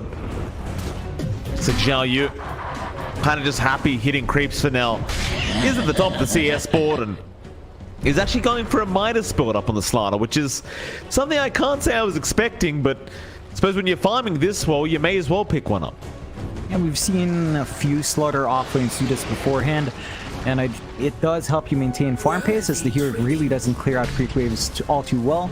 So this does give you a stable source of farm and EXP, which is really important for the Slaughter to hit the spikes. And he's not being punished. So at the end of the day, if the greed works, then it works. No real punishment coming through. Mikado, he did rotate up top, but didn't find the angle. Instead opts to clear out the stacks for himself for now. And we'll stack up the Ancients for their Gyrocopter clear out down the line. 5-1, 8 minutes in, 1k lead still stands for OB Neon. Not a massive lead yet, but they are set off in a really good start. Like Unknown's up at the top of the net worth board. Gyrocopter's just having such a free game. Mikado's already working around the map, looking for stacks, clearing them out. And that's going to hold back the progression for Mac on the Ember. He needs as much farm as possible to have that early preference. And he's still saving up for his face boots flying in now. Oh, bot lane Unknown dropping very low, but got Genuel there to help out, and they are not going to be able to finish the job. Polaris, they're going to keep chasing down this Mars, but now Makoto, oh, he whiffs the Sonic Wave as well. Just an absolute mess down the bot lane as the spear doesn't even land. Nico, he's not going to get clipped by it, and now the rotation's in from Mac onto Makoto. He's completely out of mana. He's got some stick charges, but I don't know if that's going to be enough, and it won't be. For the kill, onto the Quap, into Genuel now. They should have the Mars. No remnants left for Mac. He'll wait out the Slider Fist. But misses it. Genuel just hides in that tree line very close by to the right and does actually make it out. Good punishment coming through from Polaris. Very big kill onto Mikado. They do make it work. Rather unfortunate whiffing that Sonic Wave, but with that space, OB Neon has been forcing up the top lane. Tier 1 set to fall, 300 HP left. And they are kind of opening up the map a bit more. For the side of Polaris, sure, you're giving Natsumi some space to farm. Lifestealer doesn't farm particularly fast. A nice little pick up in the mid lane there from Hustler. Able to just secure it on his own with the Mystic Flare and Concussive Shot. One of those things with the Skywrath Mage, as soon as you hit that level 6 mark, it's quite easy to just pretty much kill anyone you want. So great news for him, while top lane Xiao Yu chasing down CML for quite a while, but in the end, not going to be able to keep up with the Phoenix. We'll have to let him go. But he does have the Midas up, and you look at that net worth board, it's all 3 cores of OB Neon at the top. So definitely happy days right now for OB Neon. And Polaris, they're the ones that need to try and play the catch-up game. They have a lot more to close out, especially with their Lifestealer. The big worry is trying to play farm with Lifestealer is a slow process. They will smoke up though. Nico, he's got the blink. They can look to play aggressive with the burst strikes. They've got the Rolling Thunder ready on Boomy. They do not have Egg, but just those 2 spells alone might be enough. Kodo trying to make the dive in onto CML. However, Epicenter Burrow Strike from the side. Nico not going to have enough. Kodo barely escaping from that scenario and does get salved up by Hustler. Meanwhile, bottom lane, Natsumi trying to focus down that T1 tower, but Genuo is there with the arena. Problem is you had the rage and Xiao Yu was unable to get a bash off. So in the end, Natsumi going to be just fine as now Mac has rotated on the Ember. Where you going though, Mac? To slowly chip away at Xiao Yu, but well, he won't be able to get too much damage off. Instead, however, does find Hustler on the Skywrath, and they do manage to secure the kill. They still get something for their trouble. But they can make their way back over to that bottom tier 1 tower now and just try and sort that out. They can even out the map control by getting that push going, and should open up a little bit room for Natsumi to take an active position. He does have his arm flying through, so he could join his team. He could go for the infest plays onto Mac if they want to be aggressive. The worry is you're still not closing the gap between the Life Sealer and the Gyrocopter. Unknown's still up there. His Ags is just about 700 gold away, and once that's up and running, Unknown's farming rate, Unknown's durability starts to go up a little bit more. It's going to take a much more concerted effort to kill off the Gyro if you do spot him out. They are still lining up around mid, and I think for Polaris this is a really good time because they hit their teamfight spikes. They only really need Egg to be up on CML, but once that's up, put a Rolling Thunder with the Epicenter ready. With the mobility they have on Mac, they can look to jump around and just force the issue at any lane they want to choose to. Mid lane, they are having a look at CML right now. I don't know if it's going to be too easy to just burst him down, and I guess he had no mana for the egg, but it won't matter because they aren't going to make the jump in. It's that bot lane, Xiao Yu going to be chased by Natsumi. Look, so only has the Midas to really work with right now. Stun, not going to land as the rage was there, and with the rolling thunder out from Boomy, they might have enough, but Xiao Yu is going to try and fight. Natsumi, though, just proving to be way too tanky at the moment. Meanwhile, Nico on the side, Epicenter burrows out onto Hustler. Still not enough to actually level the Sandstorm. They'll have the damage. Only problem is Makoto is able to finish off Nico's life. The 1 for 2 in the end. Makoto, he'll walk away with the 1. And still a nice kill to get for Mikoto. He is very close to just finishing up his Orchid. So once that is fully up, the rotation should map out a little bit better. Mac. Oh, Mac. I should be alright. Shoot out the homing missile with the Sleight of Fist, but Unknown is still doing some substantial damage. Already has the Axe up, and now Arena's down. Genuel does catch him with the spear, but Mac be okay. Does back his way out. He's back to the fountain. So in the end now, Obi Neon 2k net worth advantage. You still got your Gyrocopter farming very nicely here for OB Neon, but Polaris, they are on the hunt. Nico, the infested lifestealer, moving down towards that bot side. Unfortunately, the only option they have is Hustler.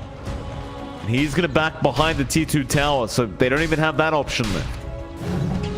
Just missing out on kill opportunity. They don't have the most aggressive wards here on Polaris's end. They don't really have that much vision down bot in the jungle to get the kills going. The side of OB Neon have smoked up his tree, so they can look to make a play. Arena's still on cooldown, and so is the Sonic Wave, but we got that Orchid up and Quap, and that could be all they need. Go.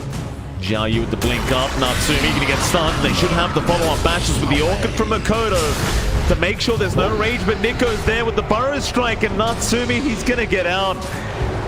Just barely. They threw everything with the kitchen sink at him. It just doesn't work. Just not enough damage. If they had a Sonic Wave up at that point, would have been a nice clean kill, but they did choose to jump in while their big spells were on cooldown with the arena down as well. So just a bit of a missed opportunity there for OB Neon still. Mid lane, well, they found Nico. In the end, I mean, they get the savior that was Nico to Natsumi, but maybe now with the Sand King down, they can still set up that mid-tier 1 tower. Kind of make it worth their while. And it seems as though that's going to be the idea. Mid-tier 1, Unknown with the Ags up, still doing a lot of damage. I suppose still feels very confident to just fight out, but in the end won't overextend. Will still back off, for he does see the rotation in from Mac. Another to the tally. Yeah, there's some good team fight left in the side of Polaris. They've got the egg. Respawn was fairly short for the Sand King, so Burrow Strike is up, and they will smoke. Boomy, CML, Nico can look for the angle. Again, if they get the Rolling Thunder, Epicenter, and egg off, that could be a really big fight. That it could be. They Nico on the way up top. Unknown, that's the target you'd love to find. Burrow Strike gonna land. There's your Invest pop out and the epicenter. Unknown. I don't think he has enough HP to survive this one. He's gonna drop it. Jenny Well drops the arena. Maybe they'll go for a bit of a trade, but it's not looking like the team fight. The CML will dive in. Hustler trying to secure a kill with the Mystic Flare, but they are gonna share the damage. Big Sonic Wave though. Makoto still trying to turn this one, but there's your egg out. Xiao Yu, he'll try to focus the egg, but the disarms there. Boomy will not allow it. He'll get stunned up, and OB Neon destroyed up at this top lane. As Mac will have a look around for more. Makoto, he does at least get Boomy on the tail end of that team fight. So it ends up being a 2 for 3 trade. It's still heavily in the favor of this Dire. Yeah, they get the bigger end of the stick. They kill off the Gyrocopter, who's been having a pretty free game before that. And they slow down the pace of OB Neon just a bit. There's still a 2k lead riding for OB Neon. They've still got some pretty good spikes coming through. I think the next step is maybe getting John Yuel a blink up, so they can kind of follow through with a Quap jumping in, get the arena off, get the spear off as well. It's just hard to commit. Right, like Mars into Lifestealer is not a great time for the Mars, so you're still relying mainly on the Slaughter to get that follow-up stun with his own blink. But if you don't have the follow-up for the Slaughter, then it can kind of fall flat. Polaris, they're going to line up for the mid now. They don't have Egg, they don't have Epicenter, they still have the Rolling Thunder somehow. There's still that option for a big team fight if it does break out. Mac needs to be careful. Hustler, he's looking for the silence out and does manage to land it, but do they have the follow-up damage? It doesn't seem like it yet, but Xiao Yu, he's in with the stun. Mac, he's going to get the ult off, but Spear is going to fly right through him. They've got the Ember. Does cost them quite a bit, but they'll get it in the end. Now CML forced to back off. Makoto looking around, trying to find a straggler. They've got that mid-tier 1 tower now. It's what they really wanted. The Mac kill, just a bit of a consolation on the side. Yeah, they get more control on the map. They protect their triangle by taking out that TP access point from Polaris. Polaris, for their part, still trying to get some farm up, still trying to get more going in the tank. We are looking like a Yule's build up here for Nico for self-protection. He is fairly close to finishing it up, and that should be the full item going. So he can kind of purge off the silence from the Orchid on Kato. Yeah, he tried to jump in after the Pango, and he does get him, and barely makes his way up. Just had to give it the Sonic Wave to finish the kill, as now Hustler is also going to get caught, so Polaris able to fight back down to this bot lane. Even though Natsumi's still behind Unknown on the Gyro, he's still proving to be a pretty big problem with this Lifestealer. A lot of damage, very, very tanky kind of position 1. Even now working towards that Eye of Skadi for that added kind of slow and control here on the Lifestealer. It'll be a big problem if he is able to close the gap. Yeah, it's that big spike once the Skadi's up. Like, he flows off. You can't run. It's hard to kite around the Lifestealer outside of Slaughter or Bash. And that's putting a lot of pressure on Xiao Yu to have to show up for these engagements once they do break out. Xiao Yu is saving up for his BKB, so he doesn't have much to worry about up front in Boomy. He gets caught out again, Boomy. Having a bit of a rough time. No matter what side lane he goes to, he ends up dying. Sympathy. Now Smoke is up, Polaris. Look at that mid lane, but Unknown, he does have backup. Januel gonna bait for the team. Slide business there. Burrow Strike in. Unknown, he'll drop the call down. Arena is there as well. That'll hold down Nico. He's got no way out of this. Egg though in the back is gonna protect, but not for long as they take it down. And now Mac is in big trouble. He'll drop to Unknown on the Gyro, and they even found Nico. They left the Sand King behind for a little bit to focus down the egg, but eventually they go back for him. And now with 4 heroes down, OB Neon, they can just easily take the Roshan. It's not going to take too long, especially with that Corrosive Haze up at level 2. So damage output's going to be good. Roche going to fall in a nice speedy manner. Unknown's going to be protected by an Aegis or Mikado if we want him up front. And that's going to give more options there for Obi Neon to keep this aggression up. 6k lead coming through from Obi Neon. The Midas paying off for Xiao Yu. He's got the full BKB. And it's a fresh BKB with no charges booming. Xiao Yu, and he gets stunned up, but BKB is there, holds him down with the bash to the deep. Still, the Infest was out. Natsumi, he'll rush Hustler. Does get one. It's been a constant threat between Boomy and Natsumi. Just the Infest Pango. Just always around looking to hunt a target down. And even find Xiao Yu again. Bash to the deeps out. Xiao Yu, nice blink away at the right timing. But the follow-up is still... Oh, he's very, very close now as the Fire Spirit does eventually land. And now the Sunray should have given the vision over. Nico's so close you can smell him right now. Xiao Yu finally gets spotted out in that corner. And eventually they'll get through him. Tower is under attack. Still more follow-up though. Boom. Excuse me, rather Opie Neon. Moving in. Boomy.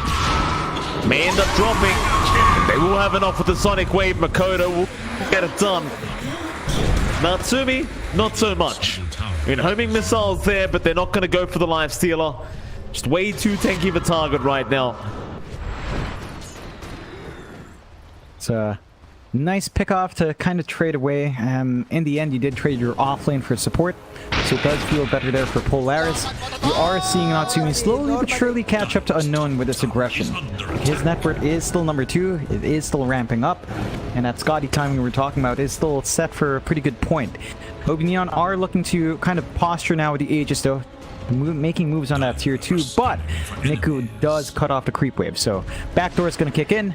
Not going to have enough time to really clean it up, and the TPs are coming out as well. Rolling Thunder's there. Onto Unknown. He's just constantly being stunned up, and the Aegis is already gone. Boomy, he'll still have a bit more control here with this Rolling Thunder. Egg's going to be dropped. They've kind of mistimed everything though, I think. Because now the cavalry's incoming. X-Stun's not going to land. Epicenter to fly through though. That might be enough damage with Nico. Arena down, no Unknown. He gets the BKB off, but it's not enough. Natsumi's there with the follow-up. Still the rest will move in onto the Sand King, and they might get one. But how do you deal with Natsumi? Well, Mystic Flare's going to be dropped with the Ancient Seal. It might actually be enough. Xiao Yu's trying to man-fight this, and Natsumi eventually will die. Enough damage. It ends up being a 3-for-3 trade as Boomy will continue moving in for Makoto, but he's gone too far. Mac wasn't close enough to help out. And now Orchid is there. Yule Scepter will purge that off. Mac should be just fine to escape. In fact, he's going to move back in onto the Quap. Chains out. Remnants forward. He's got the kill. A 4-for-4 trade. Tips to come out for Mac. You got to kind of admit Mac was a little bit lucky there with the Illusion Rune in the bottle. She able to purge off the Ancient Seal, and we've just so many things to purge off. Still a great play though from Mac. Yeah, it makes it work. Mikado just a bit greedy there, trying to look for the cleanup. Didn't quite have the spells to really burn through the Ember. And that's going to be a big spike for Mac. He's saving up for his Ags. Not too far off. Still a few parts away, but once he gets to that point, with the Ags up, with the Infest plays that can come true, there's a lot more aggression Polaris can line up for. Obi Neon still hold on to the 4k lead. They did take heavy losses up top, losing the Aegis, losing the Gyrocopter. They need to be a little bit more careful with Unknown. Without the Satanic running yet, it's still manageable to kill off the Gyrocopter. He is saving up for that Satanic though, but still a ways off with the gold. And while that's not yet up, Polaris can seek to keep forcing that aggressive posturing out. Really even game overall, despite that 4k lead on Obi Neon. And as the game goes on, it does feel like the Life Stealer plus the Ember could be an issue. Like, just the hold for Mac, it's not quite enough. You need to maybe commit the Ancient Seal, commit the Orchid, time those item uses right because of that yields. And there's a lot of coordination Neon needs there. Well, they're at least going to find this Phoenix CML. Will go down. Tips out to Nico as Nico misses the Burrow Strike. Now Boomy will remind him of that as Nico's just going to walk away in the Sand King. It's still a 4k net worth lead. Like Obi Neon, then they haven't fallen behind yet. Still feels like they're they've got that major advantage. But at the same time, it still feels like quite a close matchup. Yeah, it's still really close because Polaris is getting her aggressive posturing. They're hitting their power spikes. They're able to take some of these fights away from Obi Neon. There is a pretty good spike from Kato though. His level 20 is up, so he's got an AoE Shadow Strike. That can be a lot more sustained than you'd expect. So it's 14 heals per tick in a wide AoE. Could be a massive amount of HP per tick. Polaris.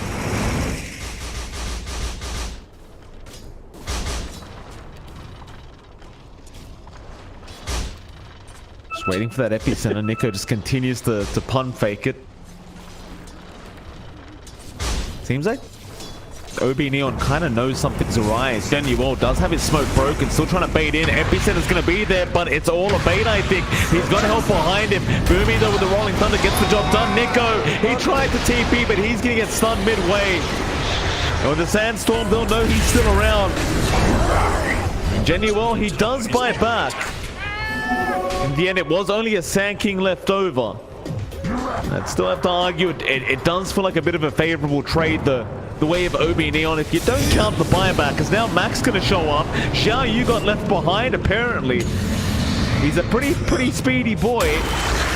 But Mac is also a pretty speedy boy with that Hatred active. One of Atos, though, in the Mystic Flare, going to hold him down with the Flame Guard. Does block off all the damage. And a bit Sleight of Fist off the mark. Xiao Yu will survive, but Genuel doesn't really want to die back like this, but has no choice. Nico will give the tip over. And so immediate time back for our support Mars. Yeah, it's the major item spike for Mac. He's got the Ags up, so the remnants just fly across the map. Lots of mobility on hand. Down the line, if they do want to join up there with Natsumi with the Infest, they can get a lot of pretty much global fights coming through. This has stalled out long enough for Unknown to buy up the Satanic, so you can live through a lot of these engagements, a lot better with the PKB plus Satanic active going, and that should lead to more forward presence for him on the Gyrocopter. Still have to watch himself. Mac is still posturing around. Well, they are. Makoto gonna move in. Rolling Thunder, Boomy. Oh, agency allowed. They've got the double silence in fact as now Xiao Yu unable to get the stun off. Boomy, so with the Rolling Thunder, he's gonna find the Skyrath, but the Burrow Strike off the mark. They won't catch Makoto, and now the Sonic Wave to fly through, but the egg is in the back lines. They should have time to focus it down, and they will. CML, he'll drop as now Boomy, he will be the third to fall onto another. They've got Natsumi, they've got the Bashes, but he gets the Infest off onto Mac, but where's the remnants? He'll get one out with the Ags. Xiao Yu wants to keep up the chase, but in the end, the blink was on cooldown, so they still get the Ember Life Stealer out of there. Just barely. And unfortunately for Obi Neon, Roshan still not up. Normally. We have to wait a little bit longer till we see that respawn timer. Side of Polaris, they do take some heavy losses, but Natsumi is pretty strong. He's got the Scotty up, he just needs to be careful how far forward he gets. Tier 2 is taken out though. That will open up the outpost and secure them a good time in the next Roshan. No vision coming through from Polaris to spot the next Rosh. No access point with TPs, with a mid-tier 1 gone and top tier 2. It is a longer Roshan though, 2-minute respawn. So Obi Neon can't quite press the advantage yet. Orchid out on Mac, he's going to purge it off with the Yule Scepter. Xiao Yu was looking for a blink in, but it was on cooldown. So we won't be able to blink in and get that stun off immediately after the Yules. Mac proving to be still very sneaky on the Ember. Very, very slippery and hard to catch.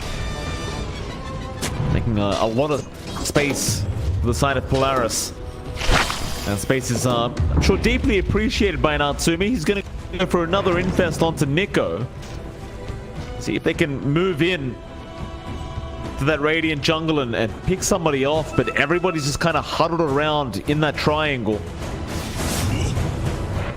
So Obi Neon seem to be kind of reading the movement here. They might find Xiao Yu, who does show himself now. Nico, gonna make the jump in. He does help around, but it may not be there quick enough. They let Xiao Yu die. And now Unknown gets caught out of the Gyrocopter. But he's gonna be okay. Still have the BKB. Just pop the Satanic to purge off the chains. So you're gonna slaughter kill, but that's gonna be about it for Polaris. Now Roshan's still not up for another 40 seconds. So nothing to really come out of the kill. Zhao Yu should be there in time for that next Roshan to respawn. They're still in really good position here for Polaris. They have complete control of the bot jungle. They just need to take out the tier 2 tower to get the outpost trade in their favor. And they can kind of line up for that push. The bot tier 2 is still fairly healthy though, so it will take some time to pierce through that. The side of OB Neon, there's a bit of a control problem, right? Like, you have to really chain stun Mac perfectly to have him stunned up, and with the Ags up, it's just near impossible with the Yule's protection as well. They have to maybe target out the softer targets, take out the Sand King, take out the Pangolier and the Phoenix first before considering the bigger cores, as with the backup of the supports and the sustain coming through from Phoenix makes it hard to pin down Natsumi. The mobility of Mac just cuts through the team fight.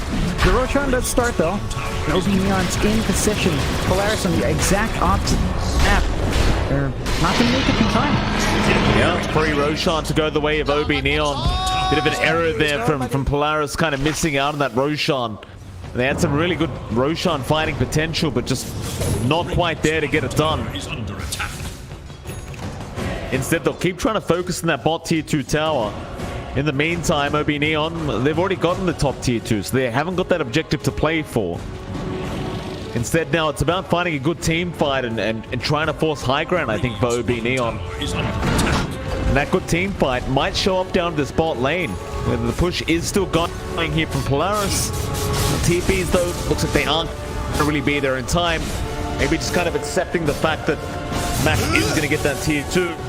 Instead, though, they're going to smoke up as 5. Radiant's bottom tower is under attack. Move in through the mid lane and try to sneak up behind side of Polaris and see if they can find something, as the outpost is going to reveal it's being taken. Are you going to jump in for the stun right on the Phoenix? They'll just try to blow up CML. Let your God.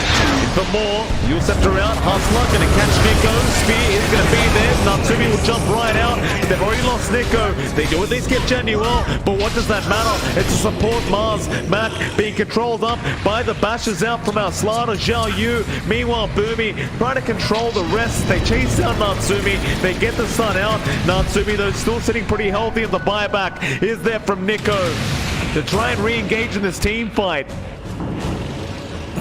Natsumi going to be just fine. Mac gets the chains out onto the Slaughter.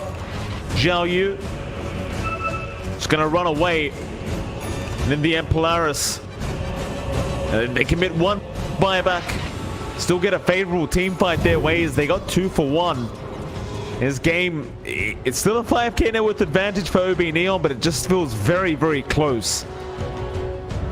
It's a lot closer than you'd expect. I think that boils down to how OB Neon are taking these fights. Again, there's an issue of locking in the Ember Spirit. There's an issue of keeping Natsumi down as well. They can't quite E-trim fast enough unless they get the chain stuns off of their Slardar. But Mac keeps cutting off these fights. He's just so mobile with the Ags. Their only good silences are Ancient Seal and Orchid, and again, the Yules has been doing a good job of dodging it out, although, nah. Mid lane, Mac's gonna be just fine.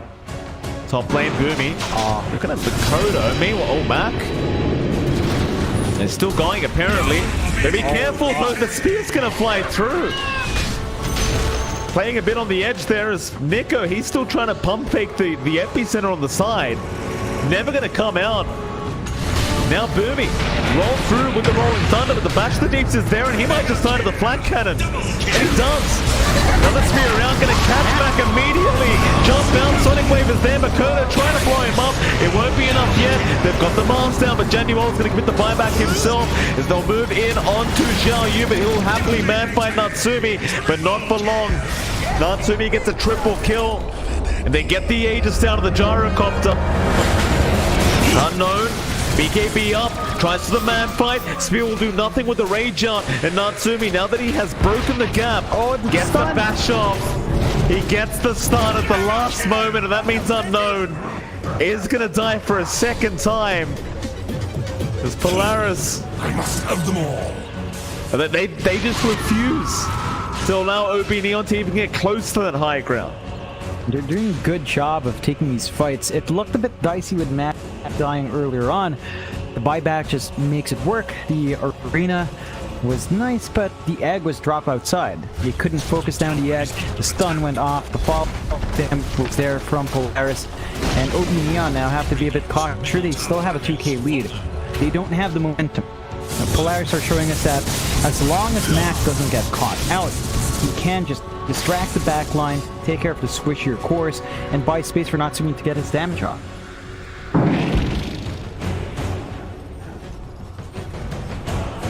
I mean, just again, a very, very close game. You look at the graphs right now, and the net worth advantage slowly just starting to dip the way of Polaris now, and the win probability has already gone that way.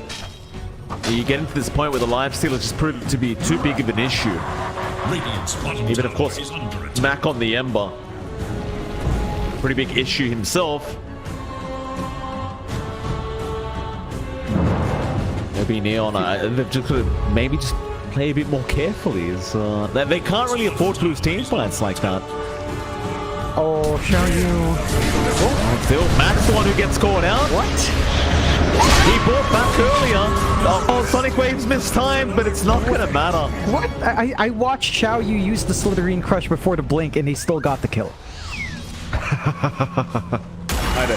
What do you want me to say, John? CML? You know, the Hustler, Egg's gonna fly out, Boomy's there, Natsumi, he does get the kill onto Hustler, and now moves in onto Makoto. And Makoto is just being constantly bashed out. Polaris, they find a double kill on Natsumi, as Boomy keeps rushing forward. And eventually they'll take him down, Unknown, able to get the kill. And you maybe look for a bit of a spear back. Fall down is there. Burrow Strike will land onto Xiaoyu. The Natsumi is not really 100% confident to keep trying to fight Xiaoyu, and I don't quite blame them. He's eventually back off. It ends up being a 2-for-2 trade there. Yeah, it's a weird spot because you had the die back on the Ember, but OB Neon can't really do anything to follow up with that. So it does feel like it's perfectly fine for Polaris. They still hold on. The net worth gap has shrunk. You don't have an item advantage anymore in the gyrocopter. With no real net worth advantage, Natsumi's matching your item pacing. So you don't have something big to just sustain you up front. Unknown is trying to go for a Scotty himself. He does have the Daedalus up. So the physical damage output is pretty good when crits fly through. The issue is Natsumi's very, very tanky. And he's got the bash. So even if you try to go in, try to chain bash him, he can chain bash you now. And it just makes it troublesome because they're relying so much on Slardar getting that stun, on Xiaoyu to get the control off. And it's not just the lifestealer, right? It's also the Ember. Controlling Mac has been a consistent issue. They have been able to punish him outside of vision. But they get a good blink up. It seems like they can still catch out the Ember. But outside of those kinds of situations, the Ember with the Axe has just been a massive issue since he picked up that item. Top lane, spear out, Boomy gets caught now on the Pango. Bloodthorn up on Makoto. A lot more damage now from the Queen of Pain. The Eye of Skadi being built up on our Gyrocop.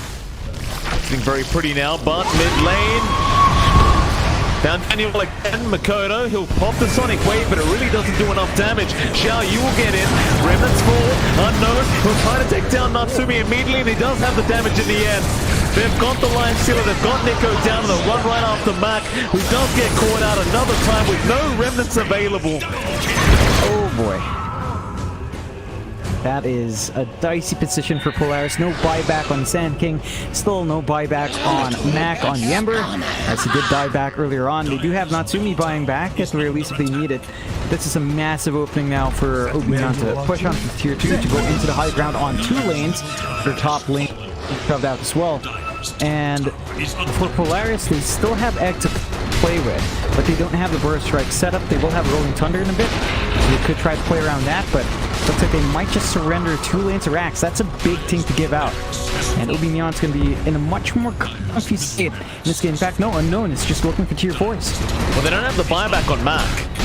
They've got one on Natsumi. It's still going to be a disadvantageous kind of team fight to go for if Natsumi does commit the buyback, but he will. Unknown Can't really tank through the sun rays, so it does eventually go, but Boomy gonna move in. Bit early though. CML gonna pop the egg, they'll make the jump in on the gyrocopter unknown. He's gonna try and go after the egg instead, but they've left it behind. So in the end, the buyback does at least pay off in the sense that you get the gyrocopter kill. In the meantime though, OB Neon, they'll get started on the Roshan. And Xiao Yu makes very quick work of that Roshan, along with Makoto. And they will get the third Roshan of the game. They've got the Aegis, Shard, Cheese. They've got a lot on hand now to play with. And I think ideally you do give that Aegis over to your Gyro, but since he's not around, you kind of have to sub a little bit on the Kato. So we'll see how much they can get out of that second life from the Quap. Inside of Polaris, they've lost a couple of fights. They lost their mid lane. They're not out of game yet. They're gonna get an Abyssal out on their life healer soon. Natsumi already having the Vanguard ready to go. So even more stuns coming through there for the life stealer down the line. And again, with Mac back up, as long as he doesn't get caught out, as long as he doesn't get surprised by out of vision stun, he should still be able to abuse that mobility and still look for the openings to get some key pickoffs here on Polaris' end. They're gonna try.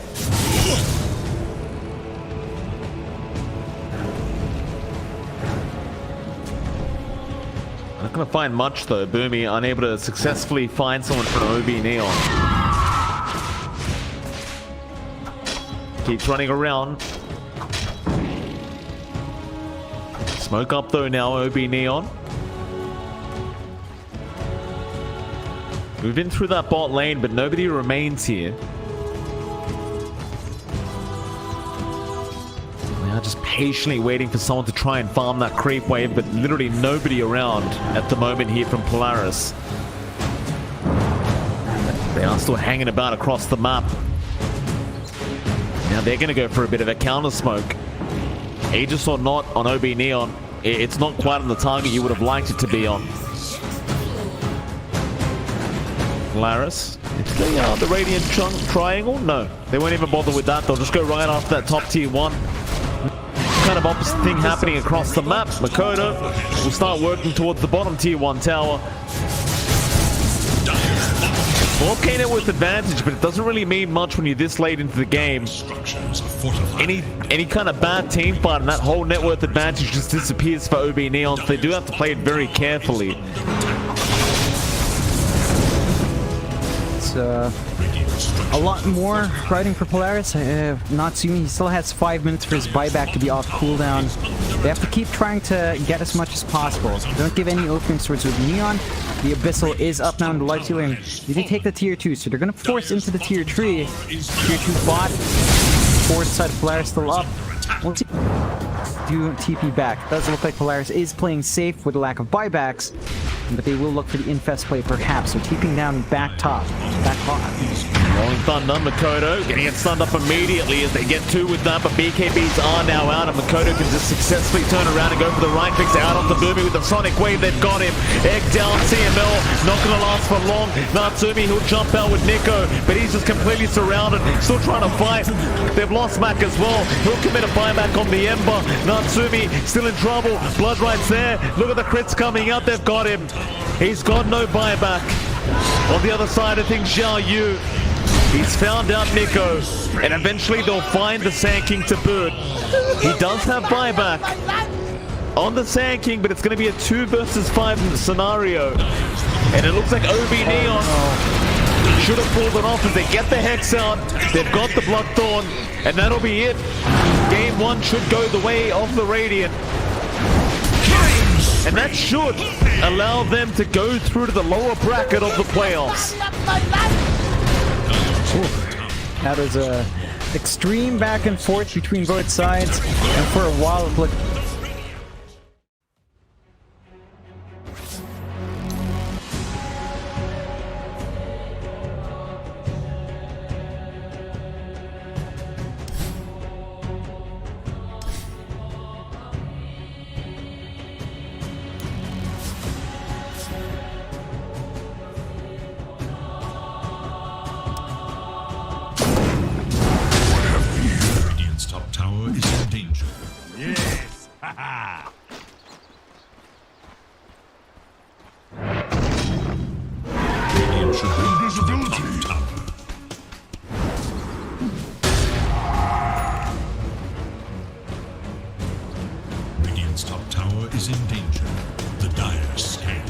on the hunt for Radiant forces.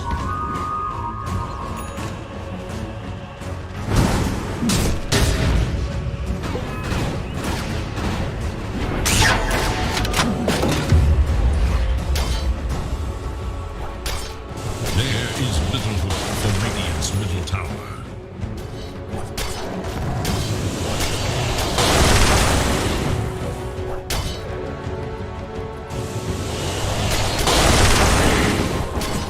Dire's top tower is under attack. Eager to know Dire's whereabouts.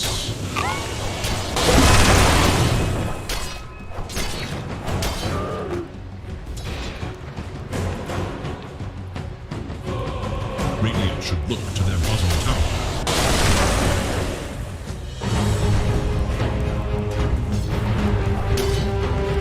Radiant's bottom tower is under attack.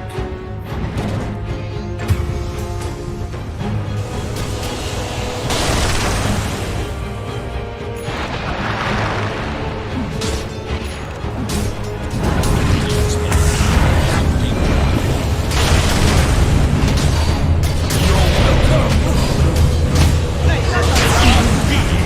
tower is under attack.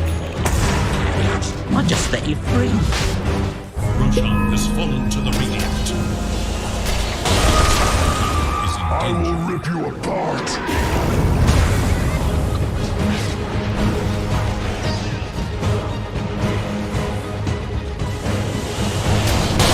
Mega kill!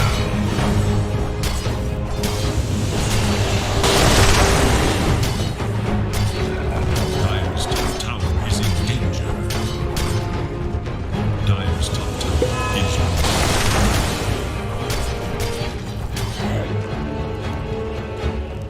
Dire should look to the middle tower.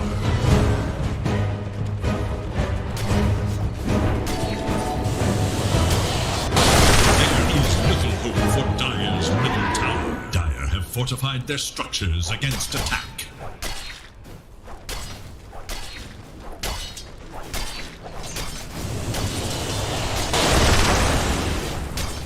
Radiant's bottom tower is under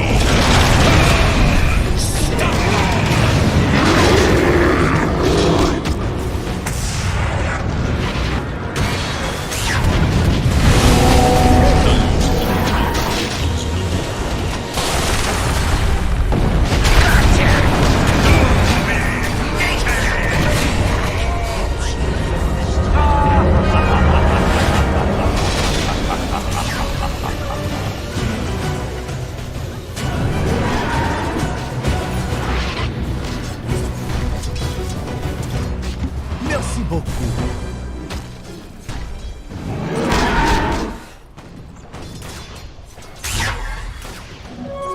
Regeneration.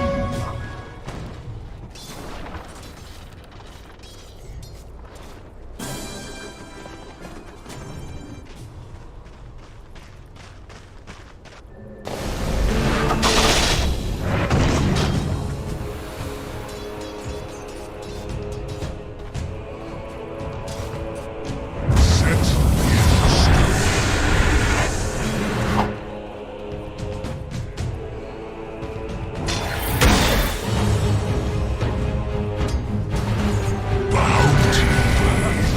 This is the real deal!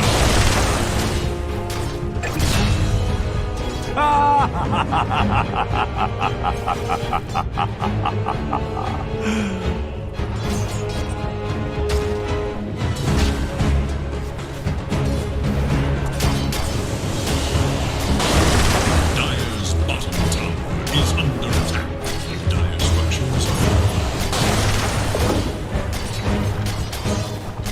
Dire's bottom tower is in danger.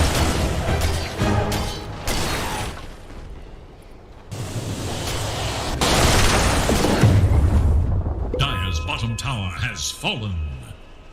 Radiant's middle tower is under attack.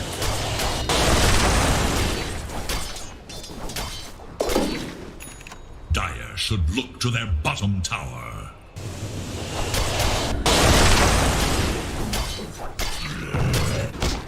Radiant's top tower is under attack.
enemies.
It is Radiant's band.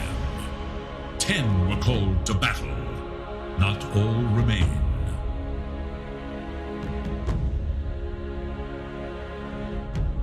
It is Dire's band.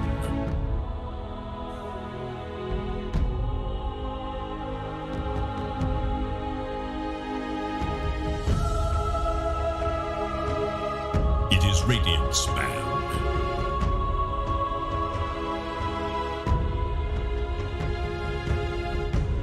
Dire's turn to ban.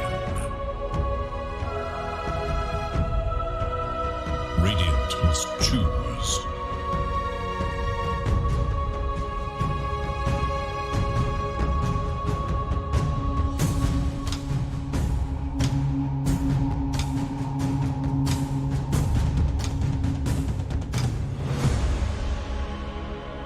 Seconds remain. 5 seconds.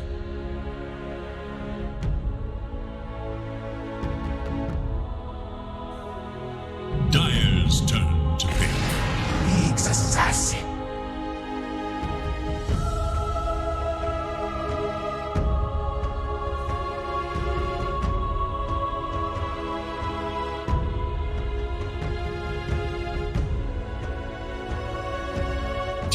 Seconds. 5 seconds remain.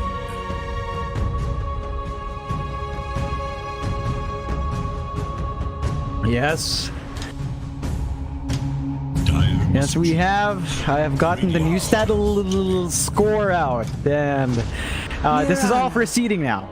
So Polaris is still in. They can get 6, 7, or 8 points at the end, depending on the result. Same thing goes for OB Neon. They've already got 6 points. AG only have 5 points overall. So Neon's in no matter what. This is a seeding match for the lower division, lower bracket start, and Neon's kind of secured. They were in rocky shape. They only needed to win. They're in. That does mean Army Geniuses is out. Sadly enough, the ping pong boys from Batam are not going to make it through, but OB Neon will rush in with their new lineup, so we'll have to see what happens in this matchup. Of course, you do want to get a better seeding. You don't want to face up against the hardest matchup in the lower bracket if possible, and we'll see if they can pull that off.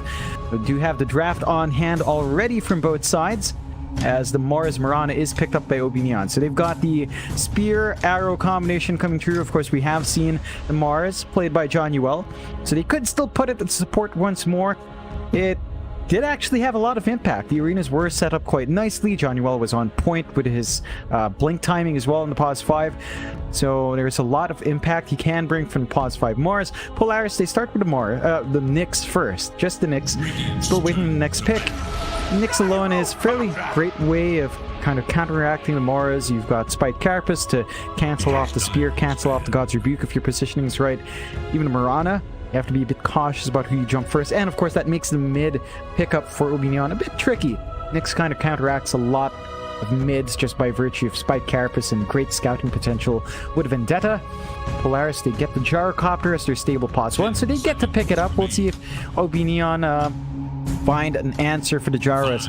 Polaris couldn't, as Unknown just got a little bit too big in the last game. We'll see if Polaris can replicate that in their own Gyrocopter game here.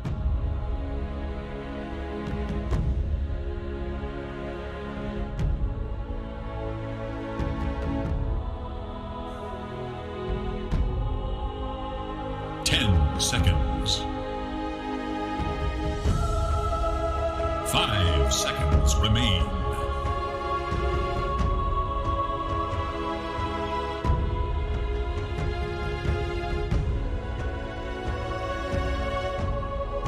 It is Dial's man.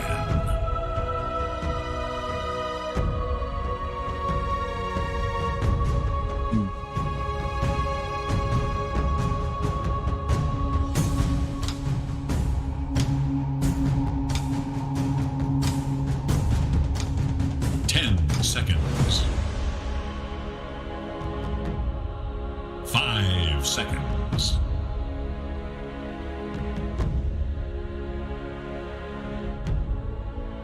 Yeah, we'll just have to see. I think after the first game, Polaris, they had some pretty good responses coming through, but they just got caught out a couple of times, especially Mac in the Ember. He was just out of position. The blinks came in from Xiao Yu and John Uel, and eventually they had Hex up on Mikado, so they had to control to get the initiation. You just have to be cautious about that. It was a very close game between both sides. Both teams are fairly evenly matched, which does kind of explain why they're so close in standing as well. So just have to see who can get that edge going into the playoffs. Do go into the next phase. We do see the Terrorblade, Morphling, and Sven banned out by Polaris, so no Morphling response to the Gyrocopter to grab Flacken for yourself. OB Neon, they ban out Night Stalker, Puck, and the Void Spirit, and they take the Shadow Demon for themselves here. So they've got Disruption Arrow combination, Disruption Spear combination. They've got a good save in the form of, well, disrupting their own allied heroes as well if they are caught out. So a lot of value in the Shadow Demon. It also sets up for a more greedy Pause 1 to get some stacks going. Maybe even setting up for a TA pick here to really build up those early stacks in the jungle if Polaris don't take it for their mid, which they could do. Gyrocopter TA is greedy. We have seen it work. And I think if Polaris just kind of balance it out, they could still go for that sort of Mac hero there. But for OB Neon with the Shadow Demon, that does mean that this should be a Xiao Yu Mars. I don't see any possibility of a Shadow Demon core, so not this time, Mike. Nothing silly with a Shadow Demon there, sadly enough. None on this stage shrink from a fight. You could try. You could offlane it, rush the Ags. You could try if you're neat enough. I think mid lane sounds like a pretty good spot for Shadow Demons. Spam Shadow Wave, clear out camps, right? It could work if you wanted to be a bit different. Not gonna happen though.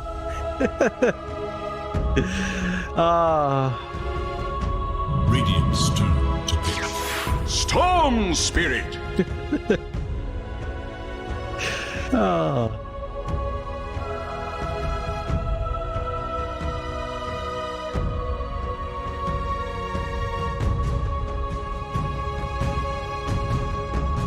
Seconds. 5 Dire's turn to pick.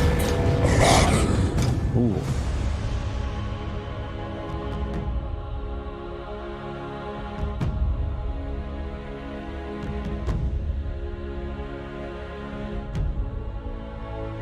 Yeah, it's a great response to Mirana Mars. You've got the Aphotic Shield to save any of your cores who are caught out, so you've got that immediate Dispel on hand from Chain Stun. You do have a dual melee support, so that could make it a bit tough, especially into the arena. The Mars can just kind of hold back, drop the arena, isolate the supports, and cut off the Gyrocopter and Storm Spirit. That could be an issue down the line. Maybe if you get something that can abuse that, let's say Phoenix could kind of work once more for Obi Neon. They did play against the Phoenix last time with a Gyrocopter in their end, so they could give that a shot. They've got the Mars arena to set up, but they don't really have room for it. Again, unless they run Shadow Demon mid. Look, you say it's silly, but it's Dota 2. Anything can work. I've seen Disruptor mids in certain games. I've seen the Spirit Breaker mid. We've seen Shakiro mid before. We've seen Skyrath Mage mid. So anything can work, Mike. It's Dota 2. It's not gonna. I'm not saying it could happen here. I'm just saying it's a possibility. It's a possibility. It is Radiant's Templar Assassin.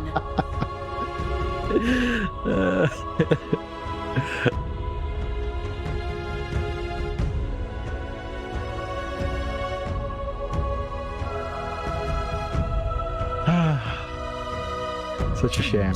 Normally, Yep. normally.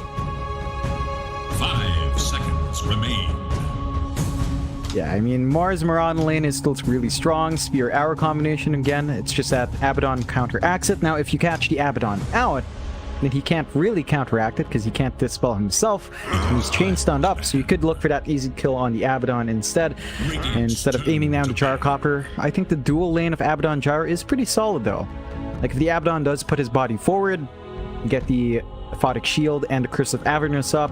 By level 3, Abaddon's tanky enough to cop through some of those hits. Gyrocopter can follow through the homing missile and the flat cannon hits, or the rocket barrage, depending on the build up there. And you can be aggressive, so you can look for those opportunities on Polaris' end, just by nature of how Gyrocopter is, depending on the lane build. I do see Polaris banning out the Face's Void, just taking care of some hard hold to keep the Storm Spirit and Gyrocopter locked into place. They also take out the Medusa. These are fairly greedy pause once Polaris is banning out, so I don't know if that would really line up with Obi Neon. Then again, we have seen Templar Assassin with greedy pause once still pay off. I guess they just don't want to deal with that ultra late game scaling that these two cores do give. Obi Neon, for their part, taking care of banning out some TA answers, Bat Rider gone, just to ensure that, you know, you won't get run down on your safe lane as well. If you do manage to get that, Bat Rider still lane dominant despite all the nerfs it constantly gets, and despite not having Fey Grenade burn anymore. So such a massive loss to our game.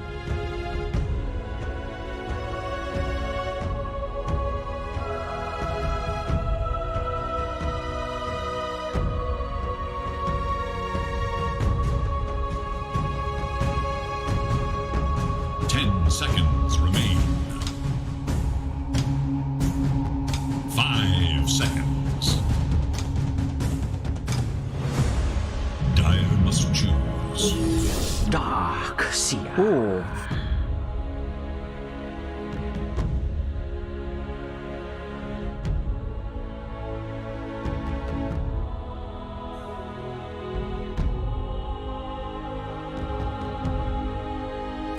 Seconds.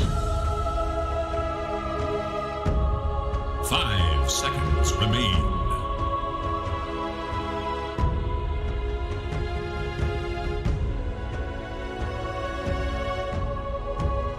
Yeah, it still is. Especially in conjunction with an Abaddon, right? Like, so the added HP plus the Aphotic Shield, it makes for a very standard combination coming through from Polaris. Neon going to a very safe pause 1, going into the Jug for Unknown, so not too greedy in the pause 1, doesn't need too much time to farm up. There's a lot of ways you can build up as well. Should be usually the Maelstrom build going forward, but some cases you can make a case for Mask of Madness, although for the most part those are very niche cases. So we'll have to see how it holds against the Darkseer. At the very least, you'll have the spin to give yourself magic immunity from the Ion Shell spam Nico will want to put out, but already looking like a pretty spicy set of drafts from both sides. I would lean towards Polaris just a bit more in this draft before you ask, because I think the Storm Spirit's going to have a pretty good time zipping around by the time he hits level 6. And going forward, your control on Neon's side is really just Disruption Spear, Disruption Arrow, Spear Arrow. Not the most reliable. So if the Storm is quick enough, he's going to be able to dodge out, and you are relying heavily on Johnny setup to kind of lock in Mac there.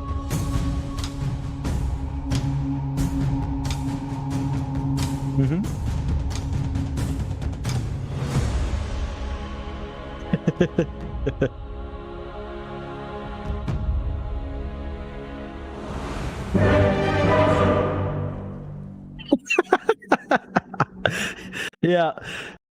If Neon 2-0, they get 6th seed, facing Polaris once again in that lower bracket. If Neon go 1-1, they become 8th seed, facing off against Motivate Trust. So, Motivate Trust is a very tough opponent, as we all know, and I think Neon will aim for that 2-0 to... You know, if they get 2-0 here, that means they already beat Polaris 2-0, right? So going into playoffs, having that matchup where you know you've already beat them before, puts you in a really good mindset.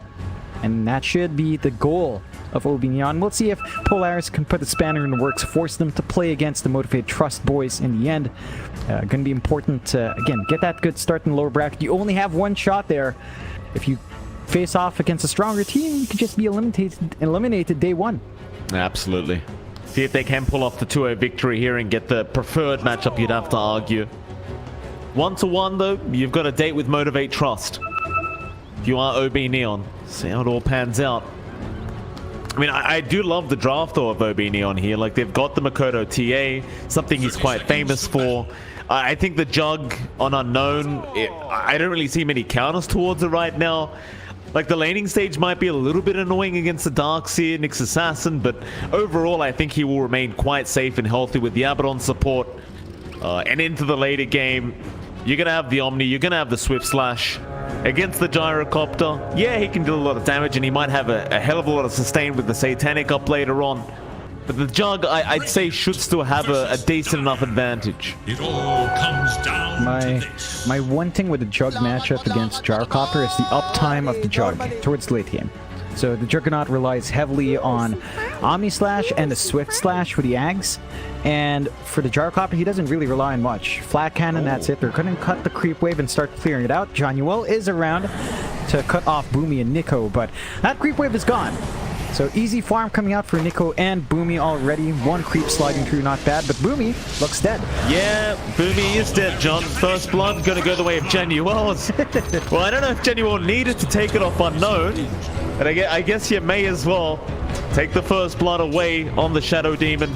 And yeah, I mean, they still got that first creep wave, and they do deny a few creeps away from Unknown, but, you know, giving the bonus gold away to the side of OB Neon, never really going to be a preference if you're at the side of Polaris. Yeah, it's still a pretty good pickup for OB Neon. Early first blood for Jonuel means that he can just pop in more regen lane to spam out the spells. He is building up the stacks of Nico. They do manage to find that kill on CML bot though. The spear, well, not even the spear arrow, just the God's Rebuke and the arrow landing through is enough damage to clear that out, and that is something the Abaddon has to watch for in early levels. You don't really deal with this duel all too well, but his goal in this lane is to just put his body forward so Natsumi can just farm up in the back. Certainly so. The CML ends up dropping down to the bot lane to boot. Xiao Yu off to a good start on the Mars. Denied! Mid lane, of course, Makoto and Mac going to be at it. So far, Mac having a really nice time, though. I mean, the same kind of rule applies to the TA. Like, you can have a bad time or you want in the laning phase, but you always go back to the side camps, you just farm those up. Makoto's going to find out the hard way that that side camp is blocked off, so he will have to get a sentry out to try and de-ward that ASAP. It looks like Polaris already just kind of focusing in on making sure that Makoto does not have a good time this game too. And as you can see, Mac really just harassing the hell out of Makoto, making it very hard for him to get a decent advantage in this mid lane. It's a good start for the Storm.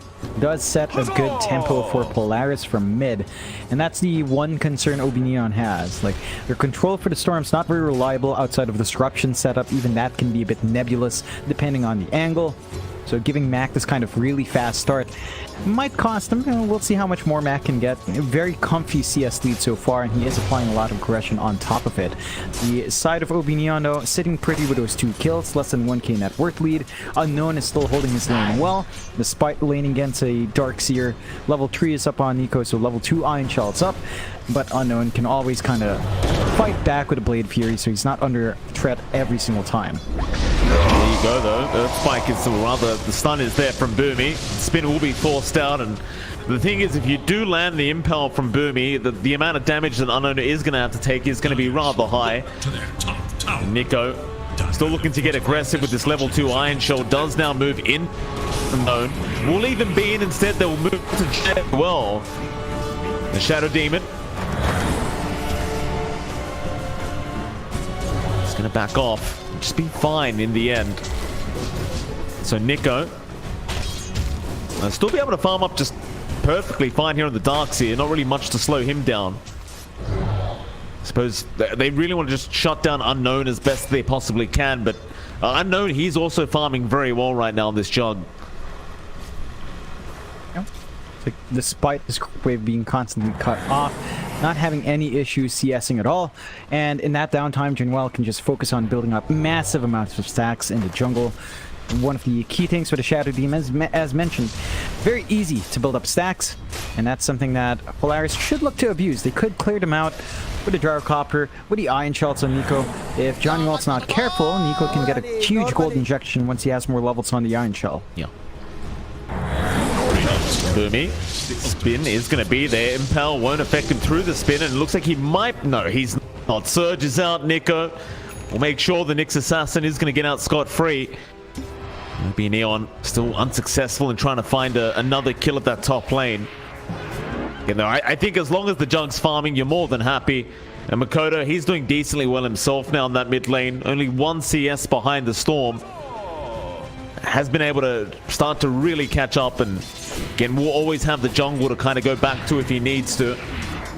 Mac, though, is also having a very good time, so it's kind of the dream start for a Storm, but I've got to say, John, I don't know if I agree with the Soul Ring build-up on Mac. It's not really something you get to see too often on a mid-Storm Spirit. I think it's just down to Mac wanting to be more aggressive with his spell use. We have seen him willingly put his body forward to drop those static remnants to get the overload hits. This could also help him in jungle, just putting a little bit of less reliance on the bottle top-up, gives him more uptime to clear out camps, and build further from there. It's definitely non-standard, but I can see some value in it, in at least staving off this early game, and could lead to him just spamming the static remnants and overloads with ball lightning on, say, the stacks up top if they do manage to get that rotation out. Lines are already drawn. Nico's got a rough idea as to the state of that jungle, so Polaris should look to shut that out before Mikoto can work in there, as he is the likely recipient of all of that gold. Another pause out though, OB Neon. That's just Makoto needing a second now. Xiao Yu down at that bot lane. Been doing a pretty darn good job at keeping Natsumi a bit lower than, say, Unknown on the jug. I say that he's only 2 CS behind Unknown right now, but again, Natsumi's got multiple cores to be a bit wary of, because you've got to consider the TA can just take over as a POS1 itself if you're not too careful. I suppose against the Mars, it is a bit of a hard task to try and secure as much CS as you can, because he does tend to deny a lot and just kind of push you away with the spear and force those kind of errors. For now, Natsumi though, still just safe is I think the more important aspect here for the gyrocopter, just remaining alive. Yeah, they haven't been able to posture around with the spear arrow. Hustler's just been looking across the map, getting some free experience on mid as Mikado has dipped into the jungle. They are clearing out their stacks early, but the flash farm is beginning, although Boomy will cut them off. Yeah, Mac is in, Vortex is out. They want the damage, but Disruption is going to save as now Makoto moves in. That big arrow landed on Boomy. They might still find a trade, and they do in fact. Mac, he's running very low on mana. He'll try to zip away, does get his courier gone. Nico, he's going to move in as well. Make sure he zones them out, but now the Omni Slash will come through from unknown. He makes his way over from the dire jungle, and it does pay off because he gets a free kill onto that offlane Darks here. He just go right back to that top lane now. Yeah, and they hold on to the stacks. They didn't lose any of those camps to the side of Polaris. So Mikado still gets the gold injection. They do find a kill on Natsumi down bot as well. So looking good for Obinion to start with. Nice level 6 spike for Xiaoyu, finding the solo pickoff. And for Polaris, not good news. I think just this flash farm on Mikado leading into his early items, early build-up, catching up. Number 1 in that worth now. Not a huge margin so far, with only a 2k lead on OB Neon. And for Polaris, they need to start stacking up their own triangle. Build up for the Storm, build up for the Gyrocopter to start getting some flash farm in, and for them to hit their own item timings down the line. For Radiant's middle tower. Now smoke up. Natsumi and CML now going to make a bit of a rotation. That dire jungle seems to be that they know the stacks are being taken now. Mikoto already getting through most of it, but Natsumi now with the flat cannon going to try and sneak some away as now the Storm Spirit zips in. Matt trying to go after Mikoto. Call down is there. Impel did not connect, but it won't matter. They still managed to secure the kill. There's a lot of Ancients to be taken. And Natsumi, maybe just not confident enough to take him at the moment, is going to leave them be. They already kind of interrupted the large camp being taken. CML, however, going to be left behind. And Zhao Yu, he's going to take the free kill. Or, no, they will. Yeah, nice pickup coming out. Does end up going to Hustler, not the biggest deal. And even though they lose some of the large cap, I think as long as the Ancients are here, you're still pretty happy. Losing Mikado is a huge blow, though. That will slow down the pace of the TA just a bit, but not soon. Oh, they're gone. It's going out. Arena dip down. Natsumi still hanging around that bot lane. Not expecting the big rotation in from OB Neon. There's now Mac. Gonna try and go on to Jinuel. Does get him. Still a very favorable trade for OB Neon. And Polaris, they get something, but it's definitely not worth their time. It's not the trade they're looking for, and OB Neon just manages to force the rotations out, so Matt has to show down bot to find the kill. You can't just sit in the jungle and farm up, you can't just sit in the lane, get some CS going. While OB Neon makes that happen, bot forces more space for Unknown to play in that top jungle. Our Juggernaut is going to hit that Maelstrom timing fairly soon. And Mikado is starting on the Ancient stacks. Massive amount of gold. He is just set to go on that TA. Dragonlance going to be up after that camp for sure. And it's just a build up into either the Blink or Desolator, depending on how Mikado feels like he should play. But you are hitting those spikes on those two cores of OB Neon. The side of Polaris, starting to lag behind a bit. Like, Natsumi's the bottom 4 right now, behind his own Darkseer, behind his Storm Spirit, and he needs some space to farm up. He needs his triangle stacked up. It is empty right now. No Ancient camps built up. Even if they do, there's a nice sentry to block it off. Boomy will take care of that now, though, but still slow going here for Polaris. Oh, it absolutely is. From the side, CML going to drop to Makoto. Mac trying to pick off Januel, but Banish is going to be there into the arrow setup of Hustler. Mac still going to try to get this kill, and does actually get away with it. The arrow, the stun duration just wasn't long enough. Mac able to take the kill. Might even find a very nice arcane rune for himself as Boomy's going to block off Makoto. Trap pop, but it's not going to matter. Hustler, they might be able to get Boomy. He's going to try for an arrow, but Mac, a nice juke out on the staircase. Still trying to fight, but maybe it's too much. With the arcane rune, he is still able to zip out and does make it out. In the end, I suppose for Makoto, he doesn't get the bottle refill, but he does get a kill onto the Nyx Assassin, so not all too bad. Tower is under attack. Yep, he's still feeling really great on that TA. 6k gold on hand. The Desolator's not too far off. They get the push down bot as well. Boomy does have a 6. Xiaoyu's level 9. He's a bit tanky to try and burst down. Just a bit too late for that defense.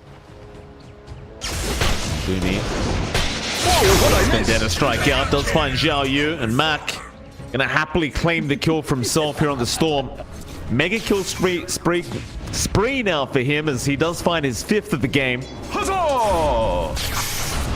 We'll just keep cleaning up, but the problem is OB Neon, they've got a 4k net worth advantage, so the kills are nice and all, but the net worth is still just going in the favor of OB Neon, and you still have a gyrocopter. You still kind of want to have that net worth advantage going your way, but that just isn't the case right now with Natsumi. Hell, he's only got the Dragonlance going for him at the moment. It's just very far behind in terms of farm. Yeah, he only just manages to overtake his own Darkseer at this point.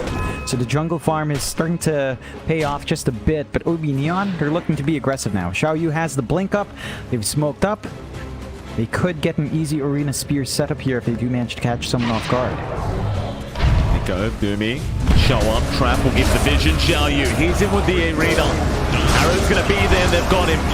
Nico just gets bursted down so quick. And CML, he tried to TP in and help out, but there's not really much he could have done. They're into that mid-tier 1 tower now. And it should be a very free tower to take. Yeah, not much coming through from Polaris to help hold against this. They're just trying to use this space to get farm on their gyrocopter up top. This does open up the map in a big way for OB Neon. They can start to invade the triangle area a bit more. They can drop some more aggressive wards. With the bot tier 1 gone as well, the bot jungle it's a bit more open. Boomy though, trying to scout around, but he's under a sentry now. That he is. They're going to notice him. Trap is going to be popped. They have the dust. Spear is there. Sentry is out. And the arrow, it's not even going to matter. God's Rebuke is enough from Xiaoyu. A 5k net worth advantage now. Keep in mind this whole time Makoto is just freely farming on the TA. He is way further ahead than his jug. There's Natsumi very, very deep at the top lane. He's going to get the tier 1 tower, but it's going to cost him his life. And Xiaoyu, he's all over the place right now. And he'll gift another kill the way of Makoto. As tips are flying out from Januel. Yeah, they managed to get the big kill. That was trying to get some space out. The gyro is still not at the point where you can confidently say it has an item advantage. It's still lagging behind. It still needs more to pick up the pace here. Polaris 5k deficit right now at 13 minutes in. A huge gap that OB Neon's abusing. Disruption out. Arrow. Oh, over here blocked. Not going to land. Completely blocked. As now Mac just going to zip right through onto Genuel. Gets himself a free kill, but Makoto going to try and trade CML. No foreign time is there. Mac though, very low on mana now. He's going to try and run. Makoto still on the chase. And we'll leave them be as Xiaoyu now has the blink up. Smoke broken. Gonna find CML. May just suffice. And it will. But without the borrowed time, he has no way to survive. Towards the other side, unknown. A homing missile's gonna fly in. Boomy is there, but won't be bothered to go for it. He notices his teammates moving in to help unknown out. And in fact, now they might turn on them. And they know Natsumi's around there somewhere.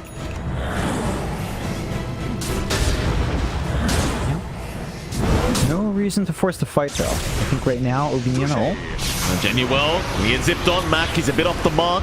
Hustler has the Yules up into the arrow, and now the Purge out. Mac still got plenty of mana to try and make his way out, but he's a very, very slow target as now Xiaoyu won't land the spear, but does drain the rest of the mana of Mac as unknown. He finds Boomy, the Storm, trying to bottle up as fast as he possibly can, and does make it out once again. They still end up finding Boomy there on the Nyx Assassin. And the net worth lead just keeps increasing the way of OB Neon. Because again, this whole time, Makoto's freely farming up on that TA. Yep. Deso up, double damage up, straight into the Roshan. No real contention from Polaris. They did have vision though, so they saw that move into Roche. They could try for a zip play coming through from Mac. Need to go quick because this Roche doesn't last long with the damage output. Oh, arena down, but it's going to be a bit of a zoning arena there from Xiaoyu. If he wanted to catch somebody but doesn't quite get them, it won't matter though. They still got what they really came for, which is going to be the Aegis, the Immortal, and now they found the Abaddon. But they'll leave him be. He does have the borrowed time back up. I mean, instead, you've got Makoto, Deso up, Dragonlance up, BKB to be worked on, and a blink after that. And that's around the timing where Makoto's going to be more than happy to just start grouping up with his team and get aggressive on this TA. Unknown, however, maybe caught on his jug. Zumi, no, the spin's there. He went for the Vendetta strike, and Unknown, he seemed to know something was wrong. Very quick reactions from our jug. I don't think you can afford to get the Vendetta hit off first. You really do need to start with a stun. And yeah, I think Mac and Natsumi agree with you, John. It's a jug. And if you don't immediately stun him, he's going to spin away. He even has the pig pole, so he's a spinning pig. It's always hilarious to watch. OB Neon, 7k lead now, 16.5 minutes in. Polaris just not quite finding the timings they want. Still lagging behind Mikado, still lagging behind Unknown's jug. Their gyrocopter is still gearing up slowly but steadily, but it's just not an item advantage. And if he really does want to play ahead, so we'll see how much more is needed on Mikado. Be a massive pickoff, but yeah, they missed everything. And he's going to haste through it anyway. So unless they land that stun, Makoto's just not going to get caught. Even brings the blink out now, decides to skip the BKB at the moment. Is the tier 2 tower going to be free and easy pickings for OB Neon? TP's to come in. Boomy, he's going to try and set up, but he's very low on mana right now, and he's been spotted out. Does return the Melt Strike back the way of Makoto. It still looked like a pretty tough fight to try and force here for Polaris. They might still give it a crack, but Xiao Yu, he lands a very nice spear out. Arrow to fly through, but it does not land. Instead, Mac got a Vortex in Makoto, and they've got one. One life down.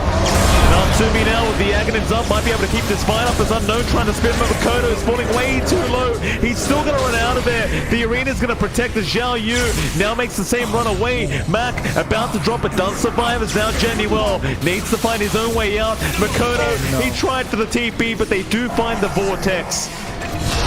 Januel, he's going to die to the side gunner of Natsumi.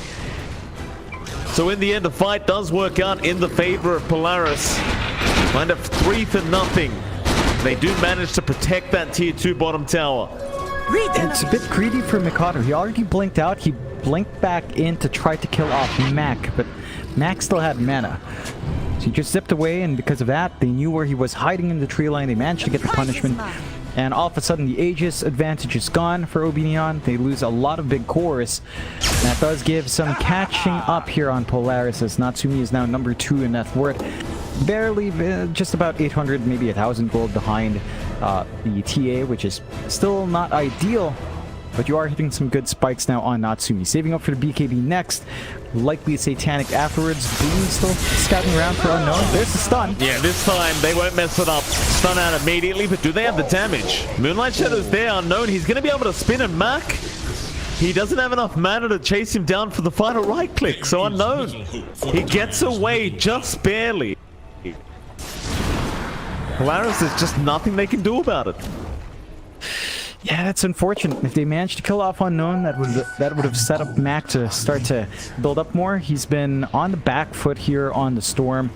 Now he's the bottom net worth core in the entire map, which is really not a position you want your Storm to be in.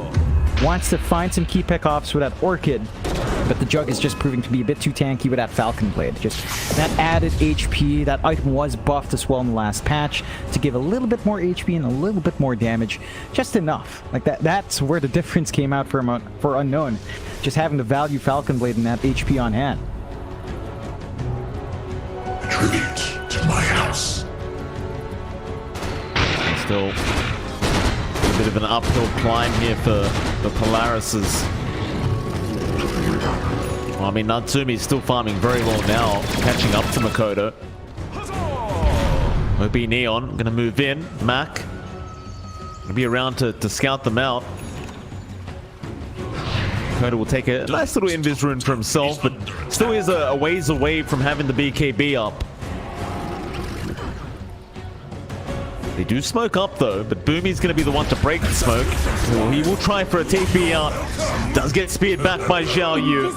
I don't think it's quite the target that OB Neon really wanted, but you just kind of take what you can get. Yeah, it's a pick-off. It's something to build in there for Xiao Yu, trying to save up for that Heaven's Halberd. And once you have that disarm, you can kind of handle the Gyrocopter to an extent, hold off from the damage output he does want to pump out with the flak. So it's going to be important for him to find that item, and every single kill kind of adds into that. Inside of OB Neon, I mean, they still hold on to that 5k lead. It's just not as big on the course anymore. The gap between Kato and Natsumi is shrank. Unknown is behind the Gyrocopter now. Xiao Yu's lagging behind. Mac is starting to catch up a bit more. So there is still a lot of room for Polaris to still play around here. And OB Neon just needs to wait for some key items. They need that BKB you mentioned on the TA. Just have the patience to get Mikato up with a spell immunity first, and you can look to play afterwards. That should coincide with the Roshan timing as well. Well, maybe a bit earlier on that BKB, but they will Moonlight up to at least save a couple of the heroes down pod. Normally. Under attack. Bot lane. Unknown. I mean, there was a bit of a rotation over, but he's going to be just fine. Polaris not quite able to make the jump in. Natsumi still working towards his own BKB now on the Gyrocopter, so plenty of time to have that up very, very soon. Dire's middle tower is under attack. And you can see, like, OB Neon, they definitely seem like they want to try and force another fight. Bit antsy right now between the players. It's bot lane, Unknown. It's that classic spot in the dead lane that carries him to get caught in. There was a bit of patience there from Polaris. They were waiting quite a while for Unknown to show his face, but in the end, it does end up paying off for them.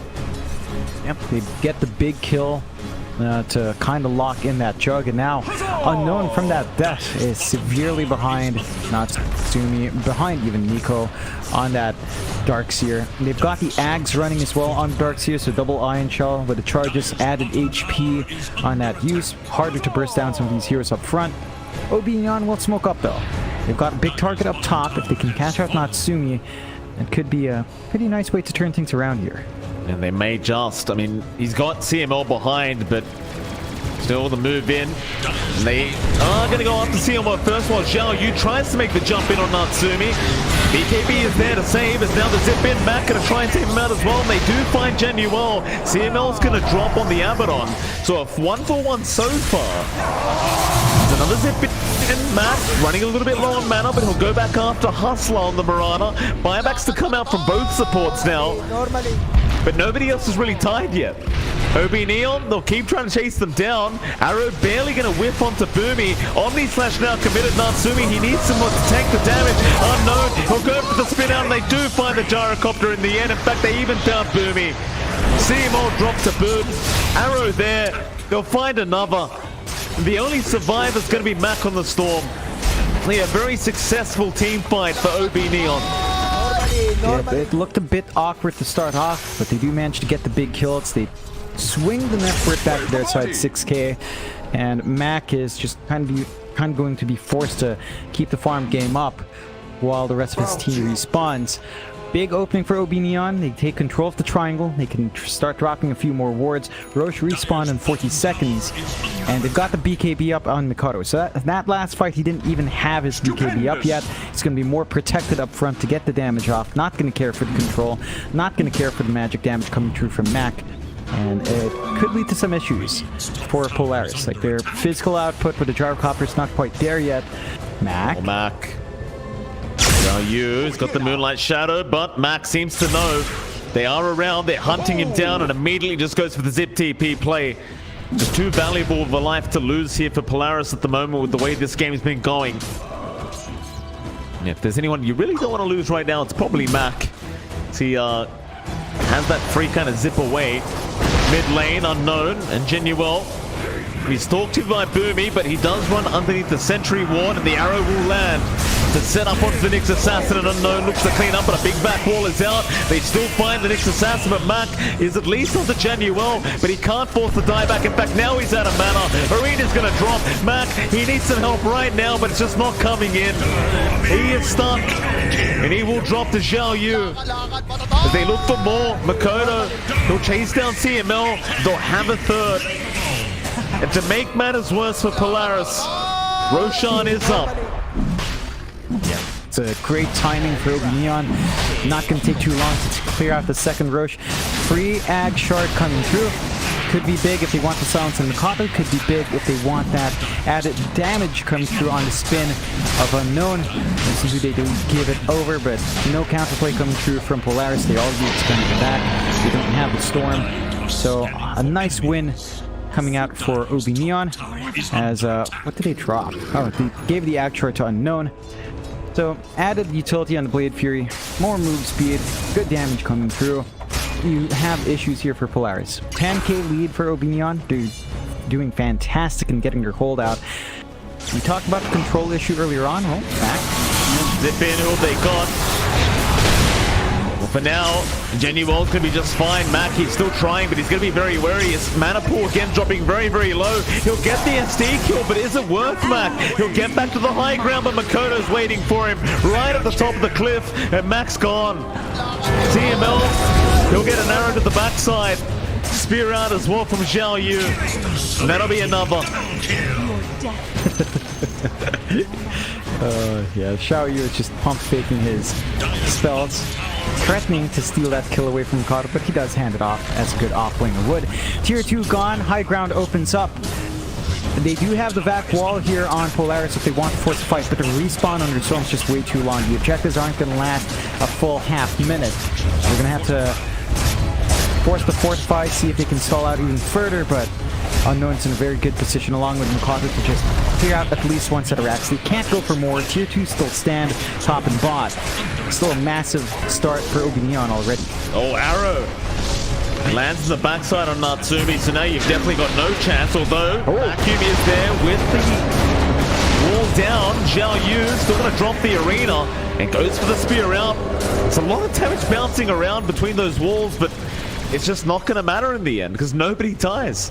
But Obi Neon, they get out scot-free. Just one rack's taken.